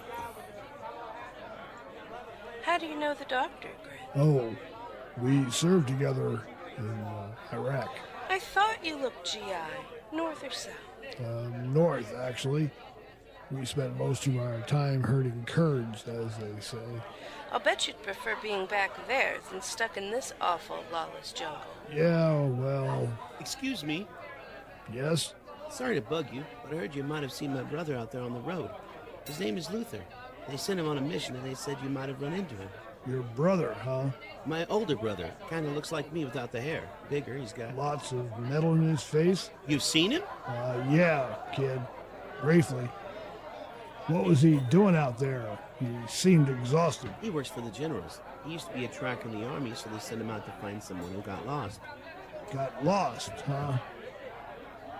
How old are you, kid? 16. Well, how did he look? Did he say where he was going or when he'd be back here? No. Sorry, kid. Who is he going after? He was well heeled for a tracker. I don't know. It's just what he does. Well met and huzzah, gentlemen. I see you found an oasis in this vast desert. Mate, you can clock out now. We bought the ticket already. Yeah, well, it's a living, you know? Man, my dogs are barking. Mind if I sit down? Wow, you've got the good stuff. The general said they take good care of us. There they are. Hey, Benton. Yes, sir? I thought my job ended when yours started. I was just asking about... We don't keep you around for conversation, Benton. And your brother isn't here to pay your way. So, get to work and let the big people talk, okay? Hey, take it easy on the kid. On my way, sir. Kid was looking for his brother. Yeah, well, there's a lot of people out there looking for someone. And I'm sure someone here tonight is looking for him. What do you mean by that? Hey, Hugh. How are you? I am tired, Miss Joe. I'm so looking forward to pulling up stakes and rolling west. If you boys don't mind me talking a bit of shop, I don't think there's a rube left in this town with anything to squeeze. Looks like everyone here is either drunk or on the make.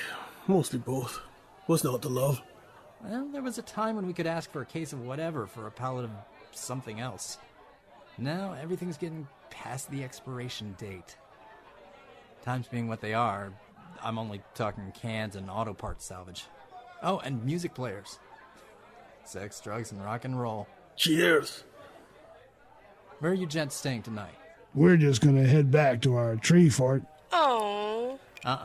Nobody gets in or out after nightfall, order of the generals. Last thing we need is a bunch of drunk or stoned idiots wandering off the woods and getting gnawed on. Bad for business. Uh-huh. Well, I guess that's settled. Oh, I'm sure we can find you boys a place to sleep tonight. Oh, absolutely. Where are these generals, then? Some of them are here, but they run the whole shop out of Center County. See that house over there? See the van with the fat clown painted on the side? Aye. Whose house is that? It's the command center. Well, I see you're not shy with our hospitality, gentlemen. The shite we've seen in the last few weeks. It was absolutely necessary. Those steaks are bloody marvellous, weren't they, Grant? Haven't had a steak that good in years. Oh, don't worry, spooky anonymous avatar of the underworld. It'll be well worth it tomorrow when we trade. Oh, I think you took most of your trade tonight. Steaks, our good booze, Joe and Rose here are two of our best girls. No. You don't mean these sweet girls are professionals? Way to break the fourth wall, you jerk. Watch your mouth. You watch yours, young man. No matter what this woman does for a living, you will treat her with respect. Sure. Dad. Whatever. It's fine. It's fine. We offered and they took us up on it. No worries. I just hope your story about that truck and trailer check out. Yeah. I'd hate to have to work off all this in trade. Tell you what, man. I know where you can find two gorgeous mint condition transport helicopters.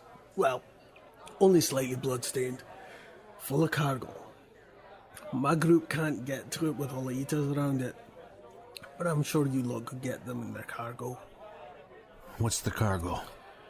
There were relief flights, so I imagine rations, tools, radios, ammunition. You mean your camp was too weak to break up a mob of rotters?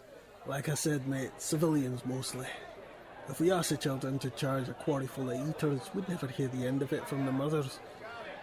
And we don't have enough ammo to take them all out. That's kind of why we're here. Interesting.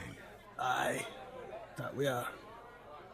So, is all that worth this plus 50-50 split on a cargo with you not taking the Blackhawks? Well, I don't know if we have anyone who can fly. General Ying can.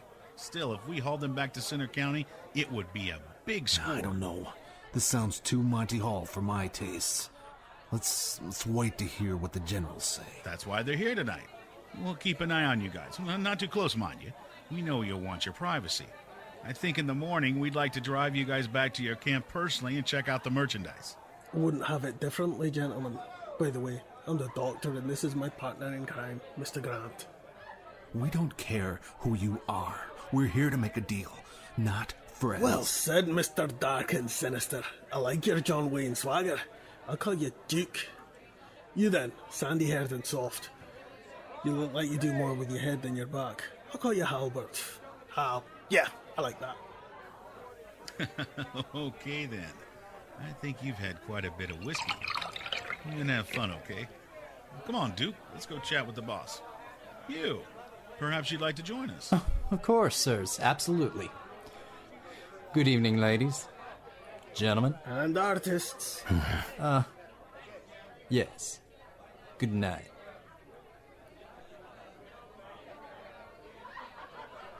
Listen, Joe. Yeah, sweetie. Look, Joe, let's say this a little more I private. think that's very possible, Grant. Gentlemen, ma'am, I take my leave of you. But not your senses, I hope. Of course not. But just in case, I'm taking the Hennessy in the event that I want to get my Kanye West on. What the bloody hell are you on about? Get out of here, you crazy kids. Ah, young love. Is there anything quite like it? Oh, I don't know, Doctor. Tell me, what do you want to do? Perhaps later, you and me. We could spin around the cosmos and I could show you my sonic screwdriver. That sounds great. But first, I'd like to get to know you a little better if you don't mind. Ask me anything you desire, Doctor. Examine me as deeply as you'd like. Too right.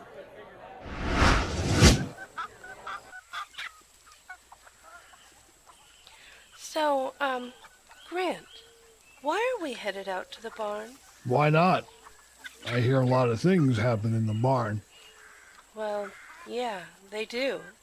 But we can make our own things happen out here under the stars. Listen, Joe, can we just drop the bullshit for a minute and talk like people? What do you want to talk about, Grant? I appreciate, having you here. I love the steak and the beer and all, but I'm just wondering. What? My tastes run a little different. Doc back there, he's happier than a pig in shit right now. Me? I was wondering if instead of being my sure thing this evening, you could serve as my concierge. What does that mean? What's in the barn? Animals. I want you to show me the barn. Oh, I see. You're one of those people. You got a problem with that? Way I see it, you're making out on the deal by spending your night on your feet instead of off them. Hey, what's that over there? Where? I can't see into the dark. Hey, boys, you okay? Drunks. Just a couple of... Oh, wait. No, they're not drunk. I thought you said we were perfectly safe. I didn't. The generals did. Nobody around. Okay. Get behind me then. Step back. Wait a minute. There is nowhere safe. The key is to... Destroy the brain. I passed that class. How? A hairpin? Here's your next lesson.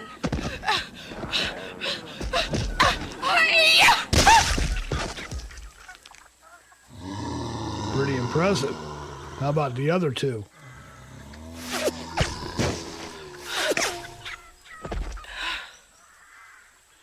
You shot them. I didn't. Then who did? They did, probably. You all right? Good shooting, by the way. The barn, then? This Luther bloke, did you know him? Yeah. Everyone knew Luther. He was a badass. Badass. Well, can I tell you a little story? Another one? You are just full of stories. But I like your accent. It's hot. I could curl up in your arms and sleep for days. Tell me a story, Daddy. It's not a funny one, I'm afraid, but I think you'll appreciate it. About a week ago, my mate and I were working a regular gig taking care of monsters, trying to keep our little family alive and working. This Luther bloke shows up riding this awesome Harley Davidson, like he's King Zombie Slayer, and he's looking for 3 wee lost girls.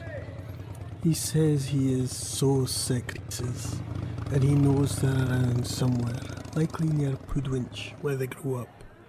He was pretty banged up, so we took him in, bandaged him up, took a description, and wouldn't you know it, we'd seen someone like that a few days before. He said her name was Constance. I see from your expression you recognise the name. As fate would have it, we were out there a day or so before, on our way somewhere, and this young thing, not much older than 16, comes running out of a gas station shop. We almost shot her thinking she was an eater. Pale skin and bones. But we kept our heads, stayed frosty as Grant might say, and we took her in. She said she was looking for her sisters. They were separated 2 towns back, but she had an idea where to find them. We were going to take her to them, but she never told us where and ran off into the night. She took some supplies, found a car and drove away. Mr. Badass had a photo and we recognised it. Sent him west, we did. I am so sleepy.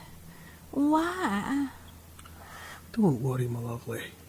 I want you to sit still for the rest of my story. Anyway, a few days later, Grant and I were on another road. And who do we stumble across but Mr. Badass? He doesn't have his Harley. He's in one of those crossover things, a big fat black car that looked like a hearse. It was broken down just off the main road, So we stop off and offer our assistance, and he shoots at us. Can you imagine? I guess that's a pretty badass thing to do. But we had to shoot back. He goes down with a 9mm hole in his left leg, and while he's sitting bleeding over the asphalt with 3 Senegal MPs pointing weapons at him, I find 2 little girls in the back seat. Found the girls? Aye, he did that. 2 girls, barely girls, just about babies they were, naked. He'd bound them in barbed wire, not rope, not handcuffs, not even coarse twine. They'd been that way for days because a few of the puncture wounds on their legs and arms were infected, one gangrenous. The wee one, 12 years old if I'm a day. Our medics couldn't help her. She was beaten by Mr. Badass so badly that she didn't need to be tied up. He'd broken both her arms. Her sister, well, she's with us, but she's more like caring for a plant than a person. We're hoping we can do better with the baby she's carrying. I'll say no more about that for now. But guess what Mr. Grant found?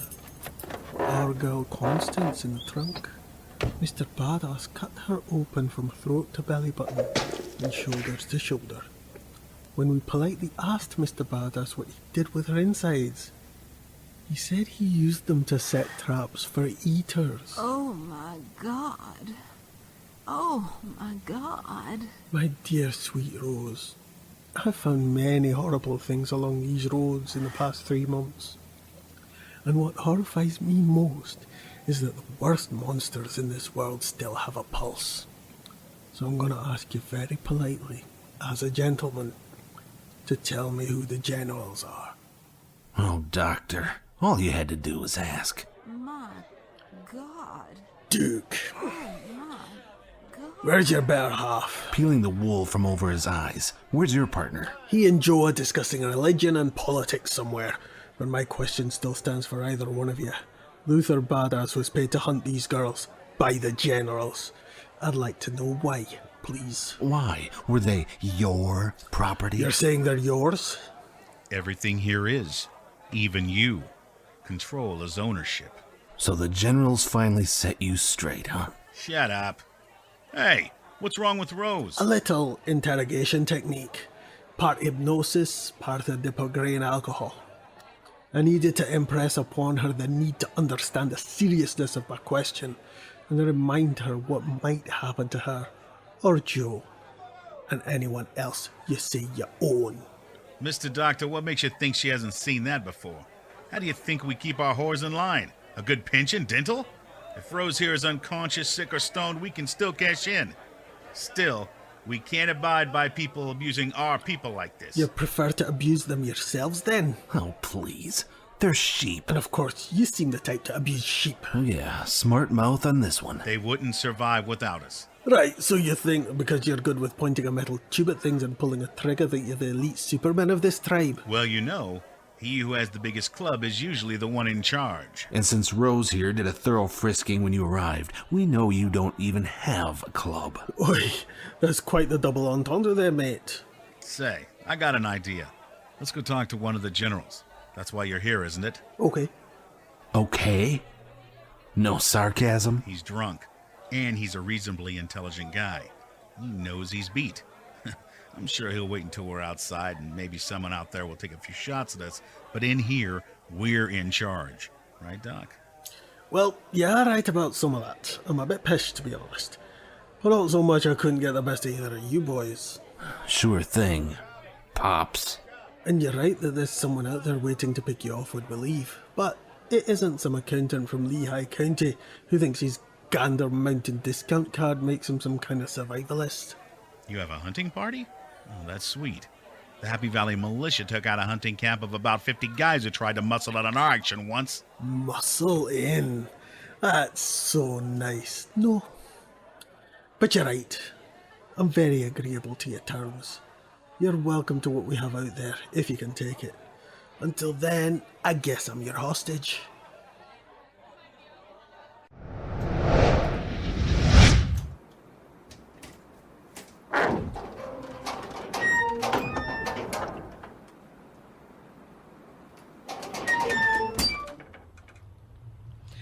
So I got you past the door.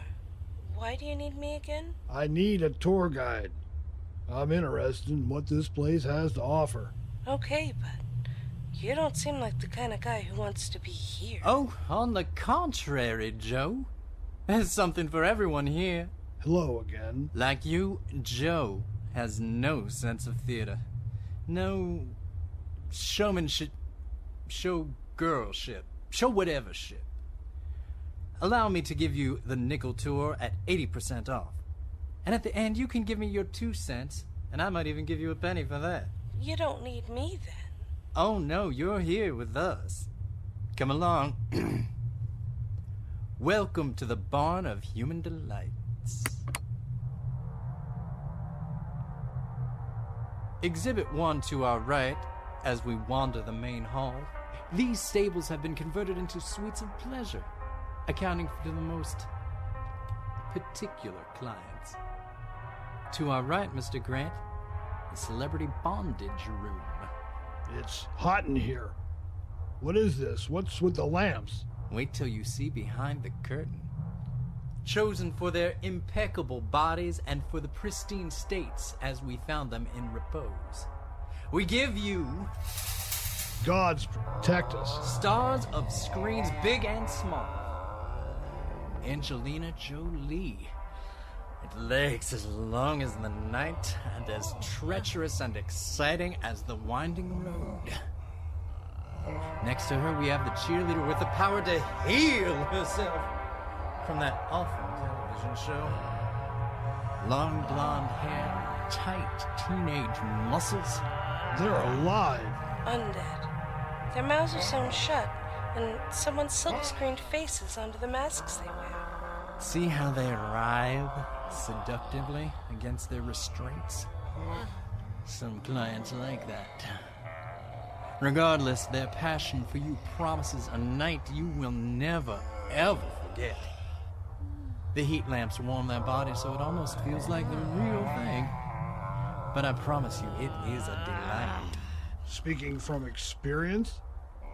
If she won't tell, I certainly won't. Now, I can see that you are more disturbed than titillated by this. But before you say no, go ahead. Touch them. Better that than the best robot doll. I don't think so.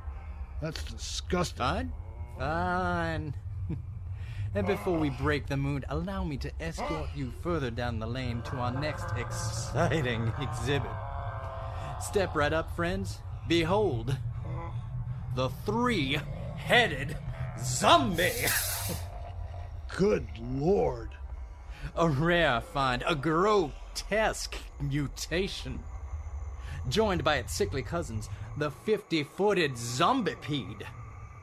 Both kept secured in steel cages. Usually the smell of a crowd drives them insane. Good theater. They give me the creeps, more than usual. I'll bet.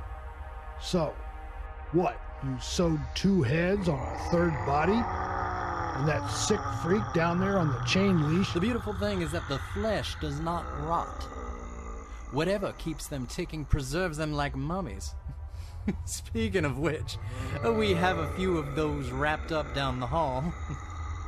But here our sad little clown Bubba. I think I've seen enough. Every circus, every sideshow needs a, well, little person. Zombidget. No?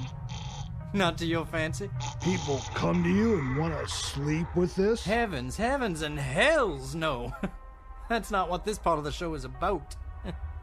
When the lights are low and the crowd draws near, we bring out the star attractions. Hey, let go of me. Of course not, my dear. Step right up and don't be shy, because you will not believe your eyes. See how they hunger. This day care of terror longs for the supple, tender flesh of young Joe. Stop it now. That's enough. Most performances we use a depressant or other hallucinogens, but this pistol will serve our purpose. Depending on the crowd, we might let one of our exotic dancers come forward to tease and tempt the Please. creatures. I hate these things. I have nightmares Who about doesn't, honey? If you don't, you'll get in the pen with them. Let her go. This isn't for me. No, but it is for me. I enjoy this a great deal. Particularly after a long day. See, I love how the sweat glistens off her heaving chest. See how the children react? How they long to suck it. They lust for beauty's heart, and arms, and liver. Oh, her body shakes, lost in the panic of her imminent doom. Just one bite, a mere nibble from any of these drooling, rotten maws, and her life ends. She'll become like them.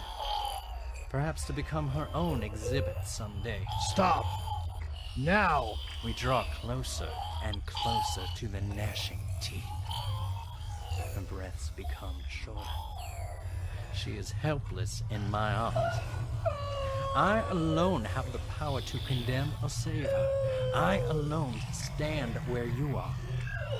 As I inch her porcelain features ever so close to the monster's grasp, you don't want me to slip or stumble. Once this beast has its hands on beauty, it's over for her. Besides, the ladies already frisked the both of you quite well when you arrived. That a fact? That's factual as the gospel. Please stop. I don't want to be one of them. I can't stand it. Who are you? Defense Intel? MI5? CIA? What militia are you with? Oh, so this is your version of interrogation. These things and I, we understand each other. They have no ego, no superego. They are pure id, pure instinct. They see something, and they take it. Then do it already. Why should I care what happens to one of your people? You don't answer to me, but you do answer to the generals. How much will you owe them after this? One of these killed everything, everyone I loved. They destroyed my home, my business, my life. So you think stuffing a corpse into a slinky black dress and spray painting a celebrity's face onto a mask is normal? Sane? Showing off dead children in a horse's stable? That's sane? Nothing's normal. Nothing's sane. Are you kidding me? What did you expect to see here? Whatever I expected left my head when I saw the human centipede.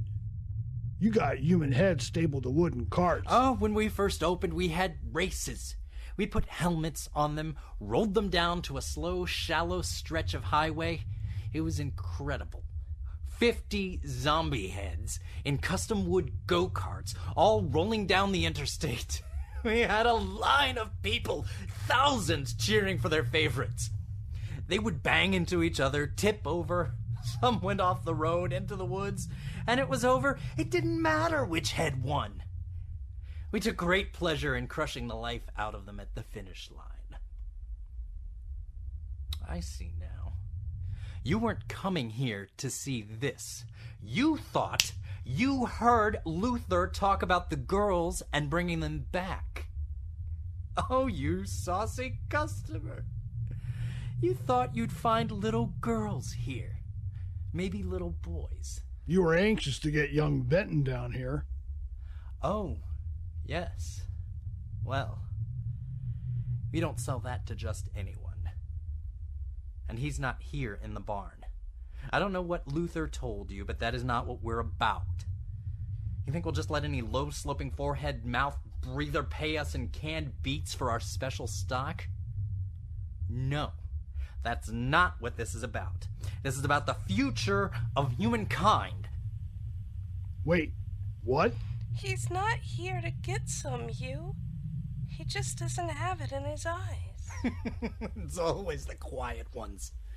He walks with unmasked tension. He moves deliberately. Every time I've shown him something, his eyes were seeking something else in the shadows around the corner.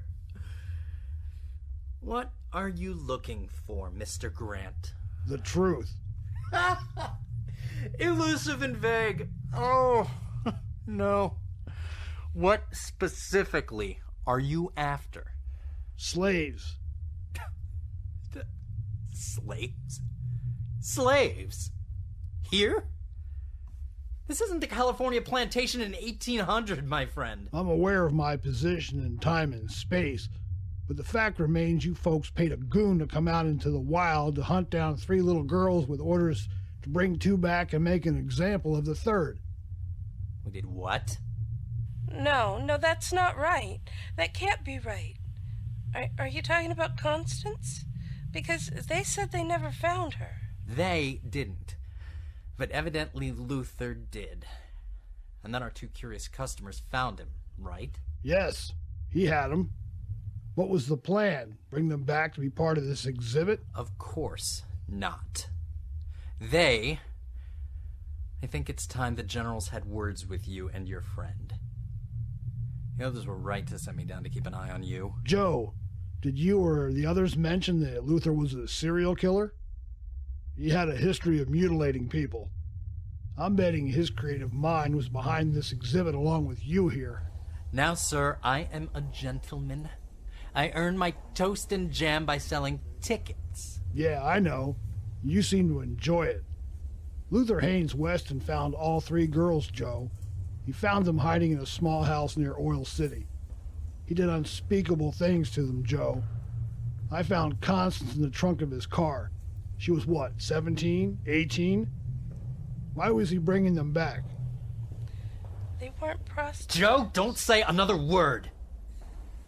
I'm going to get... They weren't prostitutes. He wasn't bringing them back for that. At least, not the way me and Rose do it. Uh-huh. Okay.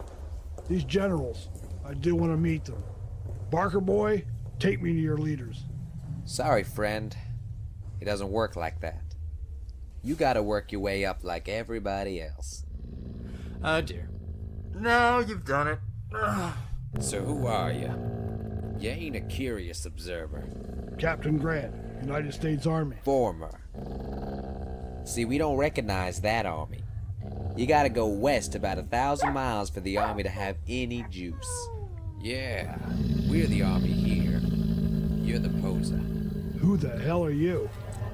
I am General Dirk. This is my brother, General Kirk. And this is our hungry pit bull, Ringo. Ringo says, hello, or fuck you. It seems the same to me. So Ringo wants to know why you're here, Captain. He also wants to know what you taste like. Which question would you like to answer first?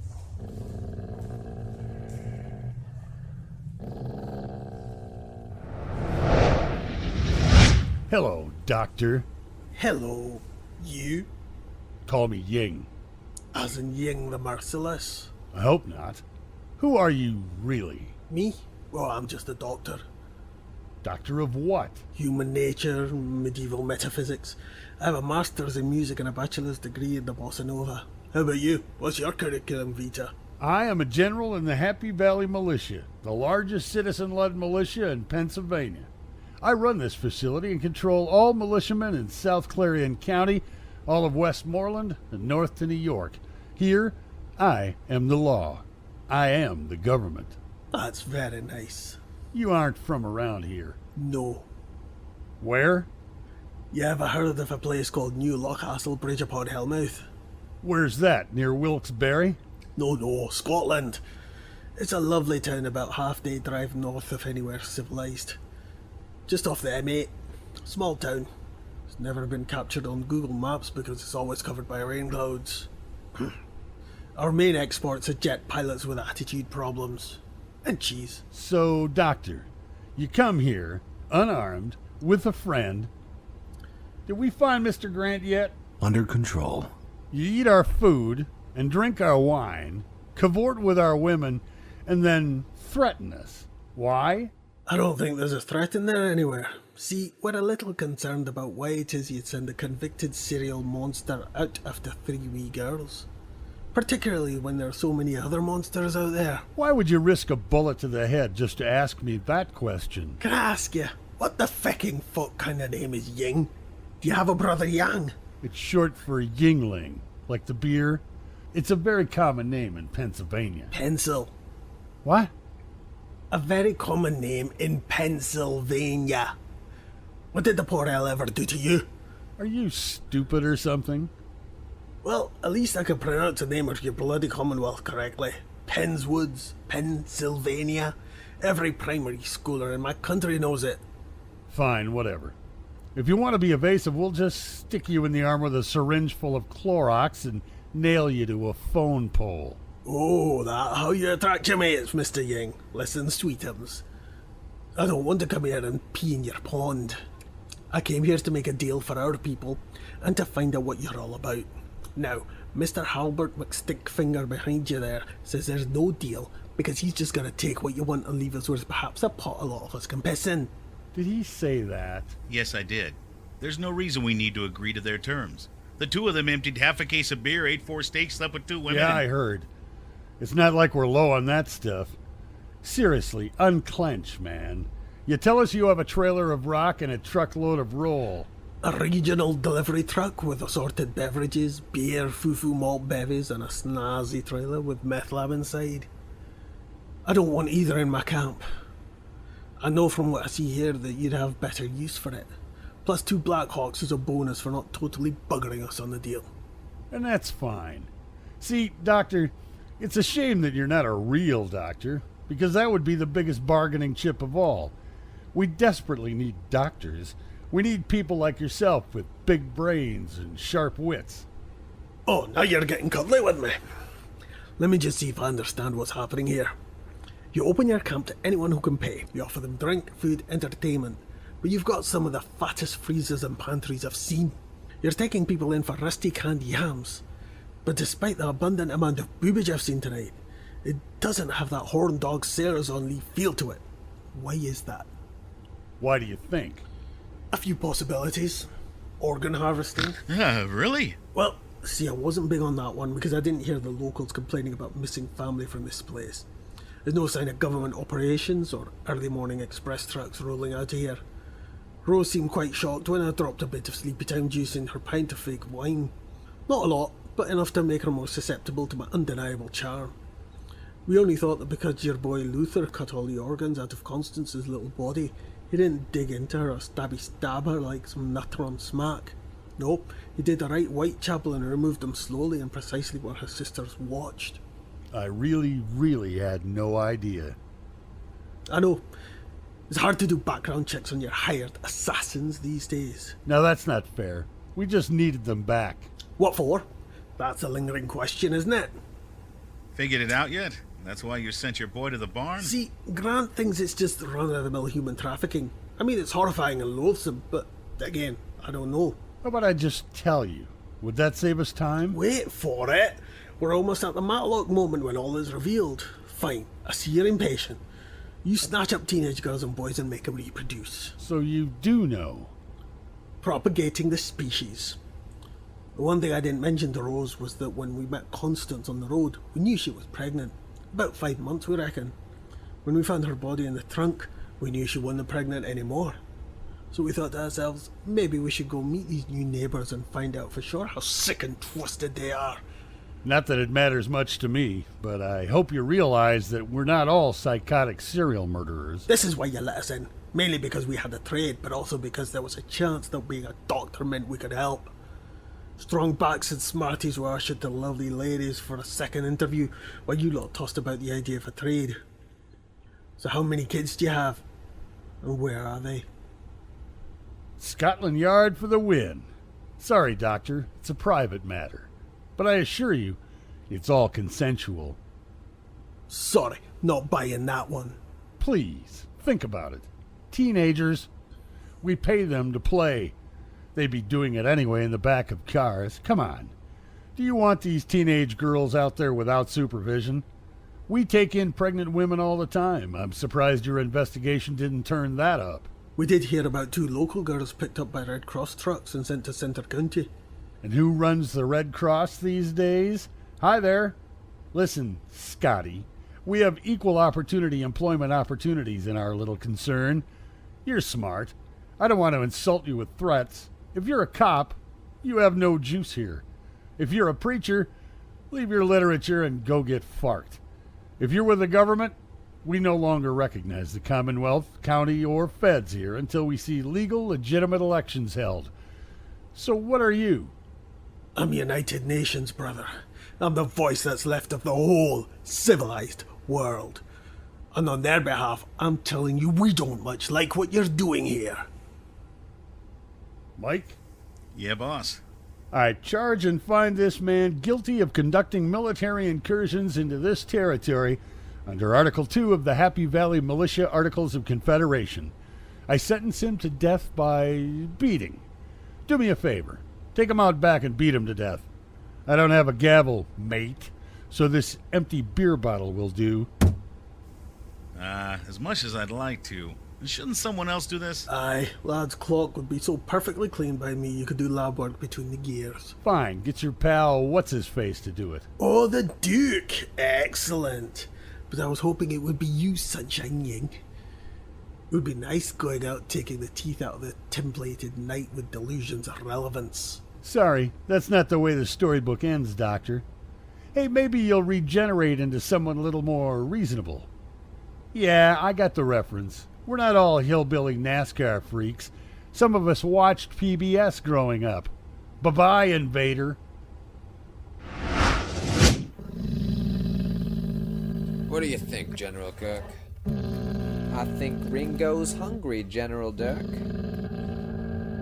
Would you gentlemen mind if I return to my duties? It appears that you have things well in hand. You don't have your hairpin, do you, Joe? Sorry, it's still stuck in that rotter's eye socket. And I'm sorry, Tvorich, but you're on your own here. Super. Sweet Jovich. She knows where her bread is buttered and who keeps her butt covered. Who are you with? Why are you here? And where exactly is this loot you propose trading with us? I told you. I'm Captain Grant, United States Army. Personnel code 324-PA-9711. Don't cop to the Geneva Convention here. You know we've got your buddy in interrogation. He's not long for this world. Either. Yeah, either.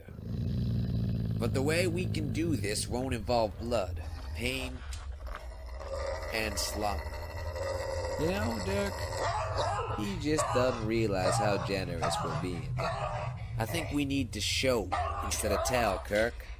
Ringo? Richest hand blink.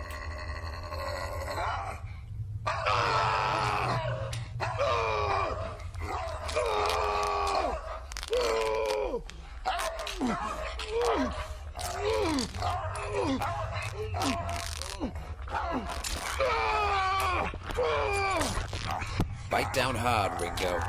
Make him bleed. I want the deadies all excited. Well, he follows orders. He won't swallow any of your arm, but he will tear it up a good bit. Consider the number of veins and arteries in that part of your body. Consider the amount of blood pumping through there right now with all this excitement. Listen to the eaters. They can smell it already. And do you know how long it's been since they've eaten human meat?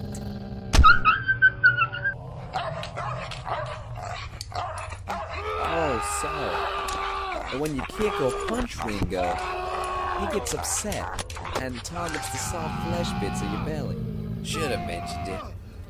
He used to just tear a hole in your crotch, but he's mellow. Bach! Schnell! Wow, that's a gusher. Go ahead, use your shirt. Wrap it up. We won't stop you. We're not uncivilized men. That's what Ringo's for. Oh, I hate it when you lap up the blood, Ringo. Oh, I wish you didn't do that. So, now you know where we're coming from. The next phase is to cut off your parts Ringo chews up, and we feed him to the eaters. This process continues until we run out of you to cut, or you tell us the stuff we want to know. I know, it's all lowbrow action hero nonsense, but whatever works. Precisely, Dirk. Wow. You're gonna slip on your own fluids there, Captain America. Dirk's got a soft tummy about these things, so we tend to accelerate the process after the first bite. I bought this at a gun show, back in the oppressive days of your liberal, freedom-hating government. It's 18 inches of stainless steel. I love the elfin engraving on the side of the blade. I speak elf, you know. Played a lot of D&D. Know what it says? It says, bad motherfucker. Seriously. I bought the matching wallet to go with it. Kirk. You notice it isn't exactly stainless since we used this on breathers and eaters. I don't like it when Dirk there uses it because he likes to play Conan and break bones. Dulls the blade. Whereas I like to target the joints. Hurts more, but saves on maintenance. One day, this blade will hang in a museum. It will have a legend about it. It helped pave the way for a new America. Built on the ashes of the old. Would you shut the fuck up and cut his arm off already? Jesus. See what I mean? So, last chance, Cap. Don't black out on me now.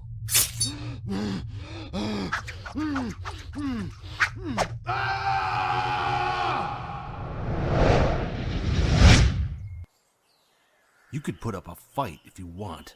Oh, that's mighty Irish of you. Doesn't matter, though. You beat me, Michael over there will just shoot you. And even if you get past him, there are 10 others in this camp between here and the gate. After that, we've got people in the woods out there. Well, I guess that put things slightly in your favour. Sorry I called you Halbert, Michael. That's a good name. Not for you, but it's a good name. Shut up. Oh, yeah. You're pretty calm looking at death. Listen, Punky Brewster. I've seen so much of death in this last 10 years that I think I know her more intimately than my ex-wife. And strangely enough, it's the only thing I loathe more than my ex-wife. A foreigner. You probably brought the plague over here with you on a boat. Yes, that's exactly what happened. Why are you just standing there? You know I'm gonna kill you, right? I'm gonna punch you in the skull until your brain squirts out your nose. What's with the finger? Why are you pointing at Michael? Yeah, what's up with that? Bang. Oh, I get it. Finger pistol. I don't get.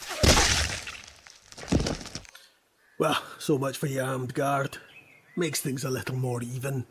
Oh, hell. Sniper! Sniper! Forget it. By the time you find where she was, she'll be somewhere else. So will you, I'm afraid. Stop pointing at me. Don't. Leave his gun be. The target is painted, mate. I may as well be holding the gun myself. Yeah, come on. Fight me like a man. I'm unarmed. Come on. Yeah. Well, no. That's not the way your rules work, is it? It's not about a fair fight. It's about power. Not about helping the innocent people you saved. It's about exploiting them. It's about using them for your own pleasure. Oh, yeah. Come on, man. You're a coward. Yeah. Stop pointing that finger at me. You could fight back. You have a choice. Are you brave knowing that a 50 caliber round will do to you? I mean, where did his head go? Where's his brain? It's not oozing out his nose. He has no nose, no face. Look at that, mate. Are you brave enough? Are you good at math? What? Mathematics. The answer is 1.9 seconds. The variables are the distance you're standing from the muzzle of my partner's 50 cal rifle, which fires rounds the size of your eye at 850 meters per second. My guess is you'd need me to convert that to feet before your brain could start to wrap around the distance question. But the important thing you need to know is this. From the time I press my thumb down onto my finger, you'll have about 2 seconds to live. Now, at that distance you have a chance, because the person looking down on us has to decide if you're going to stand still or go for the gun. The difference is maybe a millimeter or two in one direction, but it gives you a fighting chance to get there, get your mate's weapon, and get me before she can rechamber, aim, and fire again. I'd say if she misses, you have about 10 seconds. But that's the choice, Duke. Do you think she has you in her sights right now, or she's waiting for you to go for the gun? When I press my finger with my thumb, you'll have 2 seconds to decide. Don't. We can negotiate. Fine, let's negotiate. What will you give me for taking Constance's life? And her 2 sisters. What? Constance. Your boy Luther. He got at her like a biology experiment. Took her unborn baby. The girls whose names we'll never know. But I didn't do that. No, you just paid Luther to find her and her sisters. You said to kill Constance in front of her baby sisters, so they wouldn't dare run away again. You wanted the babies back so they could be raped and bugs. No, it wasn't me. Who are the generals? Not that Ying twat, but the real ones. I don't know. Ying knows. Please, what do you want? Give me back Constance. Give me her baby sisters back. Give me her child back. Give me a Christmas miracle, Mr. Duke, and I'll spare everyone in this godforsaken trash camp. I can't. You're crazy. You want to know about power? You're right. It is about the ones with the biggest club. Bang! What? Wait!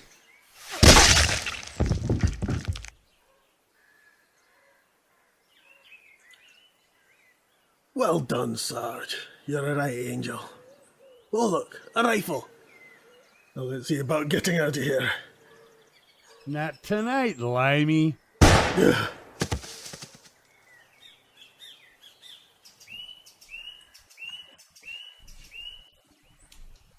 HG World, Episode 6, Part 1, and Shadows Still Remain. Featured Keith R.A. DeCandido as Todd Rage, Glenn Bartram as Hugh the Barker, Ayub Cody as McGinnis, Michael L. Stokes as Grant, Frank Bedeni as Hal, Scott C. Wentworth as Duke, Kimberly Guyonopoulos as Rose, Gwendolyn Jensen Woodard as Joe, Ron Runeborg as Ying, Jules Ishmael as Dirk and Kirk, and Frank Bedeni as Benton. The episode was written and directed by Jay Smith. Dialogue processing and digital services provided by Michael Stokes. Production assistance by Martha Linbo Terrar, Carol Stokes, Gwendolyn Jensen Woodard, and Ginny Swan. Production logo and additional art by Adriana Linbo Terrar. This show was edited with Magic's Music Maker and Reaper, with some sound effects from freesound.org. For a full list of free sound contributors, please visit us at www.goodmorningsurvivors.com. Jonathan Colton appears courtesy of the Creative Commons license. Visit jonathancolton.com for music downloads and concert information.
This episode contains scenes of intense violence. Its content may be distressing to some listeners.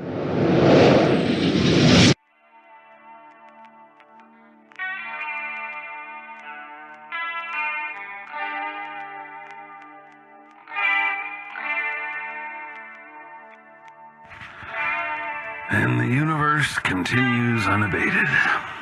Good morning, survivors. My name is Todd Rage, and I'm an alcoholic.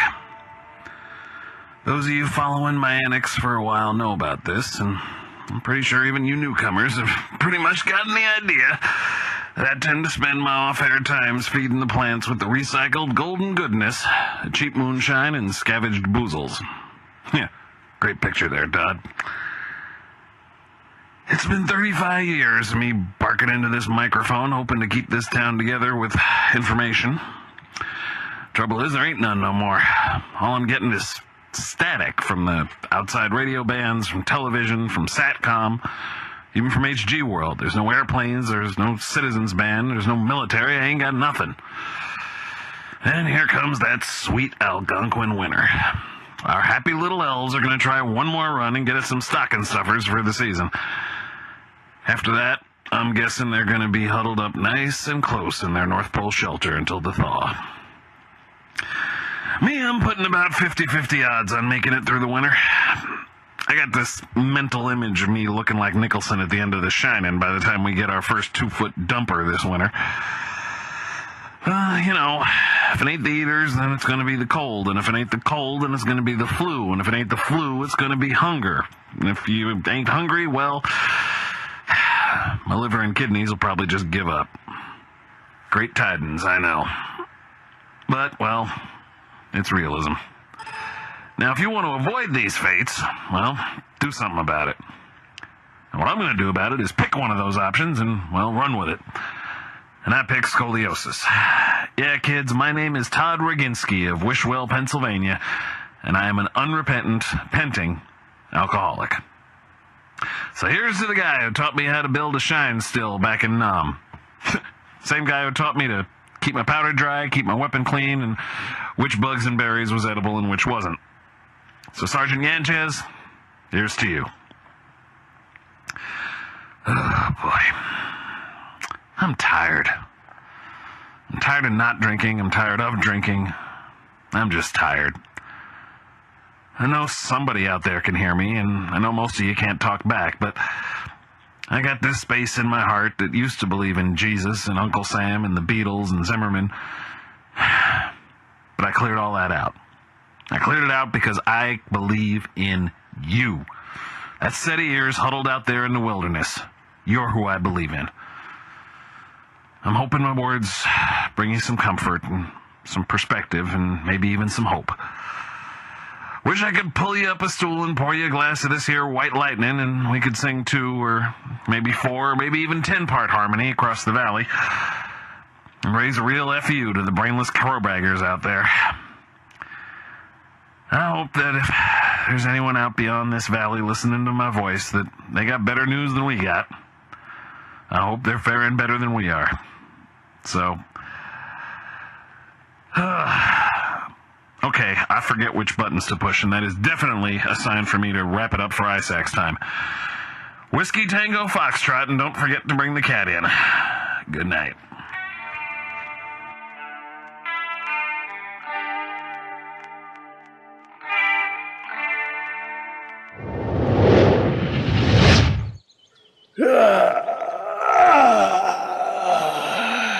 Oh, that's lovely. Good morning. Good morning, sir. Another day, another dollop of sour shite, Sergeant Wake. Yes, General. Enough with the UN nonsense. I wish you'd address me as Group Captain. As you wish, Group Captain. May as well be Grand Fishmonger for all it matters, really. I guess if I spent all those years trying to squeeze through the politics and chafe of Her Majesty's Air Force... Group Captain. You broke into my sentence? Yes, sir. You stopped me in mid-thought. You asked that if you ever started waxing nostalgic or philosophical, I should interrupt you and say so. Did I? I have it in writing. I remember. Thank you. I brought your breakfast, sir. 4 aspirin, toast, tea, and... Tea? We found some Barry's breakfast and some light biscuits or Jaffa cakes. Is there a reason you're staring at me, sir?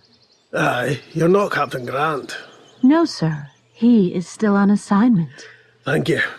What about that salty white paste with the meat bits in it that you put over the toast? Creamed beef on toast. Yes, we had some of the powdered kind, but we're all out. Too bad. It was quite good and made the toast edible. Now, report. Her Majesty's Armed Forces made contact with us just before dawn. We're to rendezvous with the Goose Bay Command in 48 hours. If I might suggest, sir? Oh, suggest away. The men report no hostile contact. They'd like permission to open the perimeter. When did that happen?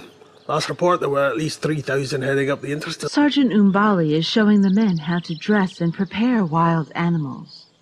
We're preparing a feast. Umbali has also built a smokehouse and is raising up crops. Crops? He's turned one of our trucks into a hothouse. I would be remiss in my duties if I didn't point out that some of what he's growing is... medicinal, Sergeant Wake. It seems the use of certain plants reduces the speed of the infection through the body. It also eases the pain. Of course, sir. I only mention it because the Sarge takes a serious dislike to it. Sarge. Oi. She can come discuss it with me, after the aspirin takes hold, of course. Ever since she landed in our midst, I've been hearing her bark in my sleep. Yes, sir.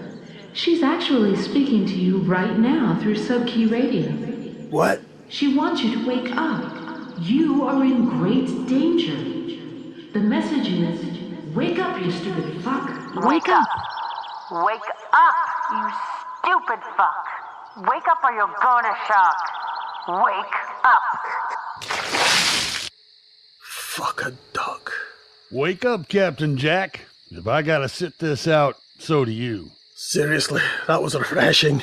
Where are you? I'm over here by the wellspring. Your sniper has me sorta... pinned down? Yeah, she does that. I can't figure you out. How many people do you have out there? Why don't you come out here, have a sit, and we'll work all this out. Oh, there's no way I'm coming out there. I saw the trajectory of the shot your sniper took.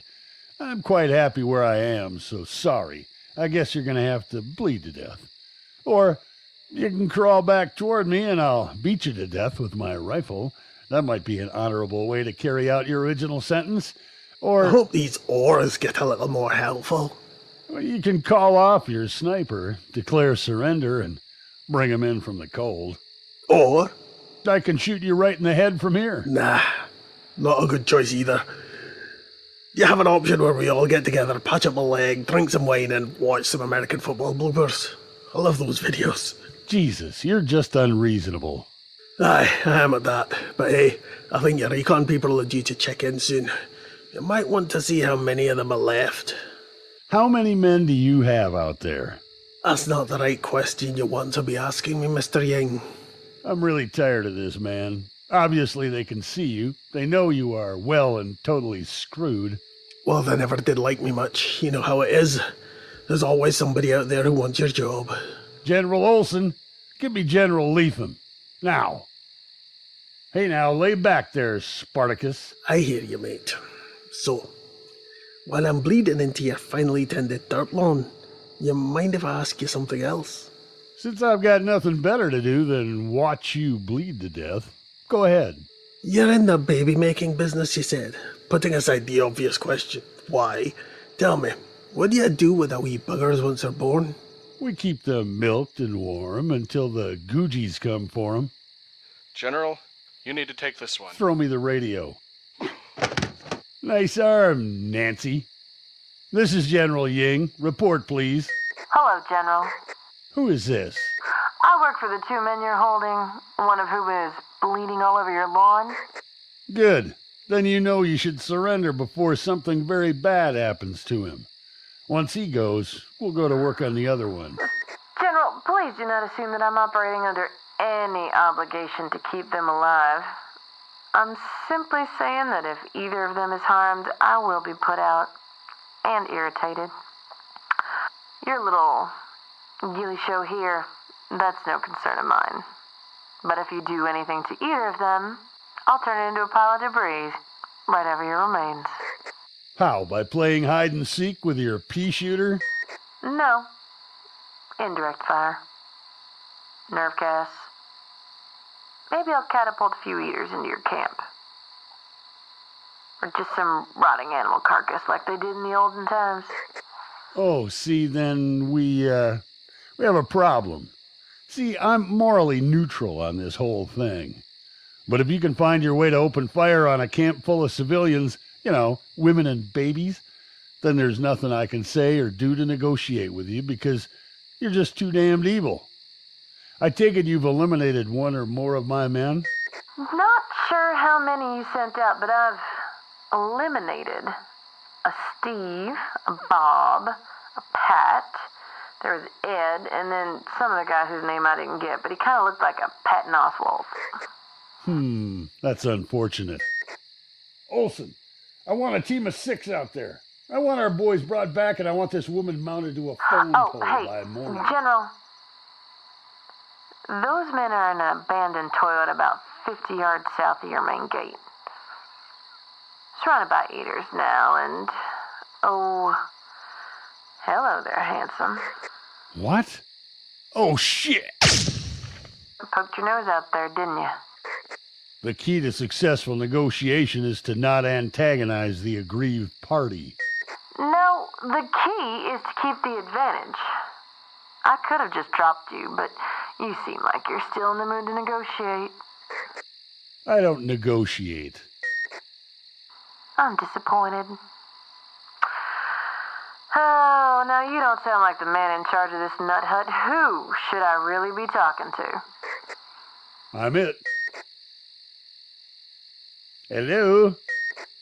Okay, sorry. Now, I didn't get this one's name, but the patch on his work shirt says Skip. Please extend my condolences to his family. Who's the cutie right behind you? Cutie? That's... Olson, down! Cut your losses now, mate. She's just waking up and had a bad last few months. Who is she? United States Air Force. Sniper. Yeah, I guessed that part. She sounds hot. Oi, she works for me. Don't get me into a whole harassment thing. How'd you meet? You serious? You want me to flashback now? I got the time. Oi, fine. Sarge literally fell into our ranks one day in September. We were in the middle of a firefight with a rotterhead the size of a small Welsh hamlet. I think the lot of our group squished 100 or so. She took out about 5 times that many. Great fighter, awesome on the ground. How about in the sack? I don't know myself, but legend has it she has teeth down there, mate, and a barbed tail that she uses to skewer her enemies. Anyway, she's a classic psychotic hard ass. Once upon a time, she... What's your problem, Sergeant? Am I entitled to just one, or would you like the top 10? The men say you did not waste a single shot out there. You'd have left if you hadn't have taken a blow to the head.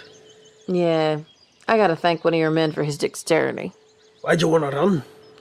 I prefer being alone. That's not a problem, it's a preference. Who are you attached to? I am between commands, sir. Right now, half my unit reports to the president and the other half is committing treason. I just don't know which is which. Understand. Name, rank, serial? Sarge S. Sarge. Rank, Master Sergeant. 1 up, 5 down. Serial, whatever you need it to be. I doubt the UN wants it, and I won't be getting a paycheck anytime soon. Are you crazy or insubordinate? I don't care, I just like to know where you're coming from. Both, Group Captain, in equal amounts. Great. Listen, the only reason I bring it up is that I need your help. You need me to lay off the men about the illegal mind-altering plants they've been raising and smoking. Psychic, too. Sarge, the psychic sniper. Also need a creative and motivated self-starter who can put a biscuit-sized hole through something or someone from a great distance. What's the job pay? 2, maybe 3 hots a day, a cot, ammo, gear, an ear to listen, and someone to remind you that you're just plain awesome. That last part. Can I trade that in for something useful? Like? A nice 401k? PTO time? I don't get you, Sergeant. Not surprising, sir. No, I mean, you're so adamant about being left alone, not being seen. But you go out of your way to call attention to yourself. You're openly hostile and aggressive toward the men. Perhaps I'm overcompensating for a lousy childhood, sir. I could be locked in an existential crisis. Maybe I have trouble with male authority figures, gender identity questions, or an inability to, quote, know my place, unquote. All of these have been offered by previous commanders as explanations for my total lack of being what they thought I should be. Sir, I would be most happy to add yours to the list. You aren't like other mudhuggers I've met. You're all polished and pressed. Did you find a laundromat out there in the wild? You do wear the uniform well. Not as well as a little black dress, sir, but there's seldom a call for a Vera Wang out in the field. I like you. Thank you, sir. For the record, I think you're pretty spiffy, too. But please don't tell me that you're one of those borderline alcoholic tin-star types who thinks he can just use his rank to curry favor with the ladies. Not at all. I crossed that border long ago. And the only way I can get my jollies is by breaking the sound barrier or blowing something up. If my eyes linger inappropriately, please chalk it up to the mere echo of my former rutty, turgid self. Self-deprecation. Sounds defensive and rings slightly false. The attempt to obtain passive permission to leer at me is slightly pathetic, though. Yeah, I do like you. You're gonna be shooting things for me, aren't you? Yes, I think I will. Fantastic. That's all that matters. Sergeant Wake! Oh, that and bugger off about the Rastafarians. Yes, sir. Place Sarge here on the roster, then escort her to see the quartermaster so she can re-am and re-sup. What name should I put on the roster? I guess Sarge will do. I think everyone in camp will know who we're talking about. Thank you, sir. Anything else? No, sir. Except you might want to pay attention to the man pointing the rifle at you now. Oh, right. Dismissed. Yeah. Christ in a soup bowl. That's just mean. Come on, man. It's fun. You shot me in the leg, you get. I didn't like your story. Except for you trying to do all the voices and talking to yourself. I think you're about a quart low now, man. Ready to put up the white flag? You know, I've had about enough of this. All of it. Too bad. I'm having the time of my life, friend. Bully for you, keeping a positive attitude about the world falling down. My life is way better. I hated that life. You know what I used to do for a living? I sold insurance. Oh, you poor bastard. Yeah, I literally prayed for something like this to happen, you know? I was in so much debt, in trouble at work, through no fault of my own, of course, and the day before the first case hit America, my wife served me with divorce papers and my girlfriend told me she was preggers. Oh, I know this song. In the next verse, your dog steals your pickup truck and pees on your steel guitar. You're serious, aren't you? Oh, you betcha.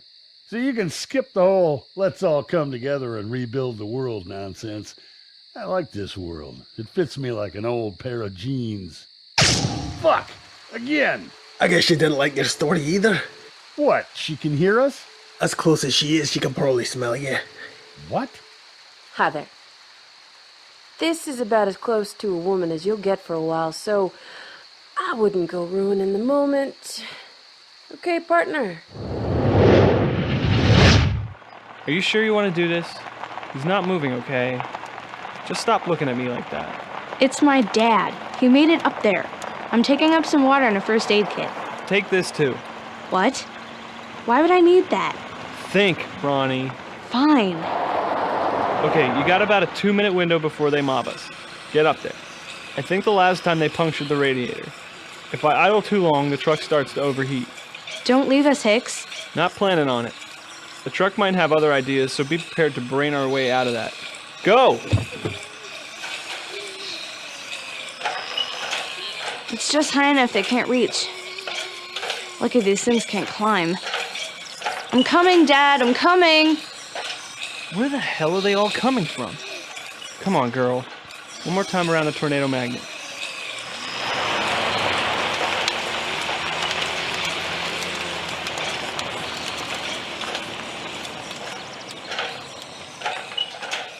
Dad! Dad, is that you? You're moving. Wait. Kiddo? You're alive. Hey, you made it. But you shouldn't be here. Can you sit up? No, don't move me. It hurts. It hurts too much. No, don't even touch me. Where's Mom? Where's Ashley? Kiddo. No. Oh, I'm sorry. No.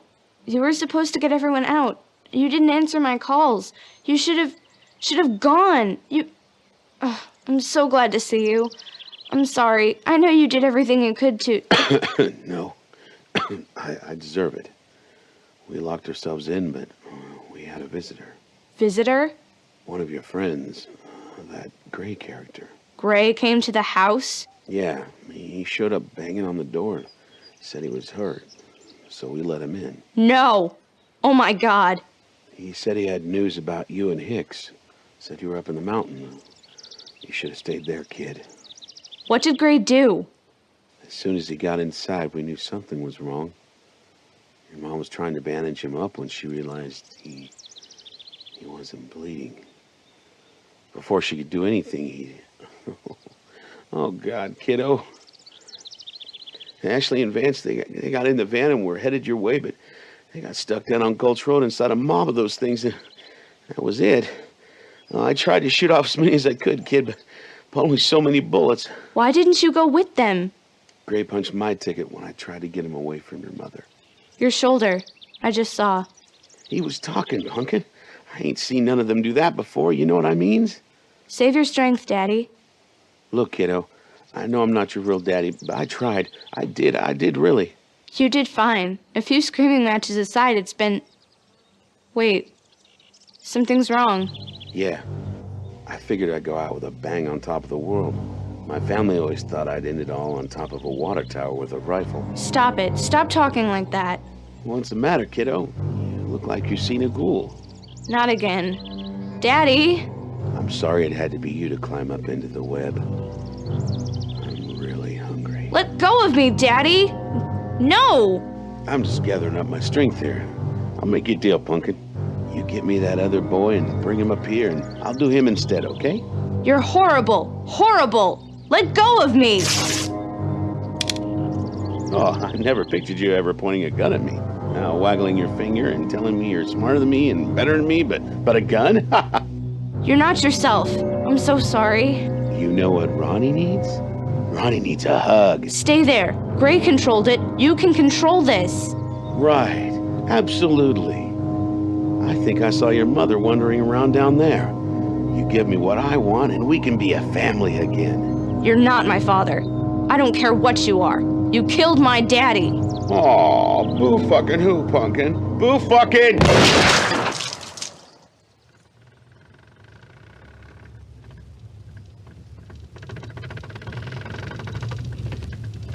Goodbye, Dad. Come on! Get down here! Can you move him? No. He's gone. I'm sorry, but this motor's starting to smoke. We'll probably have to hoof it back up the mountain on foot. Let's just go. You okay? I thought I heard a shot over the truck noise.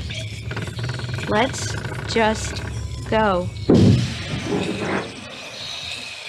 And the award for the most appropriate reason to use the word fuck goes to... I'm sorry, Hicks. Don't be. There's what, 5? We can take them. And how many between here and the main road? Then up Main? Up the mountain? You were right about all this. We got about a dozen rounding the corner on Maple. If we're gonna do something, we gotta do it quick. I don't know, Hicks. I don't know. Think! How do we get out of this? I'm thinking, but I'm not sure it helps. Well, it's been nice, kiddo. Wait. I've got an idea. Lay it on me. Quickly.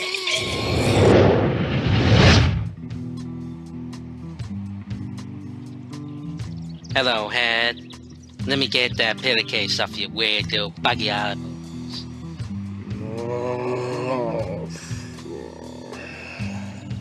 I want you to know that I buried the rest of you somewheres over there. Hicks wanted me to run over your head with the car, but I thought, after all you put them through, I'd do something better. Oh, how is it you can still talk? Ooh, I see. What a kooky zany green tongue. Huh? Is that what's keeping you keeping on, huh? Come on, turn back. Give me a kiss. No thanks. I want to show you my favorite thing in the whole wide world. It's the only thing I kept when I was a big .com guy. This is my barn. Joe keeps stuff here. Up there's my little loves. Oh, no. No, here. I'm gonna put you down here on the stairs so you can get a nice view of my dresses.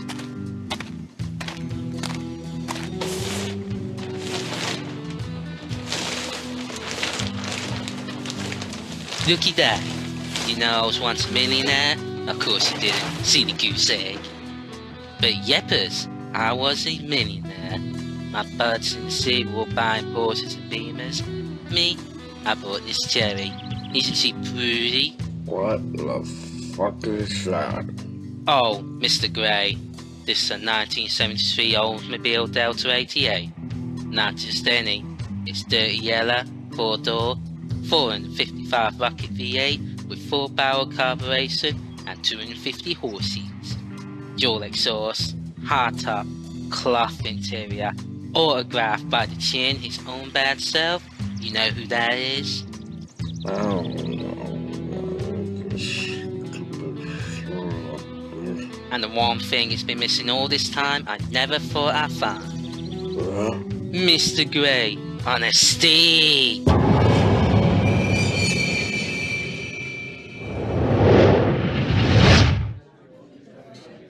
Do you know what these things are, really? They are devils. All right now, Mr. Fisher. They're the sum of our darkest urges, slaves to the will of Satan. Mr. Fisher, the children. We're trying to keep things calm. I know that, Mrs. Garrison. I know that. But we always talk about the what, the where, and the who. But never the why. The symbolism is unignorable. The significance is obvious. What is the significance? We're the chosen ones. We survived. Is it possible that we could change the subject? I'd like to have a meal without thinking... See that, folks? It's denial. Only the chosen will have clarity to see the rapture. Now, Mr. Fisher, I think one long-winded moralizer in this place is enough. You trying to take my job? Oh, hello, Reverend. What do you think the significance of this event is? Before we talk shop, did any of you think to lead us in the blessing before digging in? I see from your bashful faces that you did not. Well, that won't do at this table. Let's put down our forks and knives and join hands a moment. Dear Lord, thank you for sharing this beautiful day with us. Thank you for bringing these wonderful people to our door and giving them safety and shelter. Thank you for giving them the drive to work together and the spirit to care for one another. And thank you most of all for the bountiful meal, so generous and, I'm sure, delicious. Please bless every one of our members as we continue to serve in your name. Amen. I know you're all starved. Dig in. Reverend, do you ever wonder why we were blessed with living through this? I wonder every day, Mr. Fisher. Man alive, these mushrooms are delicious. Thank you. I sautéed them in red wine. We finished building up the fences this afternoon, Reverend. Excellent work, Thomas. We'll still have to keep watch. I'd like to see 2 people walking the churchyard at all times. I'm sure our secret Eden won't stay secret very long. How is baby Vanessa, Mrs. Green? Doing fine. No fever anymore. Thank goodness we have medicine. Yes. We will have to discuss how and when to go foraging. I'm afraid the fire destroyed what was left of Augie's market. Perhaps there's something in Fairview or further south. Speaking of heading out, has anyone given consideration to the proposal I made Sunday night? Some. I still think the plan needs some detailing. Well, I don't think this will be a viable shelter over the winter. There's 60 of us, right? There are only 8 rooms in this entire church, plus the basement. And that old barn. Every time we venture out for supplies, we run the risk of contaminating the camp. I know we're all cramped, and I'll be the first to say I'm uncomfortable sleeping so many on pews, but... Then we should either head north or head south. How about east or west? Doesn't matter which direction we go, Mr. Fisher, so long as we know it's better than here. Where do you propose we go? I hear that these things are gonna freeze over the winter. See? We may as well head north. To? Well, I don't have a map handy, but there are a lot of places north of here. See? That's one of the missing pieces to the puzzle. We know that this is one of the last places in the country, maybe on Earth, affected by this plague. So anywhere we go... But we can't stay here. Mr. Fisher, I understand your urgency. Looking about the table, I see that sense of urgency. To do something, anything, is shared by many of you. God saw fit to deliver us all here, above the threat. I don't believe he wants us here forever, but I am very sure that he wouldn't want us to waste the opportunity by not planning out our next move with care and diligence. So what do we do? Well, we pray. And we help each other take a breath and consider both what we've lost and what we have left. We feed one another. We get to know each other and what we can contribute.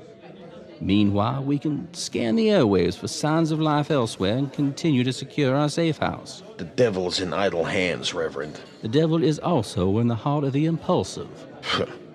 Give me a destination. Offer me a plan to get there. When the people who built this church set out from Philadelphia in 1782, they never saw this hilltop. The followers had no idea what this town would look like, and they couldn't imagine the beauty of an autumn sunrise across the valley as seen from the hilltop. They had foresight to follow men with well-laid plans. When you choose to lead the faithful into the wilderness, you must have an idea where you are going, how you will settle there, and how you will protect every living soul on your way. I don't understand this. Then I don't know how to guide you, Mr. Fisher. I would hate to see any of you venture out and find yourself worse off than you are now. We know what we have here. We're safe. For now. Fall is turning into winter, and I don't want the children here out in the elements. Of course, anyone is free to leave this place. But I hope if you have a place to go, you'd share it with us so we can help you get there.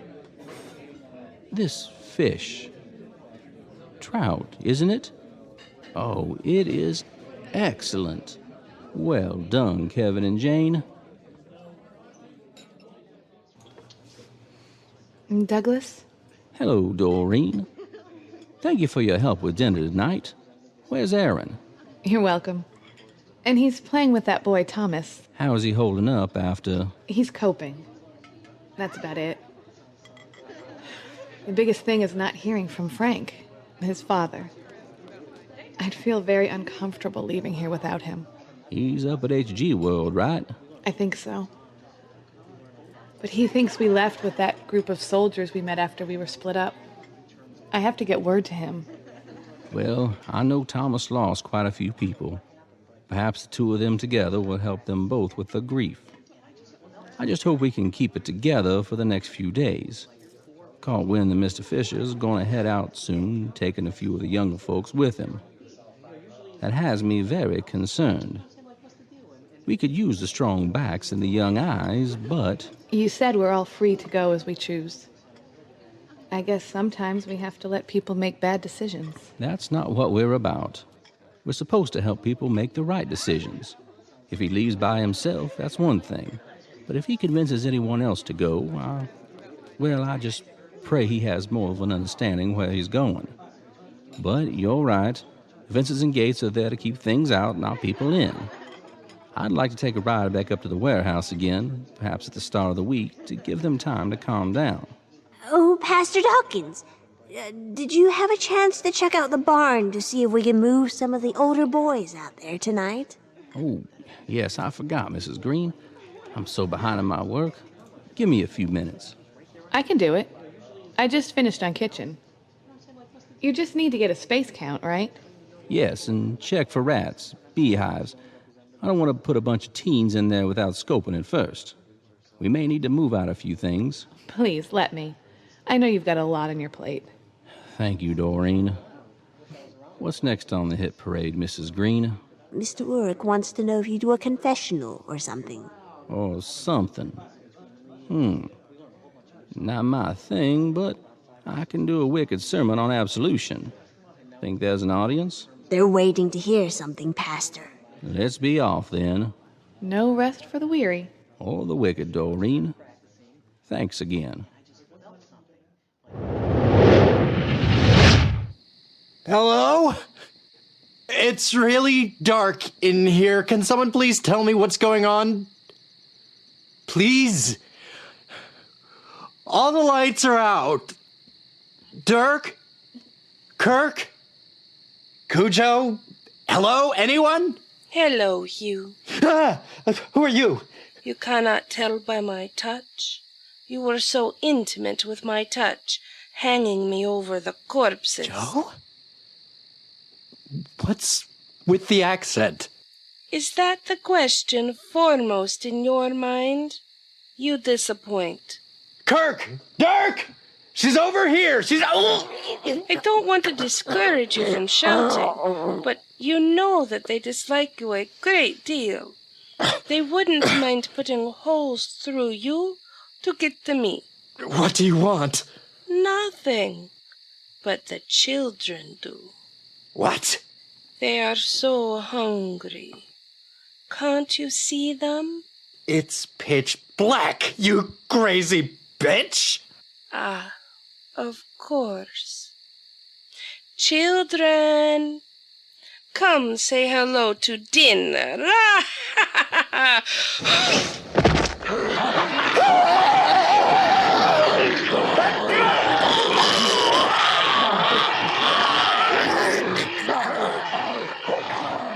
Dirk? Where are you, Dirk? Here, Ringo. Come here, puppy. Ringo? I think Ringo's over here. What's left of him? What did you do to my puppy? Oh, for Pete's sake. I didn't do anything. Why don't you come over here and see him? I can't move. Something knocked out the lights and stuck me in the back. I can't feel my legs. Dirk? Yeah, well, sorry about that. Grant, can you move? Who wants to know? It's me, Joe. We must get out of here. Why? Because I'm about to close this circus of freaks, and I wouldn't like you to be caught here when it happens. I can hear you. Why can't I move? Because of the venom. Oh. Huh? What the hell are you talking about? I got your brother in the neck and you in the ass. Figure it out. Ah, damn dog. I can't put my weight on my right leg. Feel like my guts are gonna squirt out of me. How romantic, darling. Lean on me. If we can get out of here in 30 seconds, it would be very good thing.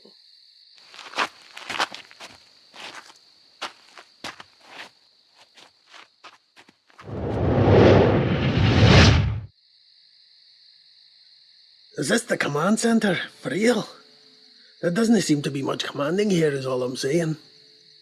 So the Air Force is hiring supermodels as snipers now? What a sweet thing to say. If you were a frat boy on the make, but you're what? Enjoying the dark side of your 40s? Well, tits and bits aside, I was actually referring to that empty, soulless expression, the eyes that don't seem to be attracted to anything. You're so, beyond everything. He's distracting us, boss. The reason this place is dead is that the real commanders aren't here. Where are they? General Ying. I don't know, sweetie. I'm not their calendar keeper. Sir, he says he doesn't know. Yeah, I heard him. He's not lying, I mean. How are you feeling, sir? Vengeful, a little lightheaded, but mostly vengeful. A lot lightheaded. Aw, do you need a whoopee? A little stuffed sheep, maybe? Feel free to beat him up a little, Sarge. He's cuffed to a middle chair. That just wouldn't be civilized. WTF.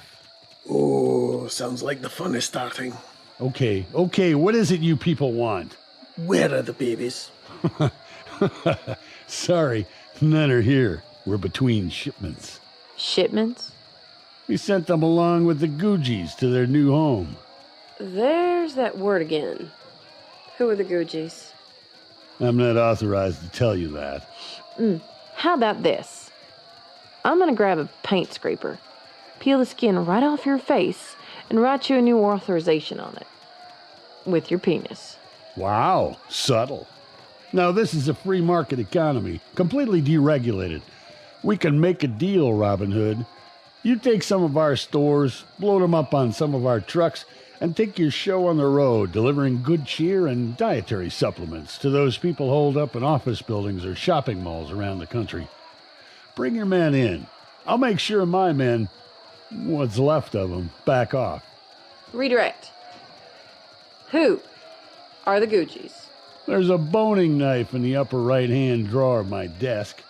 If you're feeling really sadistic, I've got some sandpaper and a salt shaker in the next room. Lemon in the fridge next to the Corona. He thinks he has a high card in his hand. My guess, sir, is that they've got about 20 men. If they raise the drunken mob, 50 to 60 natives with pitchforks.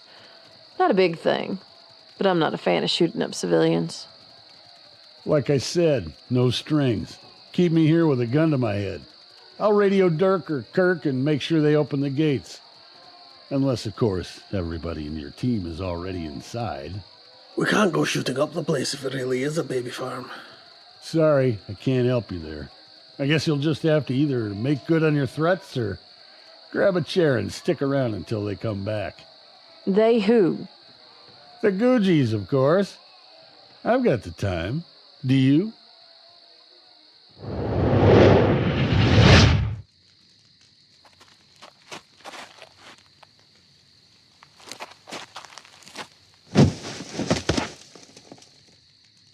Hold still. How are you feeling? Like a military academy. Bits of meat keep on passing out. Oh, Douglas Adams. I didn't peg you for a fan.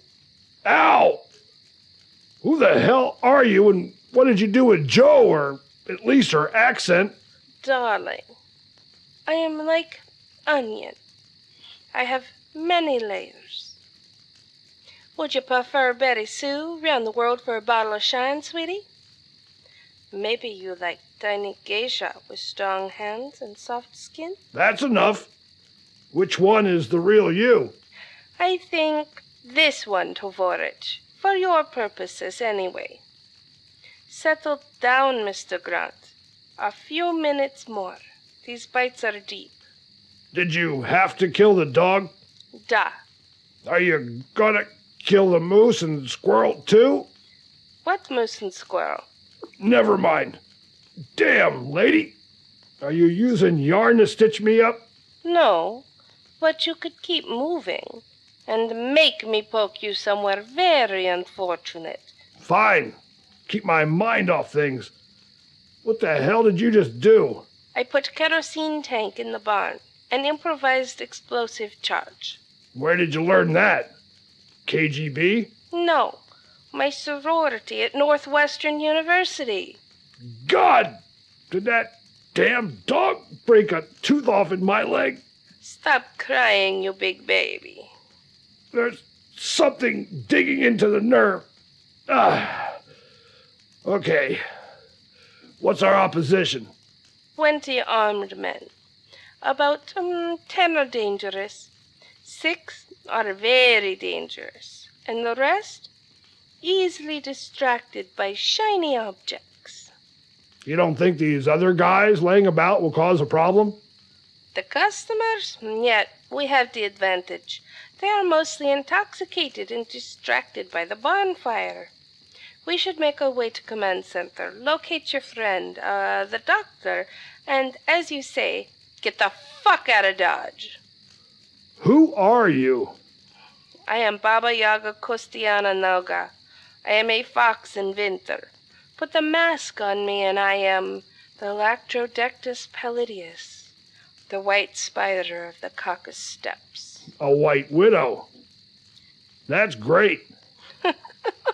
Well, I like to cater to all my clients' whims and wishes. How about you channel up a medic or turn into a surgeon? What do you think I've been doing all this time? Auditioning for play? Your bloody groin is not something I enjoy staring at. Howdy, folks. Well, fuck me with a chainsaw. Do we have the time? I got you in the neck. You should be... No, sweetheart. You got me in the collar. There's a reason guys like us are called leathernecks. Next time, confirm the kill before you kill the lights. Oops. Should have saved your hairpin. Oh, shut up. If not for me, you'll be Dog Biscuit. Oh, so now I get to be a hay bale? Look at this guy. He's got a pitchfork. You brought pitchfork? All I could find on short notice. Oh, my Slagaya. Kirk was right about you, Joe. He pegged you for a spy. You with Grant? Oh, darling. How did he know? I thought you were both of the same mind. Perhaps he was the smarter of the two. Lady, I really don't care.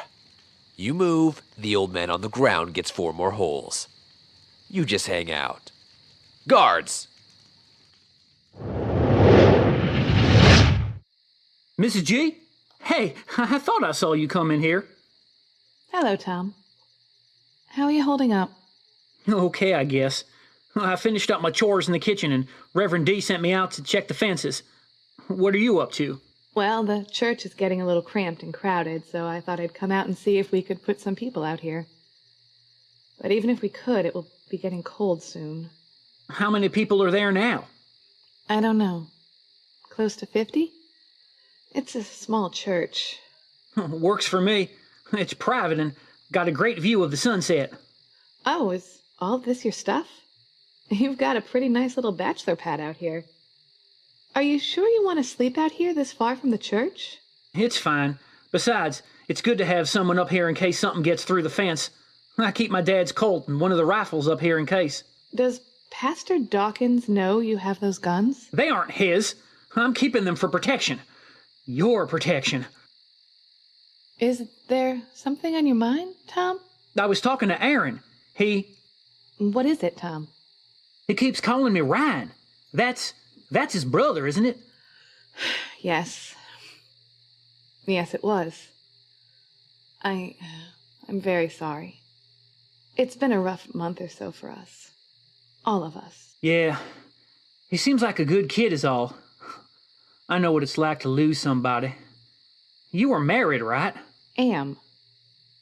Mr. Garrison got separated from us up at HG World. Wait, then why are you here? It's only like 5 miles or so away, right? Thank you for taking an interest in Aaron, Tom. I appreciate your trying to keep things normal. Yeah, sure. Anything I can do, Mrs. G. Happy to help. You have to understand that Aaron is having a hard time letting go of his brother. It was hard enough being separated from his father. I'm very sorry about Aaron. I'm sure it makes you feel uncomfortable. No, it's fine. I think he looks up to me. I think he's having a tough time. He doesn't know that it's okay to care about someone since Ryan, you know. Died. Yeah. He feels guilty because you pay attention to him and have sort of taken him under your wing. Yeah. Well, he's a good kid. I like him a lot. He needs a father figure in his life. Well, he understands that his father is away. I could be a good father for him. You could be a good friend to both of us. Tom? Yes, Doreen? You were zoning out there. And it's Mrs. Garrison, if you don't mind. Tom, you're leering. Leering? What does that mean? You should look a woman in the eyes when you speak to her. Oh, I'm sorry. With the light through the slats, you look very pretty. Okay, Tom. I'm going to leave now. You're making me uncomfortable. Why? Because you think your husband is still alive? He is alive, Tom. And that has nothing to do with your inappropriate behavior. You need to accept it. I heard that they checked and double-checked the list. Don't you think if he was alive, he'd do everything to make sure you knew it? I'm just saying.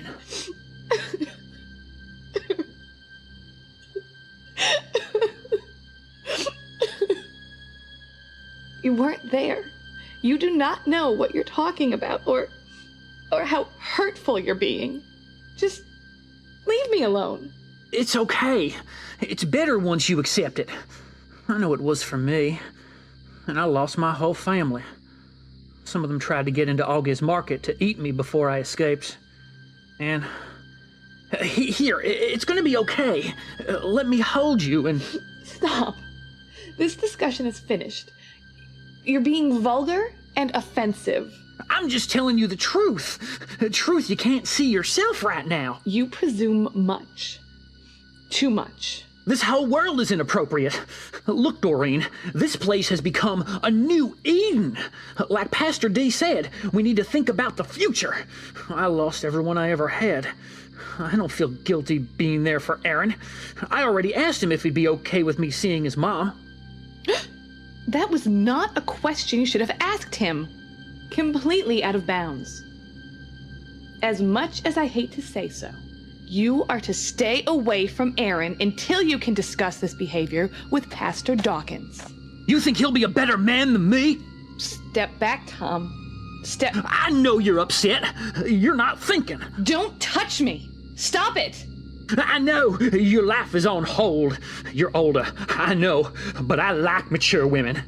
I like how you held up. You and me could make another Ryan together. Give Aaron...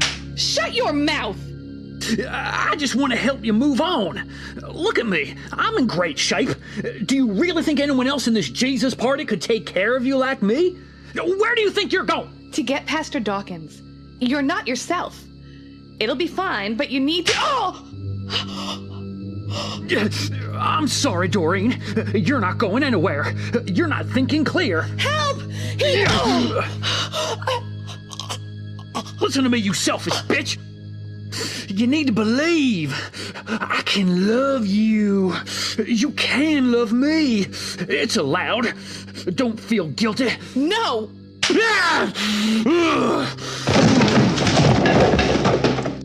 I only need you to stay still. You won't feel so guilty after this. I promise. I promise. I promise. Wow. You never know you had 2 kids. Look at you. Get off me! Get off! Ah! Damn it, woman! I am trying to be sincere here. I am in love with you. Can't you tell? Oh, you need a knife to prove it now? Now don't make me use this. Stop! You're hurting me. I can't breathe.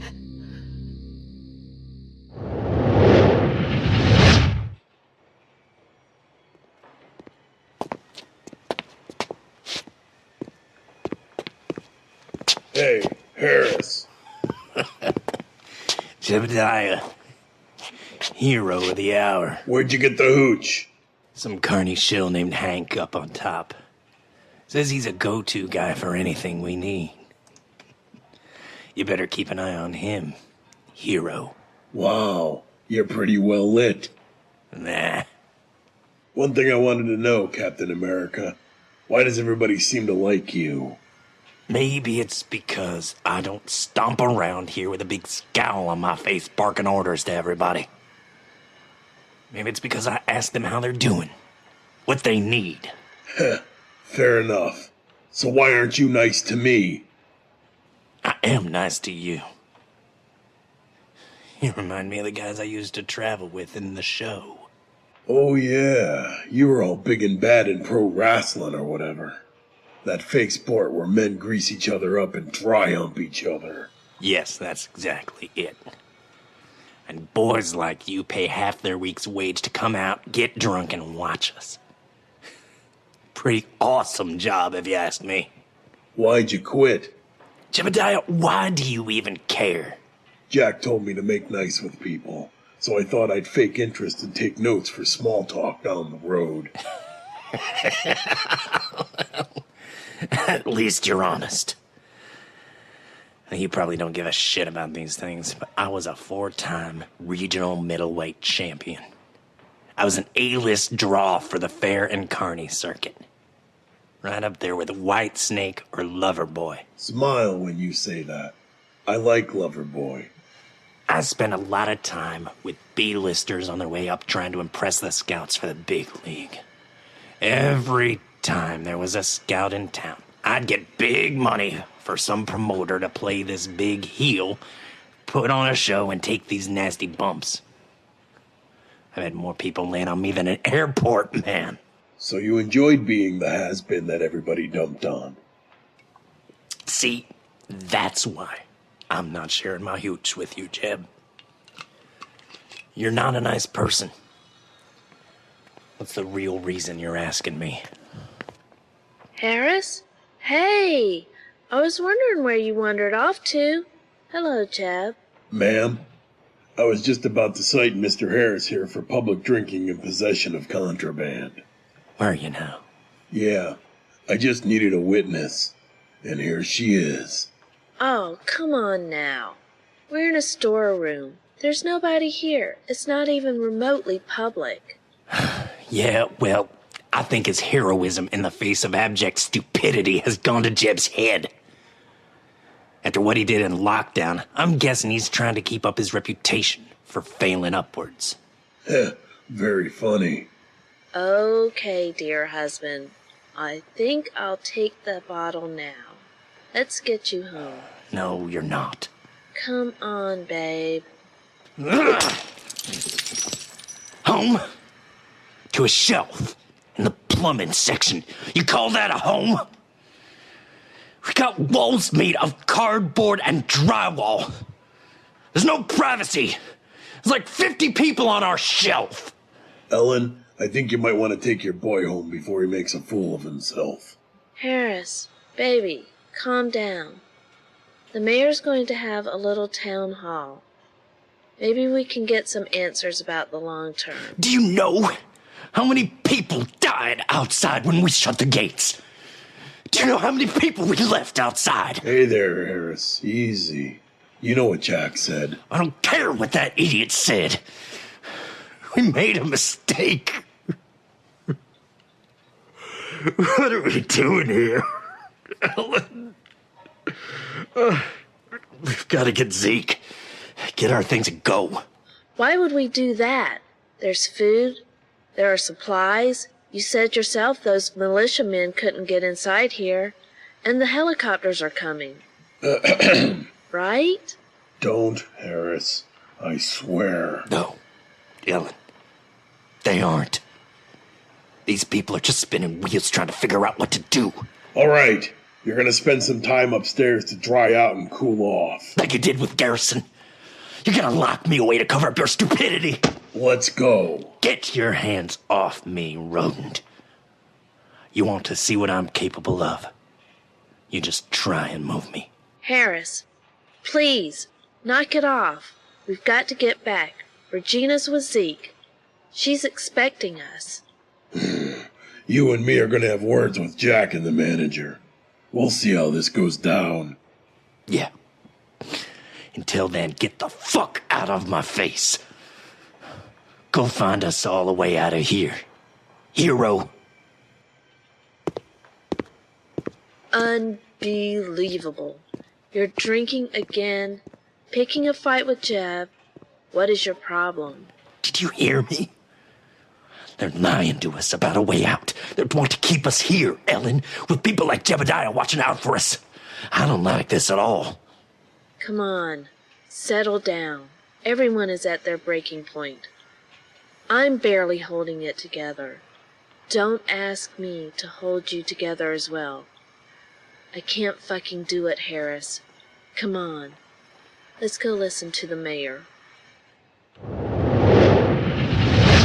What do you want to do, sir? How many men do we have out there yet? Assuming they don't wander off waiting. About 10. Why aren't the guards coming inside here? They know we've got their leader. No, I don't think so. Something else is going on. They're waiting.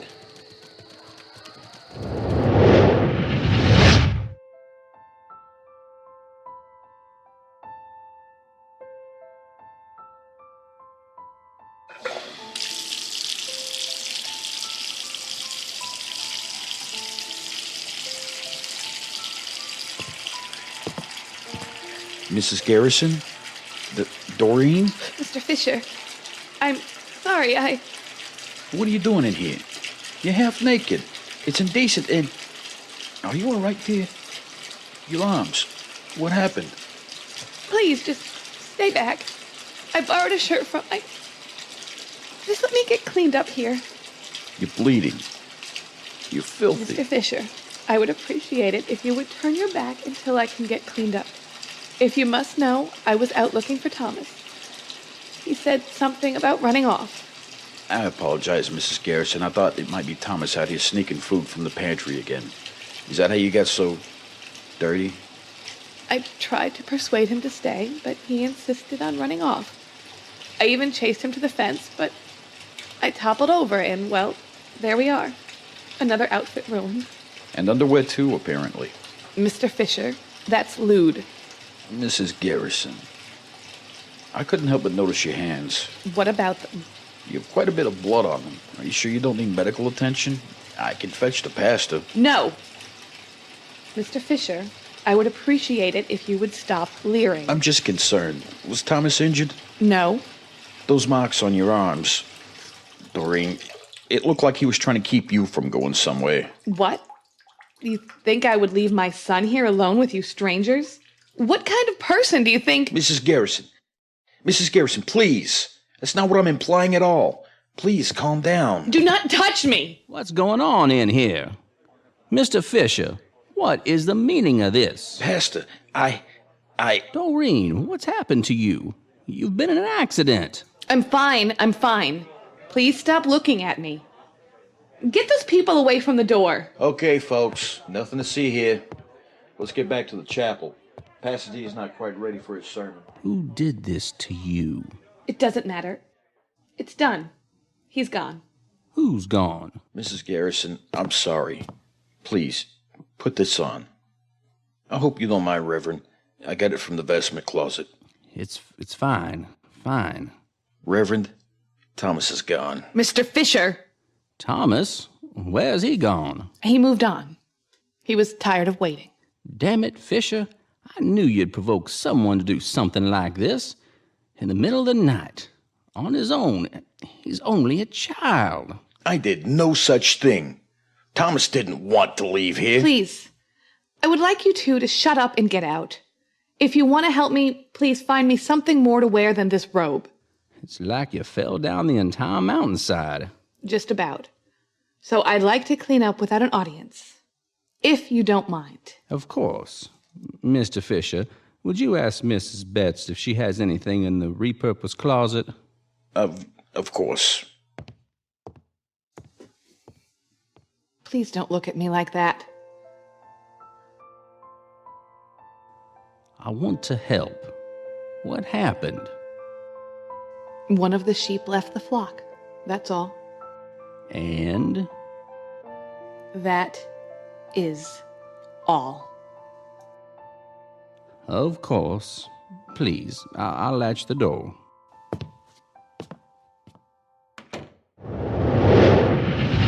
Good people, if I might have a moment of your attention. Thank you. I was just a boy when I first thought the world was going to end. And I spent many nights in a city of ruins, huddled with my mother in a basement as people I did not know dropped bombs on a city in a land I thought was made of nothing but mud and rubble. But the nights of raining bombs came to an end.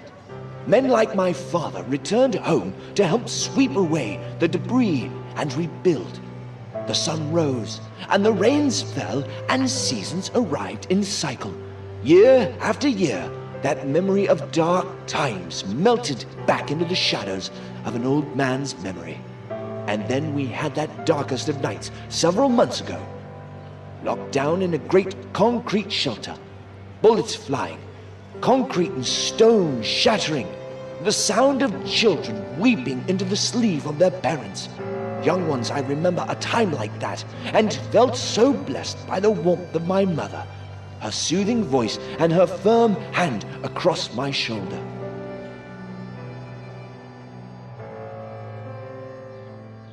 I don't know why we made it here. Most of you have never been to Wishwell, and if not for the currents of panic funneling through you, this part of the world would likely be the last place you'd choose to visit. This tiny, insignificant dot on a hill, forgotten by all but a few who come more for its earthly views than its spiritual insights, has saved us. At least for now. There's a reason this church has no stained glass behind me, no stations of the cross of biblical images. The old pastor of this church, Reverend Amig, told me it was because no earthly tapestry of glass could rival the beauty of God's valley. We look out together in the first light of morning and we can almost forget, just for a moment, the horror and the tragedy. Up on this hill, looking down on the valley and the town, it almost feels like nothing's wrong. We could just throw open the gates and rush out to find our loved ones. People, good people, are dying outside our walls. Many of you have expressed great distress at being unable to save those people we shut out. Some even think it's an act of cowardice to close our doors on fellow survivors. I recall grown men weeping as they threw the bolt on our shelter door. Packed tighter than here, we could not take any more, and as the bombs fell, we accepted the shame of not being able to do more. As their pounding ebbed, the roaring and shaking of the earth prevailed, and we never knew what happened to those people out in the streets. Perhaps they found their own shelter, perhaps not. Sometimes we shut the door on our own neighbors, friends, even family, because there was no more room. No more room. Even as the snow falls and the cold winds rise, we cannot assume we are the only ones left, or even that our friends at HG World are the only others left. Some of us have seen others, soldiers and survivalists, fighting for a new place out there. There are other places where people just like us are struggling. We've simply lost our ability to communicate with them. But we are not infants. We understand the concept of object permanence. That which disappears behind the wall does not, in fact, disappear. It will be there when the door opens or the wall falls. We can be a refuge. We can build a community if we find a way to work together. And we have the room. On this chill autumn morning, I had the disturbing duty this morning of touring the roof with a number of our constables, and I am here to assure you that this terrible choice was the correct one. As I stared down across what was once the threshold of commerce, I was mortified to see hundreds of monsters listlessly staggering about the bloodied ground. We saw the soulless faces of our enemy gathered at the front gates, smashing themselves against the outer doors still, after a dozen or more hours. Restless, relentless they are.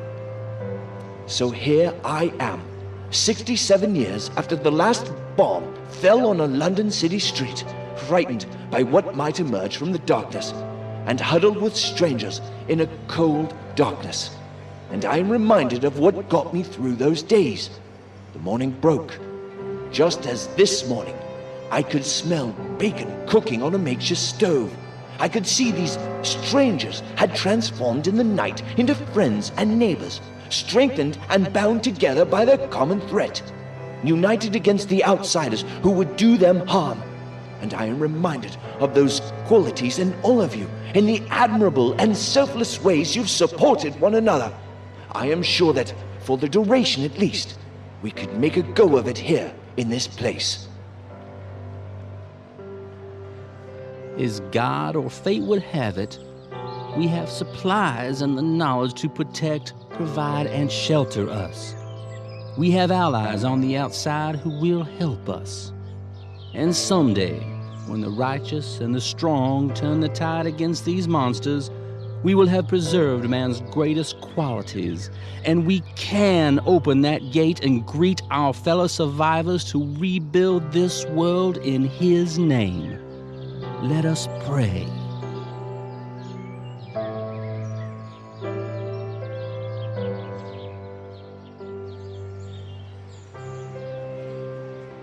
Here we have great walls, but we have great leaders.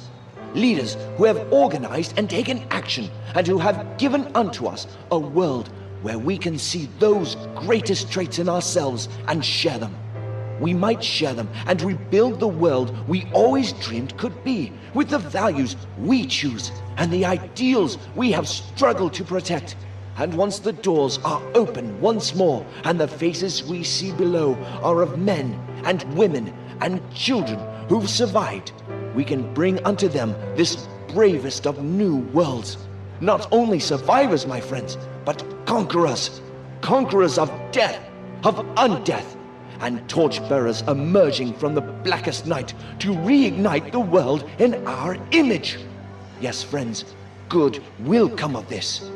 In the names of all you've lost, and in the names of all you've loved, we will prevail. We must prevail.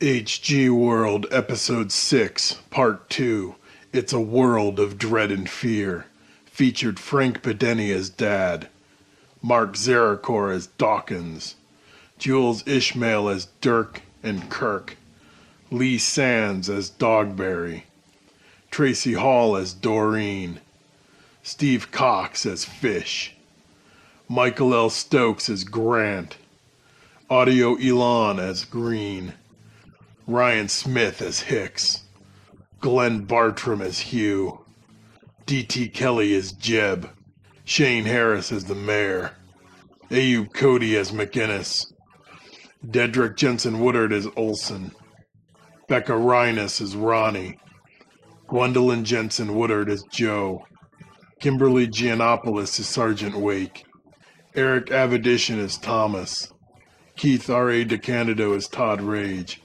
and Ron Runeborg as Ying. This episode was written and directed by Jay Smith, edited by Michael L. Stokes. Dialogue processing and digital services provided by Michael Stokes. Production assistance by Martha Linbo-Terrar, Carol Stokes, Gwendolyn Jensen Woodard, and Ginny Swan. Production logo and additional art by Adriana Linbo-Terrar. This show was edited with Magic's Music Maker and Reaper, with some sound effects from freesound.org.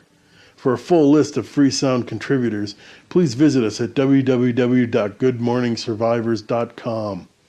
Jonathan Colton appears courtesy of the Creative Commons license. Visit jonathancolton.com for music downloads and concert information. Salut Tom, c'est Bob. Je bosse dans le bureau du fond. Cool de te revoir, comment ça va? A great cast deserves a second mention.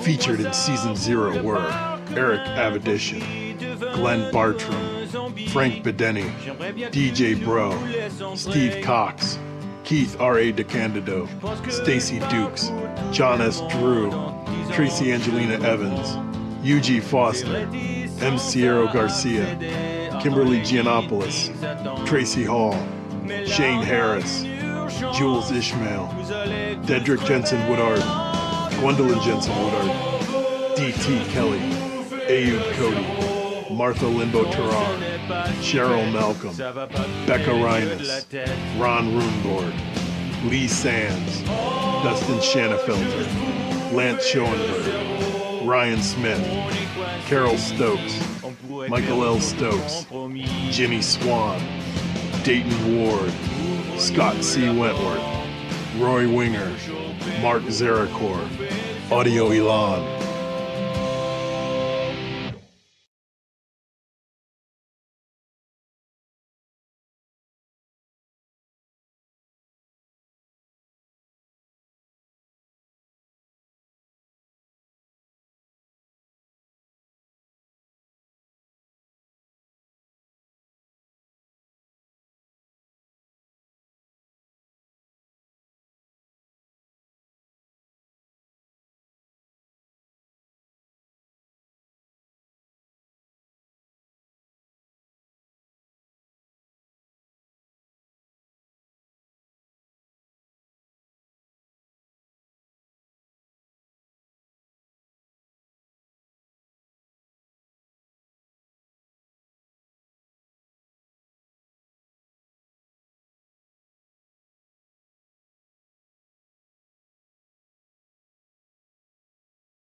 made it. Just in time. I think the car's gonna catch fire. Oh my God. What? I'm trying to get this door locked. Look what he did to my home. In a second. What kind of lock is this? Hell, I'm just gonna jerry-rig a latch. He really was here. Who? Gray. Just like my dad said, he came inside. Gray? Yeah. My dad was alive when I first talked to him. He said Gray paid them a visit after he turned. He managed to get in, sit down here. Oh. Look at all the blood. He sat down right here. Mom tried to patch him up and... He was already gone. Your sister. Your mom. Dead. He got Mom in the neck, bit Dad. And... No. Outside. Your sister. Your mom. Mommy? Mommy? Okay, Munchers. Time to chew on some buckshot. Ronnie, that thing is much more useful when pointed at bad things. The head. Snap out of it or you end up like the rest of your family. So what? Look at her. She's gone. But she's right there. I can't shoot her. What the hell? You shot your dad right in the head at point-blank range. You know it isn't...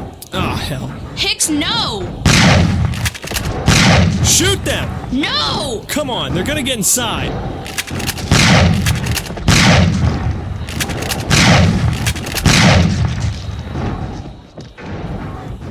You want it so bad? Come on up here. Put your filthy mouth on this. Goodbye! I gotta reload, Ronnie. What are you doing? Stop. Put the gun down. Business end out. They're all gone. All gone. I'm not gonna come back like that. Not like Dad. Not like Gray. I'm not gonna go around eating my friends. We're done. You will be if you don't cover me while I reload. Come on, girl, don't do this. You do and you'll just be another smear on that wall. You think your dad wanted that? You think your mom wanted that? Priorities, girl. You are not allowed the easy way out. No. Point that thing somewhere useful, or shoot me first if you're too weak to keep on. I can't shoot you. I can't shoot you. Then stop whining and get back in this. Hell, get back. That buys us a few seconds. He blocked the window, but they're pulling him out. They're coming in the back window of my bedroom. That's it. No other way out. This was a bad idea, Hicks. I'm so sorry. It was an idea. It made sense. Think, Ronnie. Focus.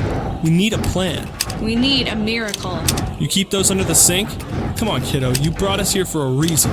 I just wanted to go home, Hicks. I didn't have any master plan. I'm not the genius you think I am. Yes, you are, and you're gonna genius our way out of this. They're inside! Damn it. Fire extinguisher. What? Under the sink. Get the fire extinguisher. I'll block the door with a chair.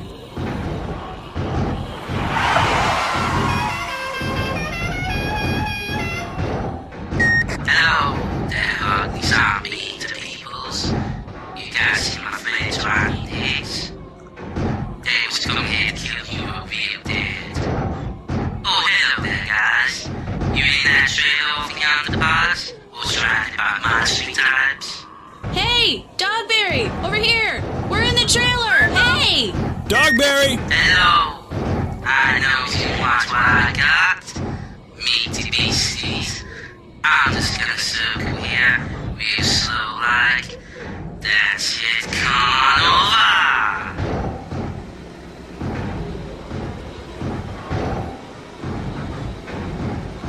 Where did he get that sweet ride? What's that on the hood? That would be Gray's head. Gross. Okay, here's a taste. What's he doing? Is that a cannon? He's gonna shoot at us, duck! What is he shooting? Is that a t-shirt cannon? Meat. He's got a freaking meat cannon.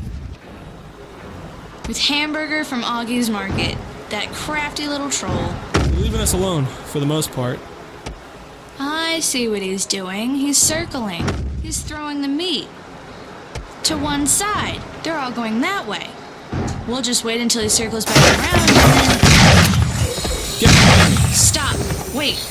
Extinguisher. Here.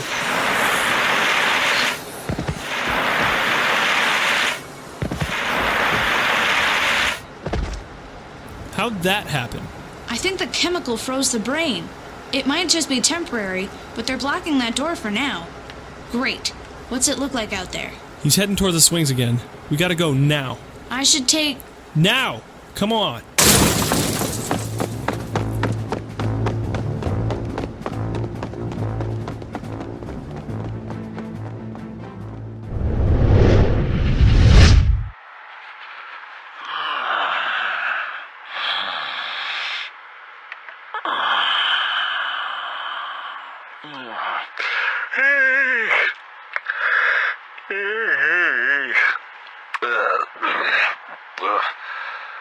Oh, crap, we're still on.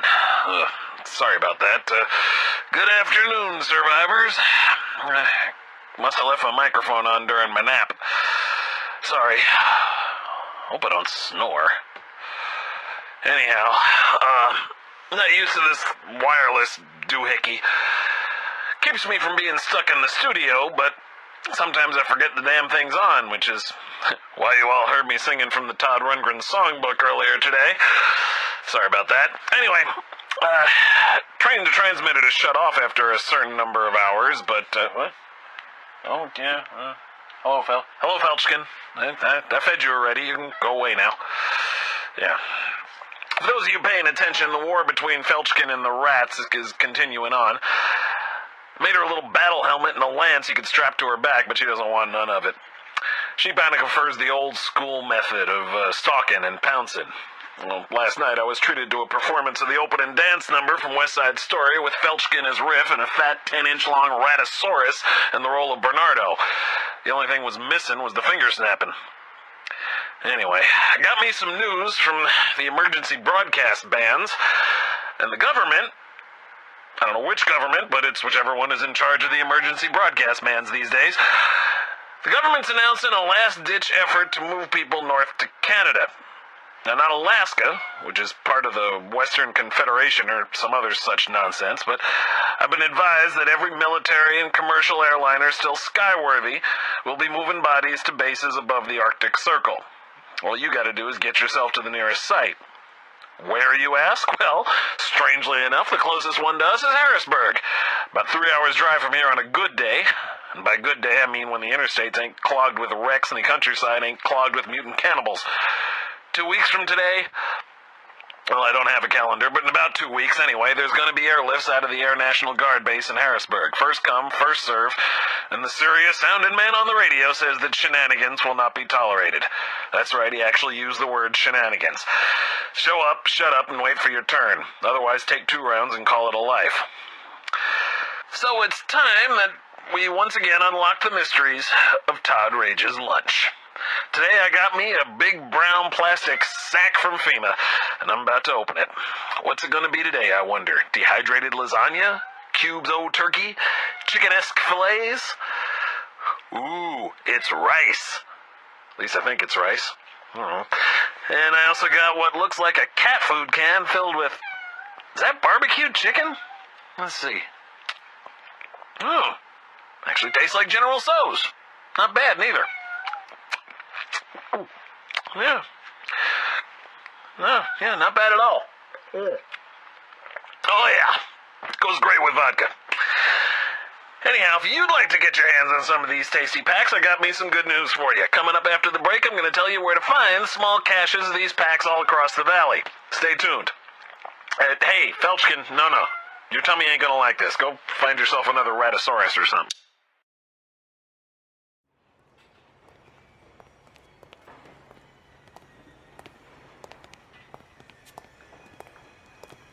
So, is it true he's just cracked? Oh, he's loads of fun, Krantz.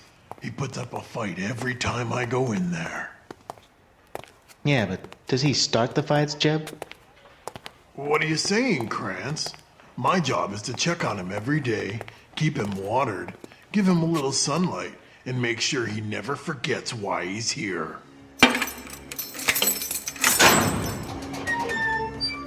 Oof. It's rank in there. Oh, thanks for reminding me. I keep forgetting to bring him that chemical toilet. It's all the way on the other side of the building. Oh well, maybe next time. Wake up, family man. Time for calisthenics. He's just laying there. Doesn't he even have a bed? Why? He's got a huge pile of blankets. Here, take these trays out of here. Sure. Thanks. He doesn't look like a real tough customer. Oh, I know. He's just waking up. Come on, man. It's morning in America. Let's go. Dude, it's like late afternoon. Shut up. I do this like twice a day. He's so stoned he don't know how long he's been here. Dude, that's... Let me alone, man. I give up. I'm done. Oh no. It's another wonderful day in Shitsville. Population, you. Yeah, he looks like a real animal. Leave me alone. Shut the fuck up. Jesus. Not in here. You can't let him forget he got one of our boys killed. Stop. My ribs. Oh, man. Harris is right, man. We should have let him go. Why? Don't you remember what he did to Keith? He, it wasn't this guy who... I really liked Keith. You know why? You liked Keith? You hated his jokes. But he took all my night shifts. He didn't care that I was a grump. But, dude, he's just... I mean, look at him. I am looking at him every day. And I roll him over and I feed him. Don't I, boy? Who feeds the little man in the box? I do, don't I? My God, man. Okay, I'm just gonna... What? Come on, come play with the puppy. I'm out, man. Enjoy your play date.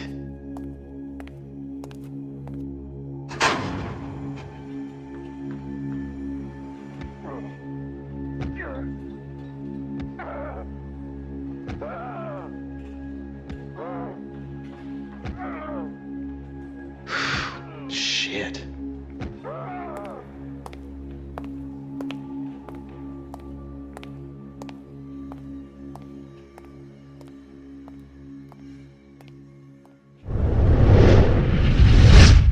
I can sit here tied up all day. If I get to keep my eyes on this tough broad, I may even enjoy it. Ugh. I like how you flex your arms and you're mad. Keep it up, girlie. We've got hours before the sweet Googies soon will be here. So, we ask a serious question, and you respond with lewd comments and Shel Silverstein. I'm sorry, what? The Googies.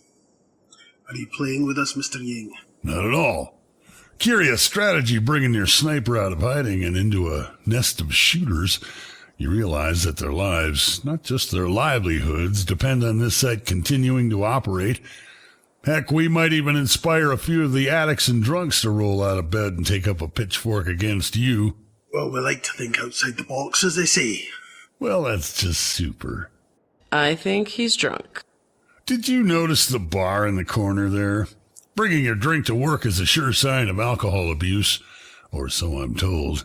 But it worked for Don Draper, and he got all kinds of tail, man. Who? Don Draper. Mad Men? Awesome show. About a time when everybody knew their place and there was a clear pecking order that put the white man on top of...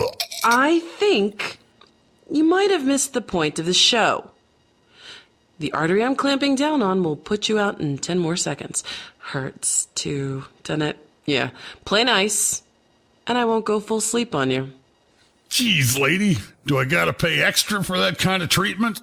Oh, and every time I do that, there's a 40% chance an embolism will develop and you'll stroke out. So be careful how you talk to a lady. Oh, yes, ma'am. So why aren't the troops making threats, or making sure that you're okay? Maybe they don't need to. Maybe they can hear us loud and clear. Knowing the generals, they've got this room bugged. Knowing the Googies, they just want to see what happens next. There's that word again. What is that? It's from a poem. I guess they come for the children your little tyke farm raises. Yep. So maybe the reason we're not under siege is because they're protecting their cash crop. They don't know how many men we still have out there. Well, the longer we go without shots fired, the more it becomes obvious you were the only one out there, sweet cheeks. Oh, please hit me. I'm tied to a chair. Please. After shooting him twice and getting roughed up by you, I'll have had the best day of my post-apocalyptic life. Cretin. Ooh, I love that expression. Some ruby red lipstick and that pout would be so... Nice one. He didn't know anything worth listening to. He's a dock supervisor. Nothing more. Hand me his radio. Thanks. Hello out there. Is there anyone out there who doesn't speak crazy? Hey there, boss. How's the leg? Oh, Mr. Grant. Not so bad once I poured about a gallon of moonshine over it and carved the lead out of my fleshy bits. How are you? I look and feel like an old chew toy. Good to know you're still kicking, sir. What's your situation then? I'm here with a psychotic ex-Spetsnaz operative. I think she and Sarge should compare notes. What Sarge is with a rifle, this chick is with cutlery and hairpins. What happened to the young lady that I saw you with last night? That is the young lady you saw me with last night. Oh, hang on. Sorry. This place is crawling with eaters.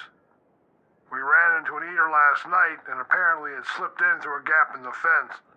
The north side of the camp is lousy with the things right now. Which is why we're off their radar. Hello, gentlemen. This is Dr. Shiva Vesta.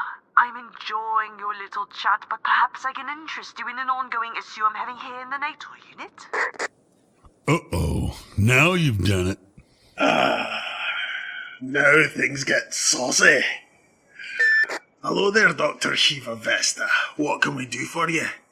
You can shut up for starters. There are 15 people in this unit. 9 are pregnant. We are peanuts in a tin cup if those things swarm the place. I've got 15 civilians. Now listen here, I invoke the United Nations Humanitarian Directive and demand immediate relief from any and all peacekeeping forces in the vicinity. Well, that certainly puts a fresh spin on things. Your request has been received and is under consideration, Dr. Vesta. I will forward it to what's left of the Security Council for your usual 6 months of diplomatic back and forth, and then send you a 15-page press release obfuscating our position on the matter. Please provide us with a mailing address. No P.O. boxes, please. I cannot possibly measure my dislike for you without advanced computers, Group Captain. Women and children, born and unborn, will die without your immediate assistance. Sorry to break it to you, sister, but there's only 4 of us here right now. One is shot through both legs. And out this dirty window, I'm seeing a lot more than that crossing the farm toward us. The fire is funneling in towards the big house. You've got about 50 headed your way. Dr. Vesta, where are you lot hiding? About 50 yards from where you're standing, southwest. There's nothing out there but tall Wait. There's a storm door. They're underground. Understood, Doctor. Hang about. We'll see what we can do. How many men do you have left? Oh, what do I look like, the Borg Queen? I'm not tapped into the collective. Far as I know, Sally Sharpshot there took out my advance party. And who knows how many your guys, Psycho Joe and the Eaters, took out. My guess is that most of what's left is hauling arse. Seems we've earned a few allies out here, boss. I've got 3 men holed up with me and Joe. We're picking them off from our position as best we can. But this fire is going to spread and we're going to have to vamoose. The fire is keeping them back. Just FYI. Understood. Okay, well. Change of plans then? Joe tells me the core of this operation is underground, behind the farmhouse. Why did I hire that girl again? Oh yeah, 6-pack abs and a bulletproof arse. Pig. Jealous. Shut it, both of you. We got that bit, Grant. Sorry, I missed some of that. We're up to our nuts and casings trying to make life easier for you. Okay, well, we got fire, eaters. Hey, I got an idea. We're running. No. Grab me a bottle of whatever's in the bar. Take one for yourself. Hey, me too. Shut up and just sit there. Let's see, where's the stuff you took off me? Here we go. My radio. Ladies and gentlemen, live from the happiest valley on Earth. Would you blokes be so kind as to come out the trees and blow us up some nice undead peoples? Please confirm. Orders confirmed, General McGinnis. Glad to hear you're still among the living. Glad to hear you're all still there. Countersign. Get us the fucking fuck out of here. Countersign confirmed. We're on the move. You all sat up there and let our place burn? How many did you have all this time? A lot. But they all had a good night's sleep in the trees. Me, not so much. So I'm a little cranky. Lady, you just suck. Approach from the south and north. The fire's getting a little wacky. The eaters have been corralled down the centre of the farmyard. There's a lot of low fencing. Make sure that all gets translated around Sergeant Wake. Understood. We've been casing the place all morning. We'll be hooking up with Major Grant and Company shortly. Engaging enemy, out. Hello out there. Did you forget about us? Sarge, what kind of lock do they have on that hatch? Can't really tell. It's metal. It's an old bomb shelter. It's been updated with an airlock, so it's pretty tight. The problem is that, being airtight, it requires power to recirculate the air. From the sound of Shiva's voice, I'm guessing maintenance didn't get around to fixing that yet, so if we go dark... They all suffocate. Nice. Oh yeah, McInnes. Thanks for a lovely evening. Okay, boss. We just saw new targets approaching from the south behind the farmhouse. There's a dozen of them, but they're busy chewing on what's left of Howland Duke from last night. Better get the back half buttoned down. The windows are bulletproof. The doors are sturdy. There's no way they're getting in here. I hope you're right.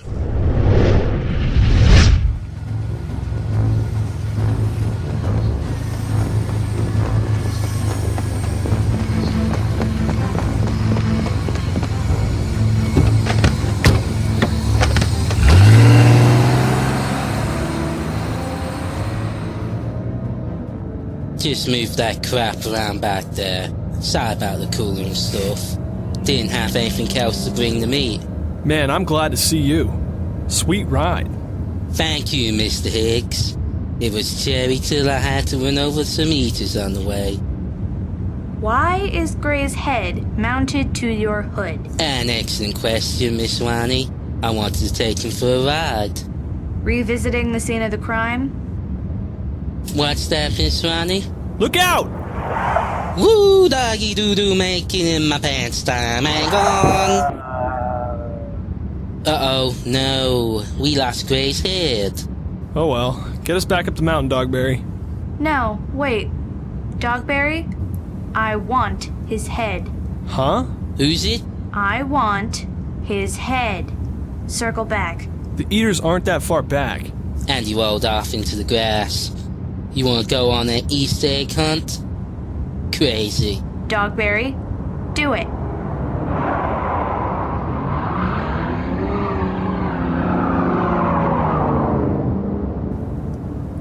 I think it went off right up there. I think I see it. Yeah, over there. What's left of it.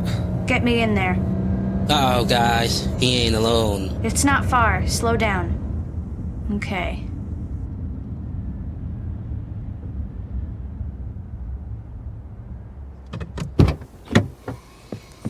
Wait, we'll go with... you. Okay, then.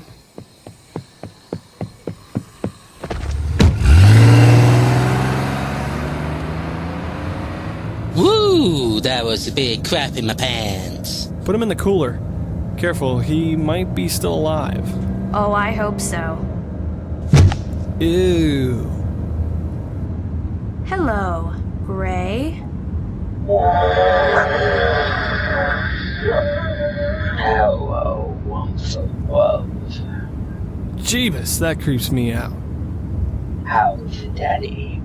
He was just like you. Huh. And you're still here. Did he nibble on you at least? No such luck. Dogberry, make a right up there and take us up to Cedar Road. Why? There's nothing up there but... Just do it. Sexy crazy she is, and I likes it. Oh, you put me in a tub of blood. I love the smell of raw meat. Love it. That's how I knew the meat would be a decoy. I was moving the meat into the cave, fought monkeys, and Gray started getting weird. He was snapping and snarling. I'm happy right here. Then I rubbed the meat all over my smooth, naked chest and held it out. Oh, he went crazy go nuts. You didn't have to tell them that part, freak. Just like I don't have to tell them you tried to use my right eye socket as a vagina. Lies! Awful lies! Keep it on the road. Eyes front. Hand at 10 o'clock and 2. He told me he had a surprise waiting for you at your house, Miss Ronnie, so I thought I'd head up and help out. Thank you. Your timing was perfect. But where'd you get the t-shirt cannon? Honestly, drunk bidding on the eBay. I got a whole collection of Super Bowl spoons and an autographed picture of Ruth Buzzey's Petrovich. Where are you going, Ronnie? Take me up to the park near the dock. Did you like your surprise? You are a horrible thing. Your family was so stupid. They just let me in. No questions. Brought me in, sat me down, and Dad was pouring me a soda when your mom figured out, duh, I'm not quite right. After that, it was like Thanksgiving dinner. I'll check the perimeter. You do that. Come on, dog. Bring your meat gun. All I got's left is a couple of pork chops in my pants. So we best not stick around too long.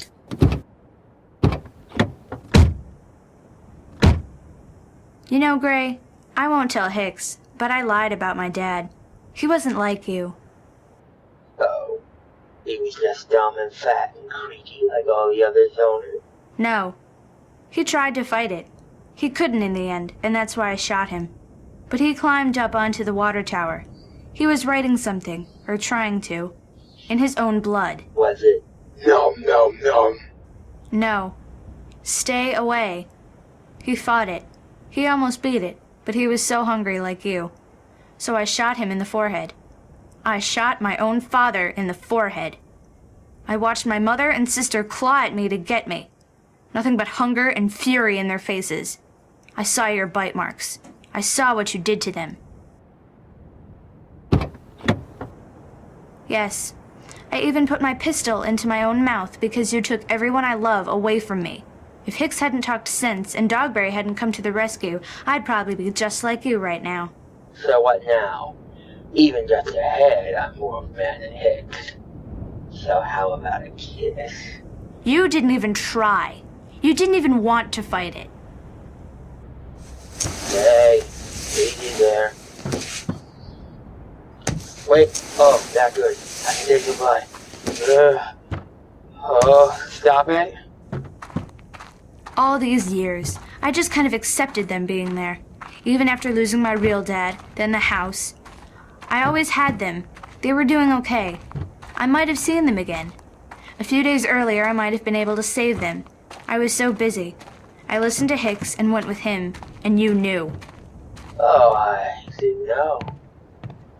I just had a few hours to kill. Pardon the pun. Where are we? Cedar Pond. You remember when we were little, we'd all come up here and swim? It's much too cold now. Wow, that's frigid. I like it here. I met Hicks here. I don't know why he ever liked you. You're so different. That's not why you brought me here, Bubbles. Why did I bring you here then? You came here to share your secret love for my big, broken, wretched head. Nope. I'm setting you free. Oh, this is interesting. I figured I could just roll over your head with the car and be done, but I deserve something special. Hang on, where's that drain valve? Ah, here it is. Wow, that's cold. Things inside my head want to know what's what. Frankly, so do I. They want to know what's what? Tell them I said hello. I'm going to shove you out in your little plastic boat, and you all can be together forever. Or until the water strips you down to the bone. Here, let's make sure this works. There, now you won't float out in the cooler. Goodbye, Gray. Hold on, Ronnie. Wait, don't let me out here by myself.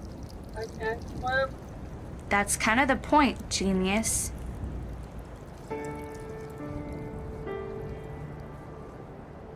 I'll kill you! I'll kill all of you! I'll kill every last one of you! I will, I swear it! What are you doing? Setting him free. On the SS meat cooler. He's drifting to the center of the pond. Uh-huh.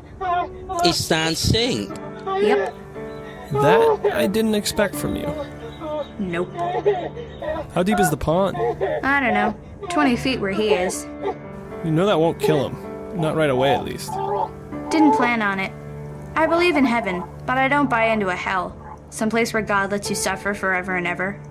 But I take a small bit of comfort knowing that Gray Anders will enjoy a long, dark, cold, lonely winter before his spirit returns to God. I thought I asked you to take care of him, Dogberry. I did. I took very good care of him till he flew off the hood of my car. He did fine, Hicks. If he hadn't kept him around, he never would have known we were walking into a trap. We would be dead. Everything happens for a reason, and I gotta make sure he never hurts anyone ever again.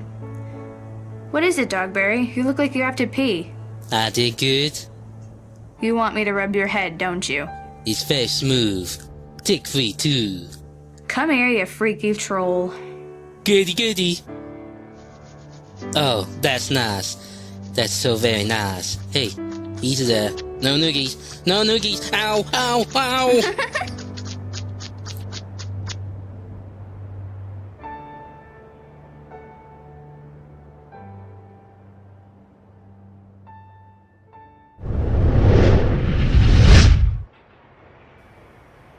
Maybe we could put up a shower curtain across here and give him and us some privacy.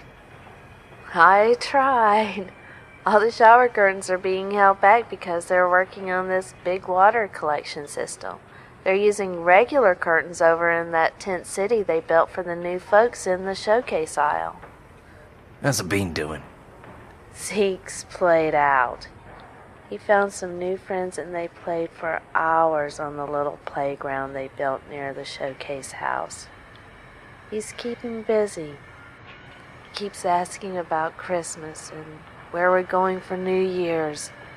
He's so used to traveling in new places that this isn't really upsetting him too much. After a while, though. Yeah. We'll just keep an eye on him. What about...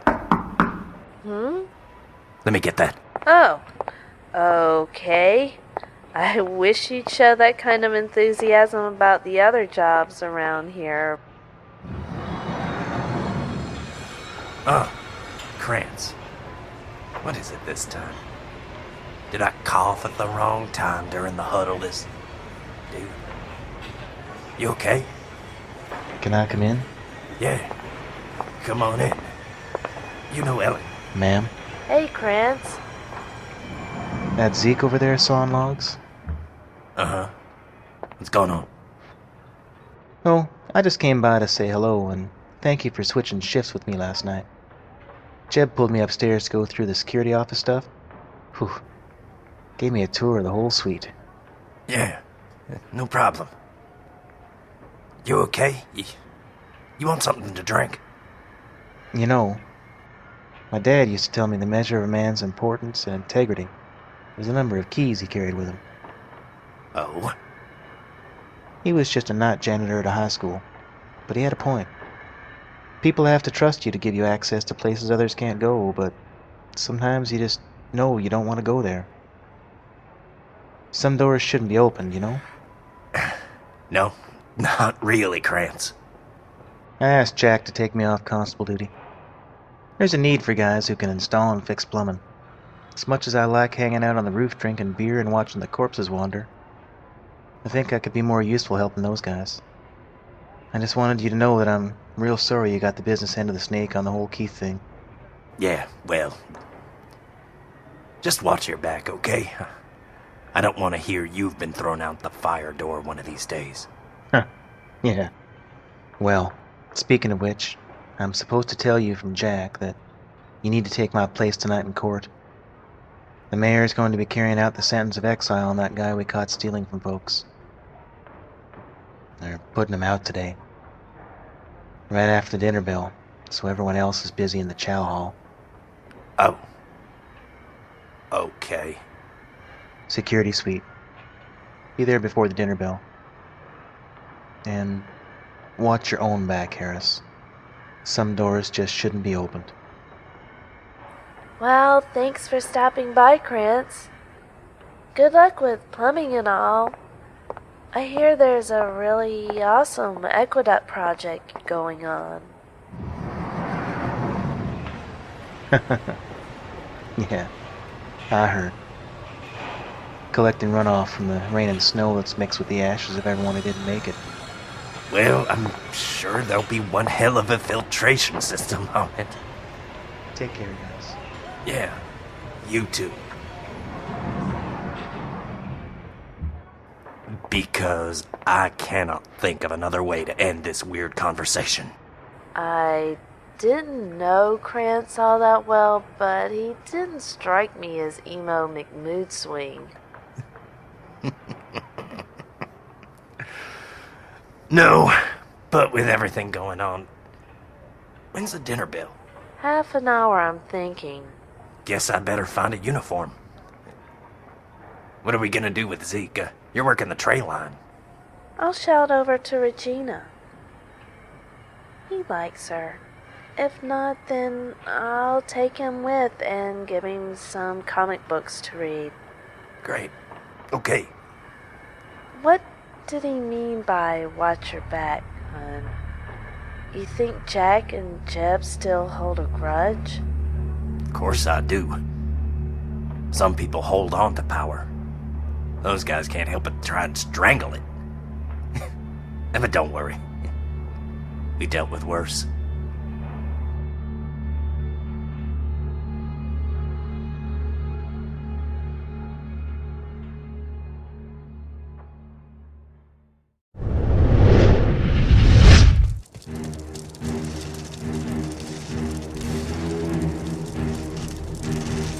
Stay down, Grant. You'll pull open your stitches. Those boys out there are going to get swarmed. Look, coming up from the south. I see the mob. Those men can't cut through the smoke bank. You men, cover is over here. Get over here. Grant, lay down some covering fire.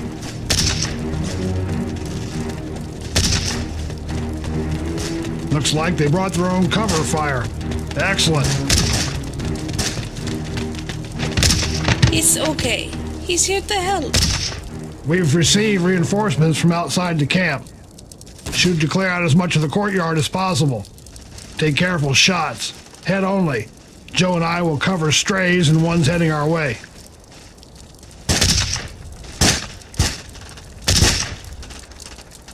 You trust these guys? No. That's reassuring. I trust them more than the things out there, darling. Where are our boys? Sergeant Wake, this is Grant. Status? Major, have our forces working through targets on the north side. We can't send them further until indirect fire clears the compound. Does your sergeant know that we are in the compound as well? Understood. I've got 4 men here with us on the east side. We're taking out what we can, but when you have a moment, we could use some help. Understood, sir. So could we. Damn, Joe, downfield 11 o'clock. Where the hell did those things come from? The heaters, they must have gotten into the barracks. That's where the support staff sleeps. They're burned, the poor bastards. Wait, you got about 50 fresh hostiles coming up from the stable house behind the barn. Anything you can do to keep them from reinforcing the north can't use indirect at this close range, and our boys will pull back before going hand to hand. Take out the propane tanks. The propane tanks? Where? Shoot through the second window back along the chicken coop vault. Try to hit the window dead center. Trust me. I like the way you think. Nice shooting, Mr. Grant.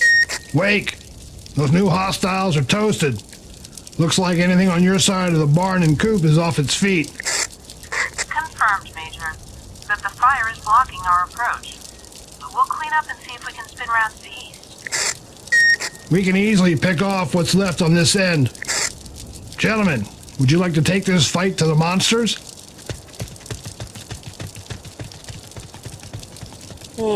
Cowards. Guess not. McInnes, Grant. Grant, the boss is unavailable. Get up here. Now. Sir. On our way. Grant out. They're all over the farmhouse. There must be hundreds.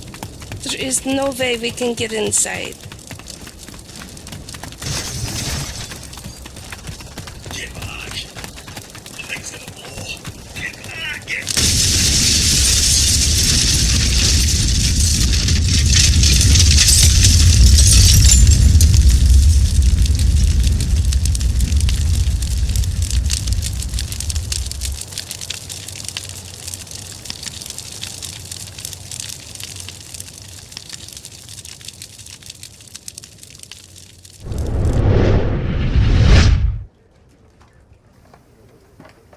Hello, Mrs. Garrison. How you feeling? Fine, Mr. Fisher. How are you? Well enough, I guess. I had something I wanted to run by you. If you can run it by me while I'm washing these vegetables, by all means. Right. Well, you heard what Todd Rage said on the radio today, right? Well, I have to admit I tune half of what he says out. I listen for the HG World updates, but there haven't been any since the lockdown. What did I miss? There are flights out of here. The government is taking people north to camps in Canada to wait out the winter. They say millions of people are headed to Siberia and Canada to ride this out. They're building these camps over the Arctic Circle, you know? That's great news. But what's the issue? The issue is that the closest flight leaves the airport in Harrisburg. There's nothing near Erie or Pittsburgh or Buffalo. Harrisburg is what, 200 miles from here? The next closest is Richmond, Virginia. The problem is, frankly, the Reverend. Oh, right. His whole come up with a plan thing. Well, it makes sense. If you have a plan, this sounds like a place to go. Do you think you could get all 50 of us there? And on a plane? I think it's possible, but it's the last shot we got, Mrs. Garrison. And given you have the Reverend's ear, it sure would help if you could see our side in this. Who's our side? Oh, Mrs. Green, that Augie guy from the market, and a few others. We can't stay up here. We gotta be with other people. How are we getting there? If we use all the cars and trucks on the property, that's only about 15 people. Some of these people are old or sick. Or old and sick. Traveling will be dangerous with them. Well, frankly, that's why we're not going to ask everyone. Only those who can carry their weight. I don't know, Mr. Fisher. We don't know anything about the conditions out there. Where to find fuel. And what about those Happy Valley militia types? They are a perfect reason to get out of here. Do you think we could defend ourselves against them? They killed 100 people at HG World. They're responsible for getting your boy killed and separating you from your husband. Are you going to wait until they come for Aaron, too? Mr. Fisher, that is a horrible thing to say. And you are not going to convince me your plan won't kill all of these people by reminding me of what they did to my son. I'm sorry, Mrs. Garrison. Seriously, I just know in my soul. I know that staying here is not safe. Case in point, where do you think Thomas got off to? There's no telling. Could be that he'll tell people where we are. Could be that he'll fall into that militia and come back for us because of what happened out in that barn. You're looking for drama where there's none. Do you miss your reality shows that much? I have no idea, but I do know you had an awful lot of blood on your hands last night. You were standing right there and you weren't bleeding that much. You had a few scrapes, but... What are you implying? Spit it out, because I'm getting a little tired of your hard sell bully tactics. I'm thinking that he didn't really leave. Or if he did, he didn't get far. Now, before you get all wound up, Mrs. Garrison, I don't care so much because I saw you last night. You don't get those kind of marks falling down a hill, and I've never taken a fall that knocked my underwear out of my pants. That's it! That's enough! But whatever you did makes you dangerous to the rest of us. What are you talking about? What you're capable of. I mean, it stands to reason that Thomas might actually be out there still, hurt and cold. Maybe he's just outside the fences or at the bottom of the hill where he landed. I don't know. We might want to take a few people out there to look for him. You know, in case he's still out there somewhere. Oh, there you are, Mr. Fisher.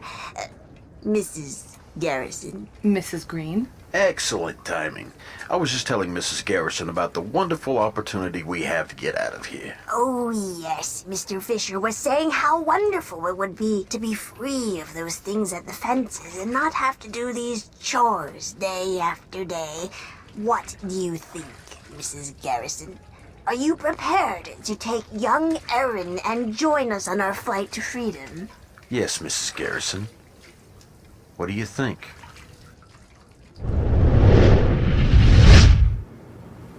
Just stand here and wait. We'll be with you in a moment. I don't get it. Just take me to the door, open it, and I'll be on my way. Shut up. You don't want to get sent out into the wild with a gimpy leg, do ya? Look, I get it. I was a bad boy. Ow! You want to act like a bitch? You get a bitch slap. Don't make me show you what I do to the people who act like assholes. Hello. Come on up. The mayor is waiting. Smell that. Fresh air. Oh, man. I gotta admit, that's nice. Chilly, but nice. I thought the roof was off limits. Only to people like you, Harris. You must be Caleb Barton. My name is Jack, the operations manager for this facility. Yeah? Well, that's great. You got the stuff back. Everybody's happy. Can I go now? In a moment. The mayor wants to have a word. The mayor? Wow. You people are fucking nuts. Where did that fence come from? Who put that up? Well, I guess nothing happens here without you knowing about it, huh? Tall, slat oak fencing embedded in concrete? What are you keeping up here, King Kong?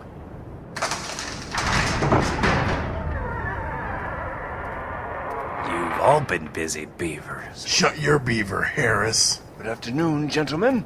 Hello, Mr. Mayor. This is the prisoner, Caleb Barton. He was convicted by a council of citizens of theft. 22 counts. His sentence is exile. I see. Mr. Barton, I was disturbed when I heard the charges against you, and I reached out to see if our friends in management got it wrong. Nope. Got in here, was missing some deodorant, my shoes were tore up. So you just took them? Heck, I gave it back and said I was sorry. People I took the stuff from are cool with me, so, you know. So you know. I am disappointed by your lack of contrition. Look, I'm here. I'm volunteering to leave. Look at me. I'm sorry I was hungry, and I'm sorry I was acting like an animal. I didn't rough anyone up. I didn't rob anybody at knife point. I wasn't myself, and I said so. I see. And are you looking forward to life on the outside? Not particularly, no. But it's pretty clear from the look on your face, Mayor, that I'm not wanted here. So, if it's all the same to you, I'll take my chances with the eaters. Maybe hook up with the militia. Find a caravan north. I'll let people know you're here. Send them your way with supplies and maybe a lift out, huh? Would that be contritious enough?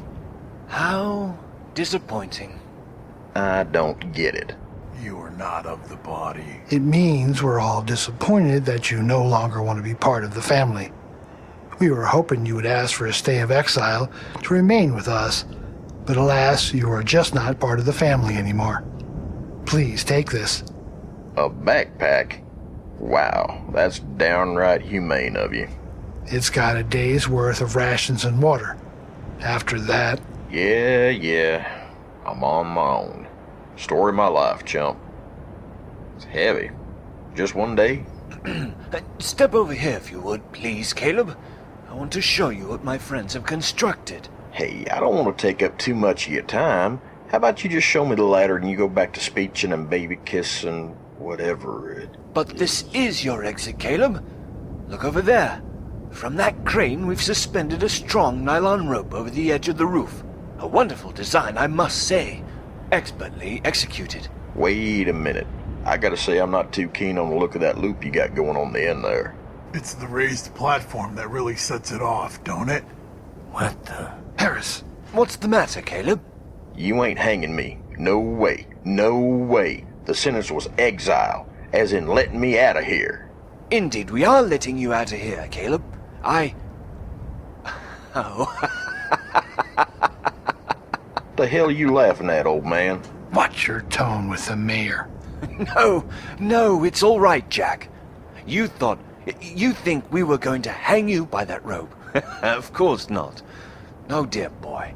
I'm so sorry you thought that. Oh. Good. So, what? We're going to ask you to be our test subject for this contraption. It's our hope that we'll be able to literally reach out and bring people into our facility as they find us. Perhaps lower supplies, that sort of thing. I'll ask you to slip a foot in the loop, hold on tight to the rope, and Jebediah there will crank you out from the edge and then lower you to the ground. Simple as that. Okay. Just with the ceremony and the stern looks, I thought you were going back on the deal. Oh, there was no deal, Mr. Barton. It was a sentence. Right.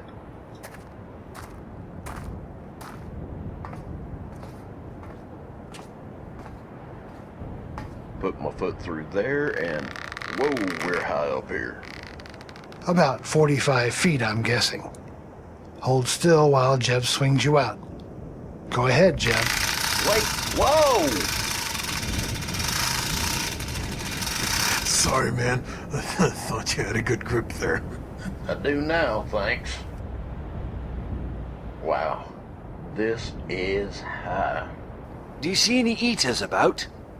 Not so far as I can see. Well, Caleb, it has been good chatting with you. Good luck to you out there. Go with God, my boy. Jebediah? Go with throttle up. Hey! Step back. Holy shit! Are you okay? Oh. Ow. Oh. What the hell happened? He fell. You let him go! Caleb, my boy, can you hear me? You're moving. You don't look well. Can't move my legs. Your machine needs work. Morons. No, the machine worked perfectly, Caleb. I said we would lower you to the ground. I admit I never told you how fast that would happen. Good luck on the outside. You can't leave him down there. He's broken both legs at the least. Probably has internal injuries. Watch your tongue, Harris. Mr. Harris, that man stole from his fellow citizens. In a time of crisis, he showed poor moral character. Worse, when confronted with his crime, he lied. Only when his guilt was no longer in doubt did he admit his crime, and even then, he showed no remorse. We cannot tolerate that. Then why didn't you just let him go? Because he threatened us. Didn't you hear? He what? He'd bring people to us, tell others. We can't have that. Well, I expect Jack here can explain the world to you a little better than I. Thank you all. Good day to you. What the hell? Jack! I was so hoping you'd pass this test, Harris. I really hoped you would see why we do this. Hey, he's still squirming down there. I spotted a couple stragglers. I think they caught his scent. Who's I supposed to see here? That we're prisoners? We cannot afford people like the Happy Valley Militia to come here and try and kill us. Take what's ours. We must survive.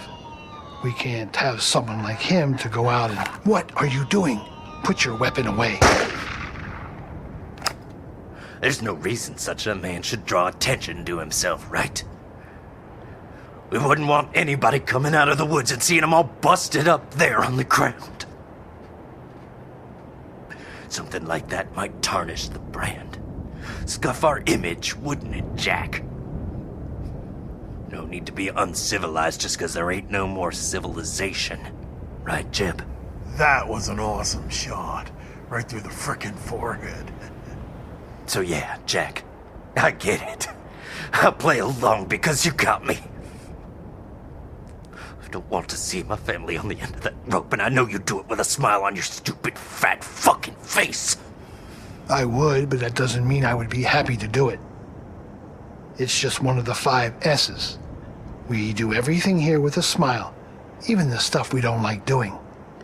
I advise you to take a page from our team guide and do the same. You're cracked. Then you can call me Cracker Jack.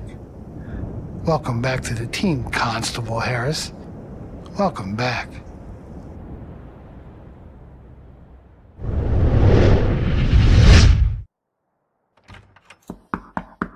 Reverend, you asked for me? Yes, Doreen. Please, come in. Shut the door. I was just going over my new super fast computer here, and thanks to your boy Aaron, it has all new features. He'll have to show me how they work, but I'm told I have a roster of all the people here, a chore list and schedule, and a collection of music.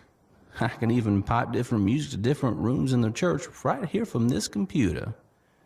As we speak, he is up in the attic connecting the web cameras Hicks brought us to a set of laptops in a closet he's calling Security Central. Isn't that amazing? Aaron is a brilliant young man when it comes to computers. Please, have a seat. Thank you. Is everything all right, Reverend? Back to Reverend? What happened to Doug? Well, when you're at your desk and you asked to see me, I figured it was an official request, not a casual chat. I suppose you're right. How are you, Doreen? Tired. Like everybody else, I guess. Better than last night by the look of things. Yes, I'm sorry I couldn't bring Thomas back to the fold. From the look of you last night, you didn't go down without a fight. I guess not. Wasn't enough, though. I guess. Well, Doreen, I asked you in because the church has big ears and people don't think someone like me can hear the bitter whispers of gossip. Aaron approached me this morning to ask why people were looking at him and his mama so strangely, and I had no idea why. Why would they? Well, there was still some concern about last night. Mr. Fisher and I made sure everyone was told that Thomas chose to leave and that, in trying to stop him, he lost a fight with gravity in part of Cullshrug Mountain. Thank you. But I'm sure rumors persist. Like sin, scars, and crabgrass, they certainly do. These rumors... What rumors? Specifically? Well, let's not call them rumors. Let's put the right face on it. These lies. Mrs. Green held court this morning in her little bird cage on the south sunroom, and she was singing about how you were spending time with Thomas in the barn over the past few days. Of course! She asked me to make sure there was room for the older boys to move there. I know that, and I made sure that part of the song was sung. She is not someone who likes to share a spotlight, let me tell you. Reverend Dawkins. Mr. Fisher, can this wait? I'm in the middle of a conference. No, sir. It really can't. I think it's time we all had a chat. Now? Would you prefer we move this to the fellowship hall? More room? No. We wanted to talk about the move. What move? Isn't that what the two of you are discussing? Mrs. Garrison here was going to talk to you about our decision to head to Harrisburg to catch that flight out of here. It is not what we're discussing. Again, I must insist. Perhaps she is seeking forgiveness for her sins. Mrs. Green, once again, you've got the devil in your voice. Better than the devil in my skirt, Reverend. Excuse me? Now that is enough. You all barge in here, and I've yet to hear what justifies the interruption. Speak to your point.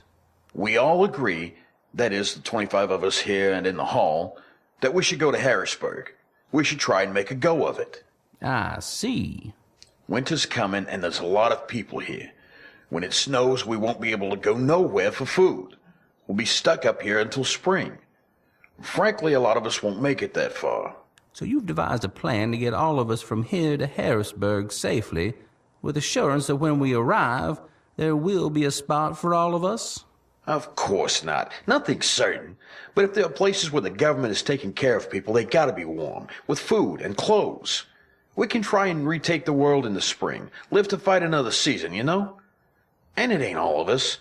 Some of us, frankly, won't make it all the way there. Who was signed on to this flight of fancy, Mr. Fisher? Here's a list. I took a poll this morning. Me, Mrs. Green here, and Mrs. Garrison are gonna lead it.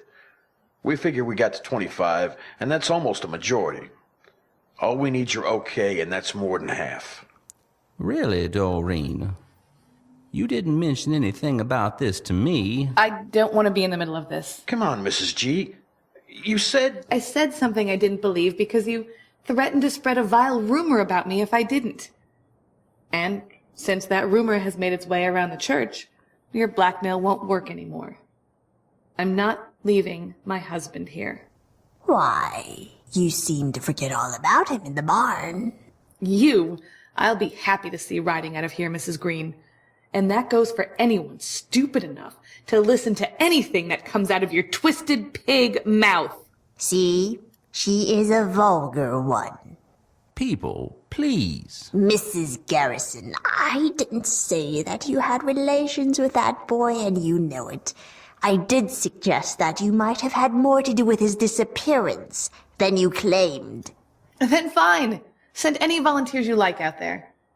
You were absolutely right, Fisher. He might be out there freezing, injured, or lost. Why did you wait to demand a search party?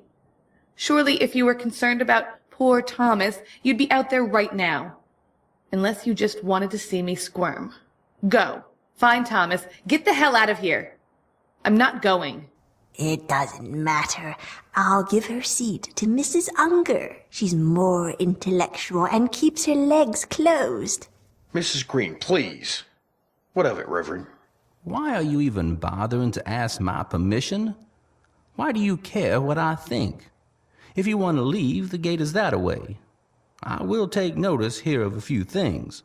Edna Barry, Emil Brown, Zachary Heineman, Blanche Tooley.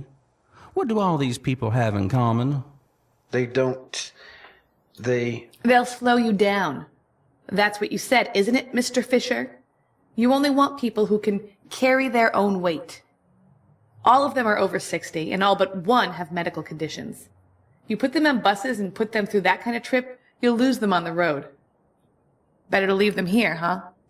Terrence, Marty Bowl, Mr. Fisher, did you even ask these people? No, we did not. We have a majority. If they had the ambition to leave, they would have raised their voices to do so.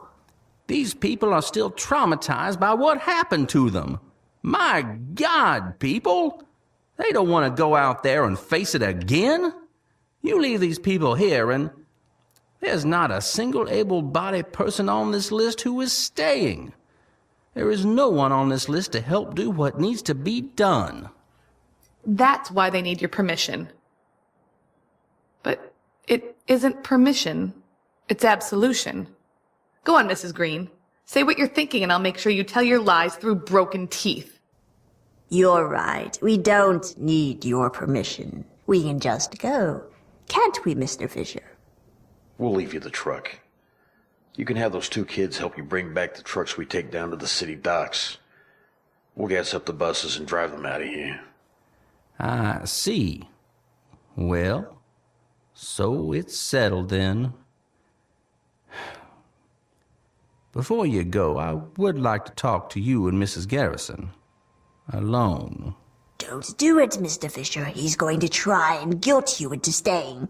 Maybe he'll use Mrs. Garrison as a lure. I'll give you a lure, you fish-mouth bitch! Sorry, Reverend.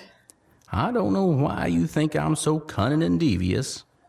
I just want a final chat to square things away while the rest of you gather up your things and say goodbye to the people you're leaving behind. Is that too much to ask, Mr. Fisher? Not at all. The two of you, meet me out back by the churchyard gate. I need to find my coat. And my patience.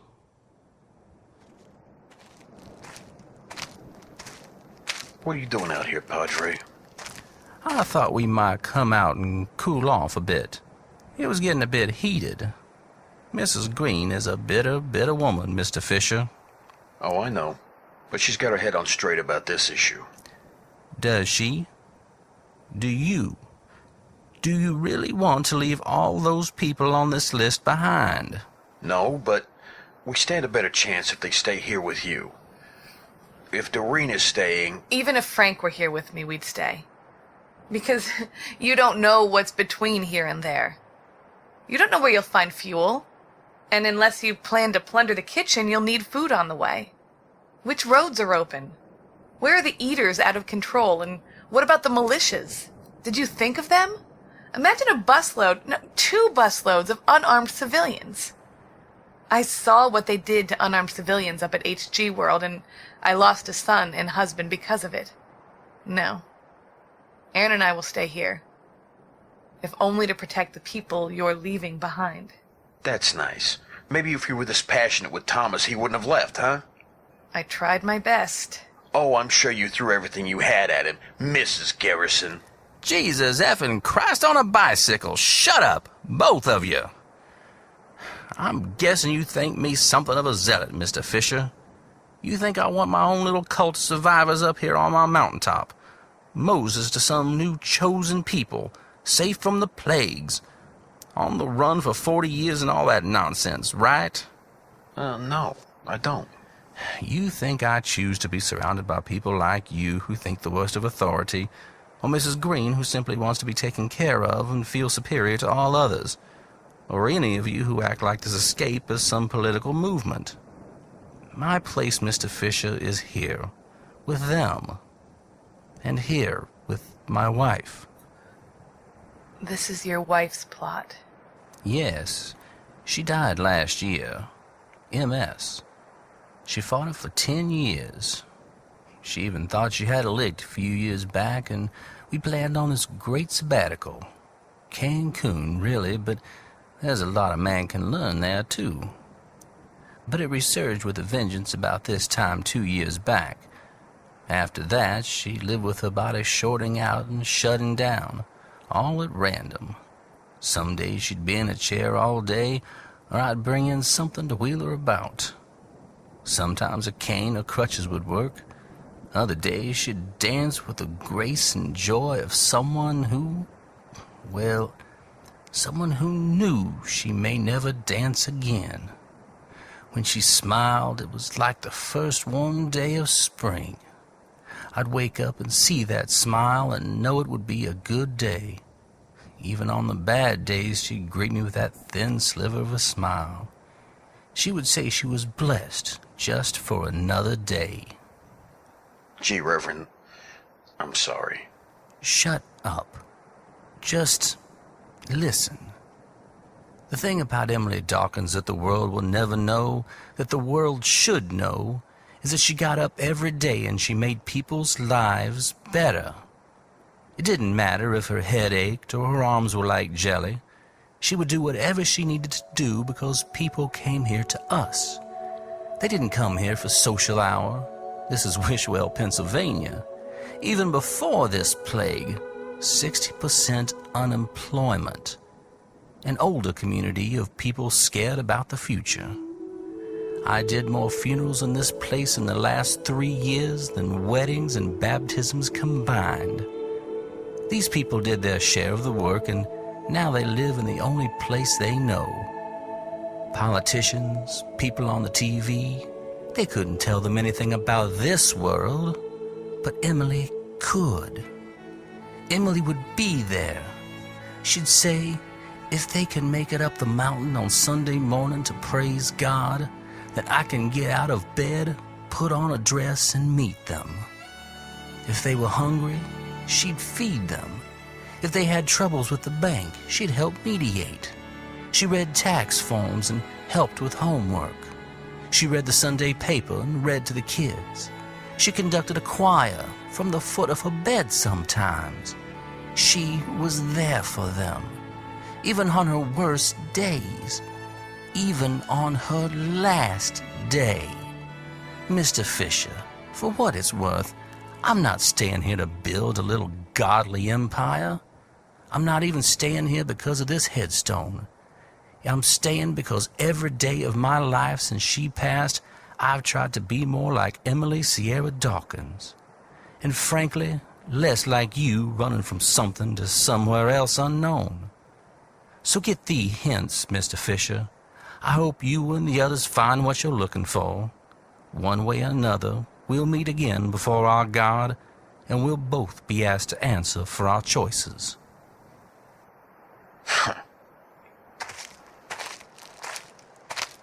That story was for your benefit too, Mrs. Garrison. We're back to Mrs. Garrison now. What about Doreen? What about her? I know that you're here because this is where you feel you need to be. If these people leave us, our fight will be hard. I have to stay because these people need me. They need strong backs and people with common sense to comfort them in this new world. It was rough before, but... I'm staying. I'm sold. And when you discover the truth about Frank Garrison? I don't know. Honestly, I don't know. But Aaron is safer here now, and I will do what needs to be done. Don't ask me what I'll do tomorrow, Douglas. I have to live this one day at a time. Fair enough. And since we're being so open and honest, I know Thomas did not run away. I know enough about people to know when someone needs to be with others. Thomas needed us. He needed you, Aaron, even me to make up for what he lost. Now, before you get defensive, I also know that something horrible happened to you. We don't need to discuss it. I've seen the bruises and I see that dead stare. I don't understand it, but I've counseled enough women in my time as a missionary to know what I'm seeing. Please, I will not ask you what happened. You're welcome to come to me at any time to talk, but I will ask you from here on not to lie about it. Fair enough. I will tell you this, Douglas. There was a choice to be made. It was a fight. It was a fight over control and power and who would walk out of that barn alive. It was a fight. And I won.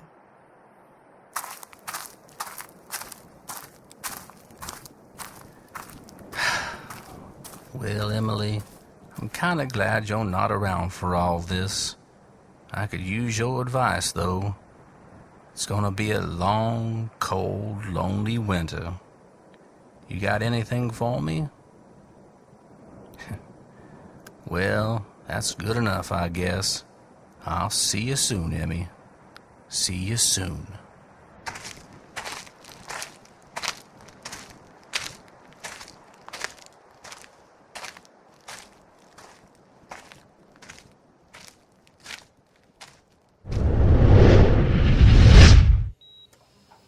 Group Captain, I need you to focus on my voice and try to wake up, please.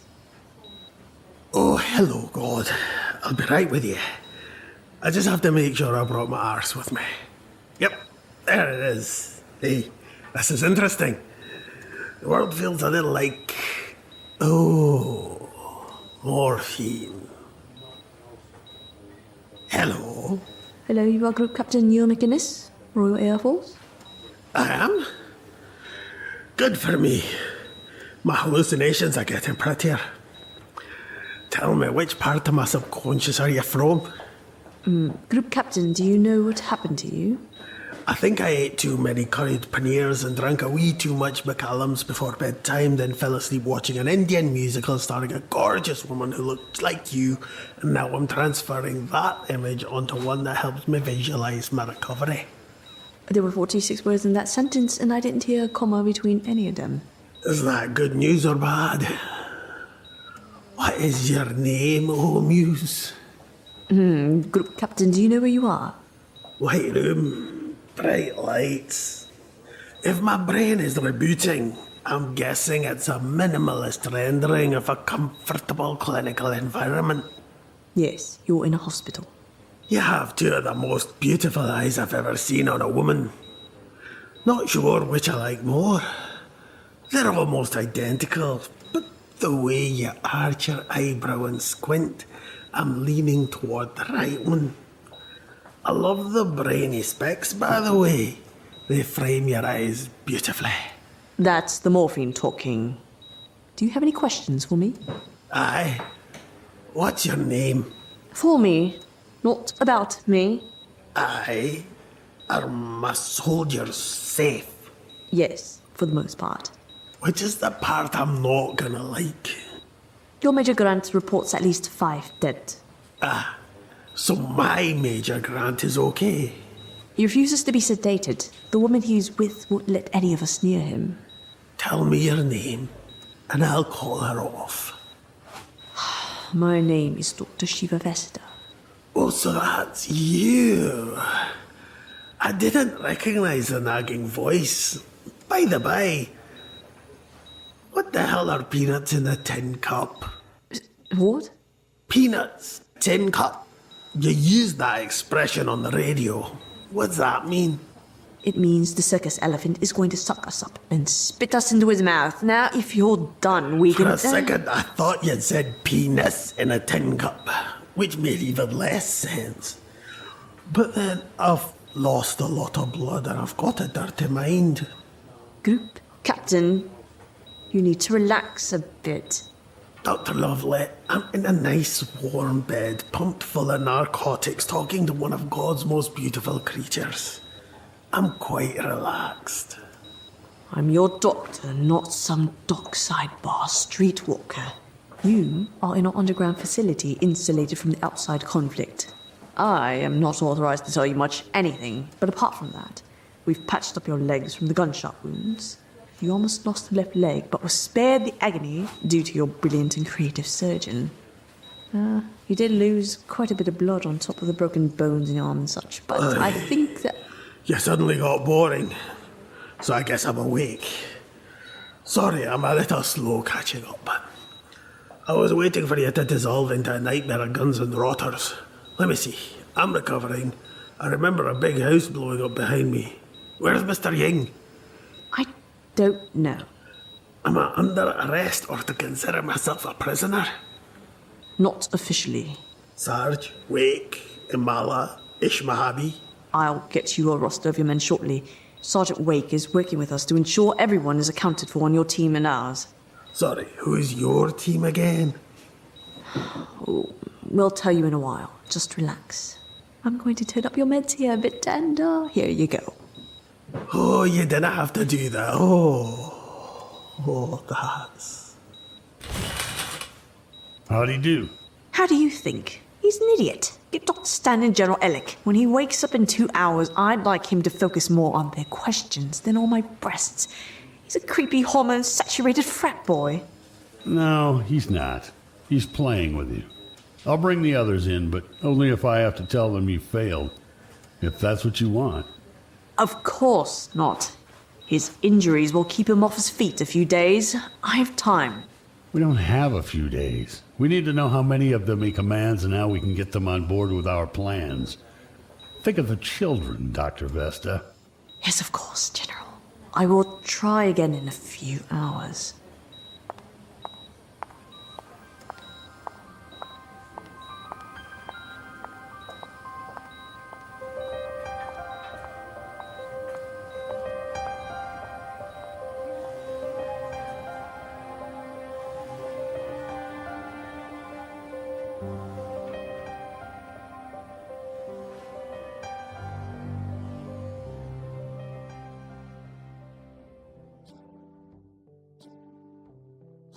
HG World, It's a Cold and It's a Broken Hallelujah.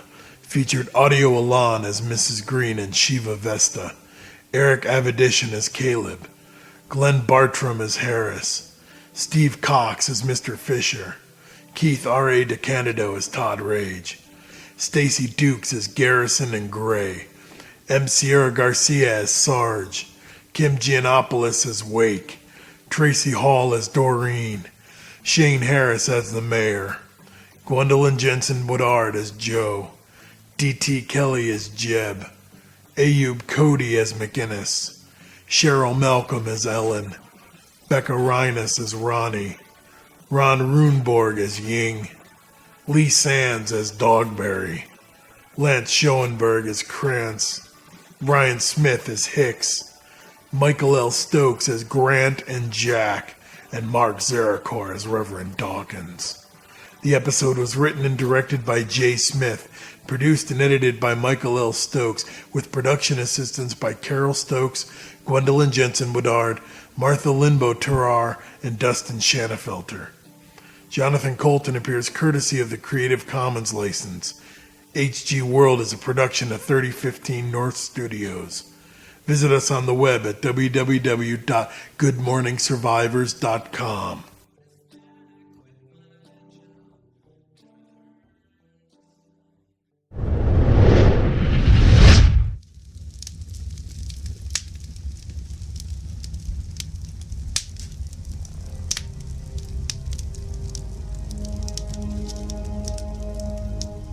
The sun sets on the old world.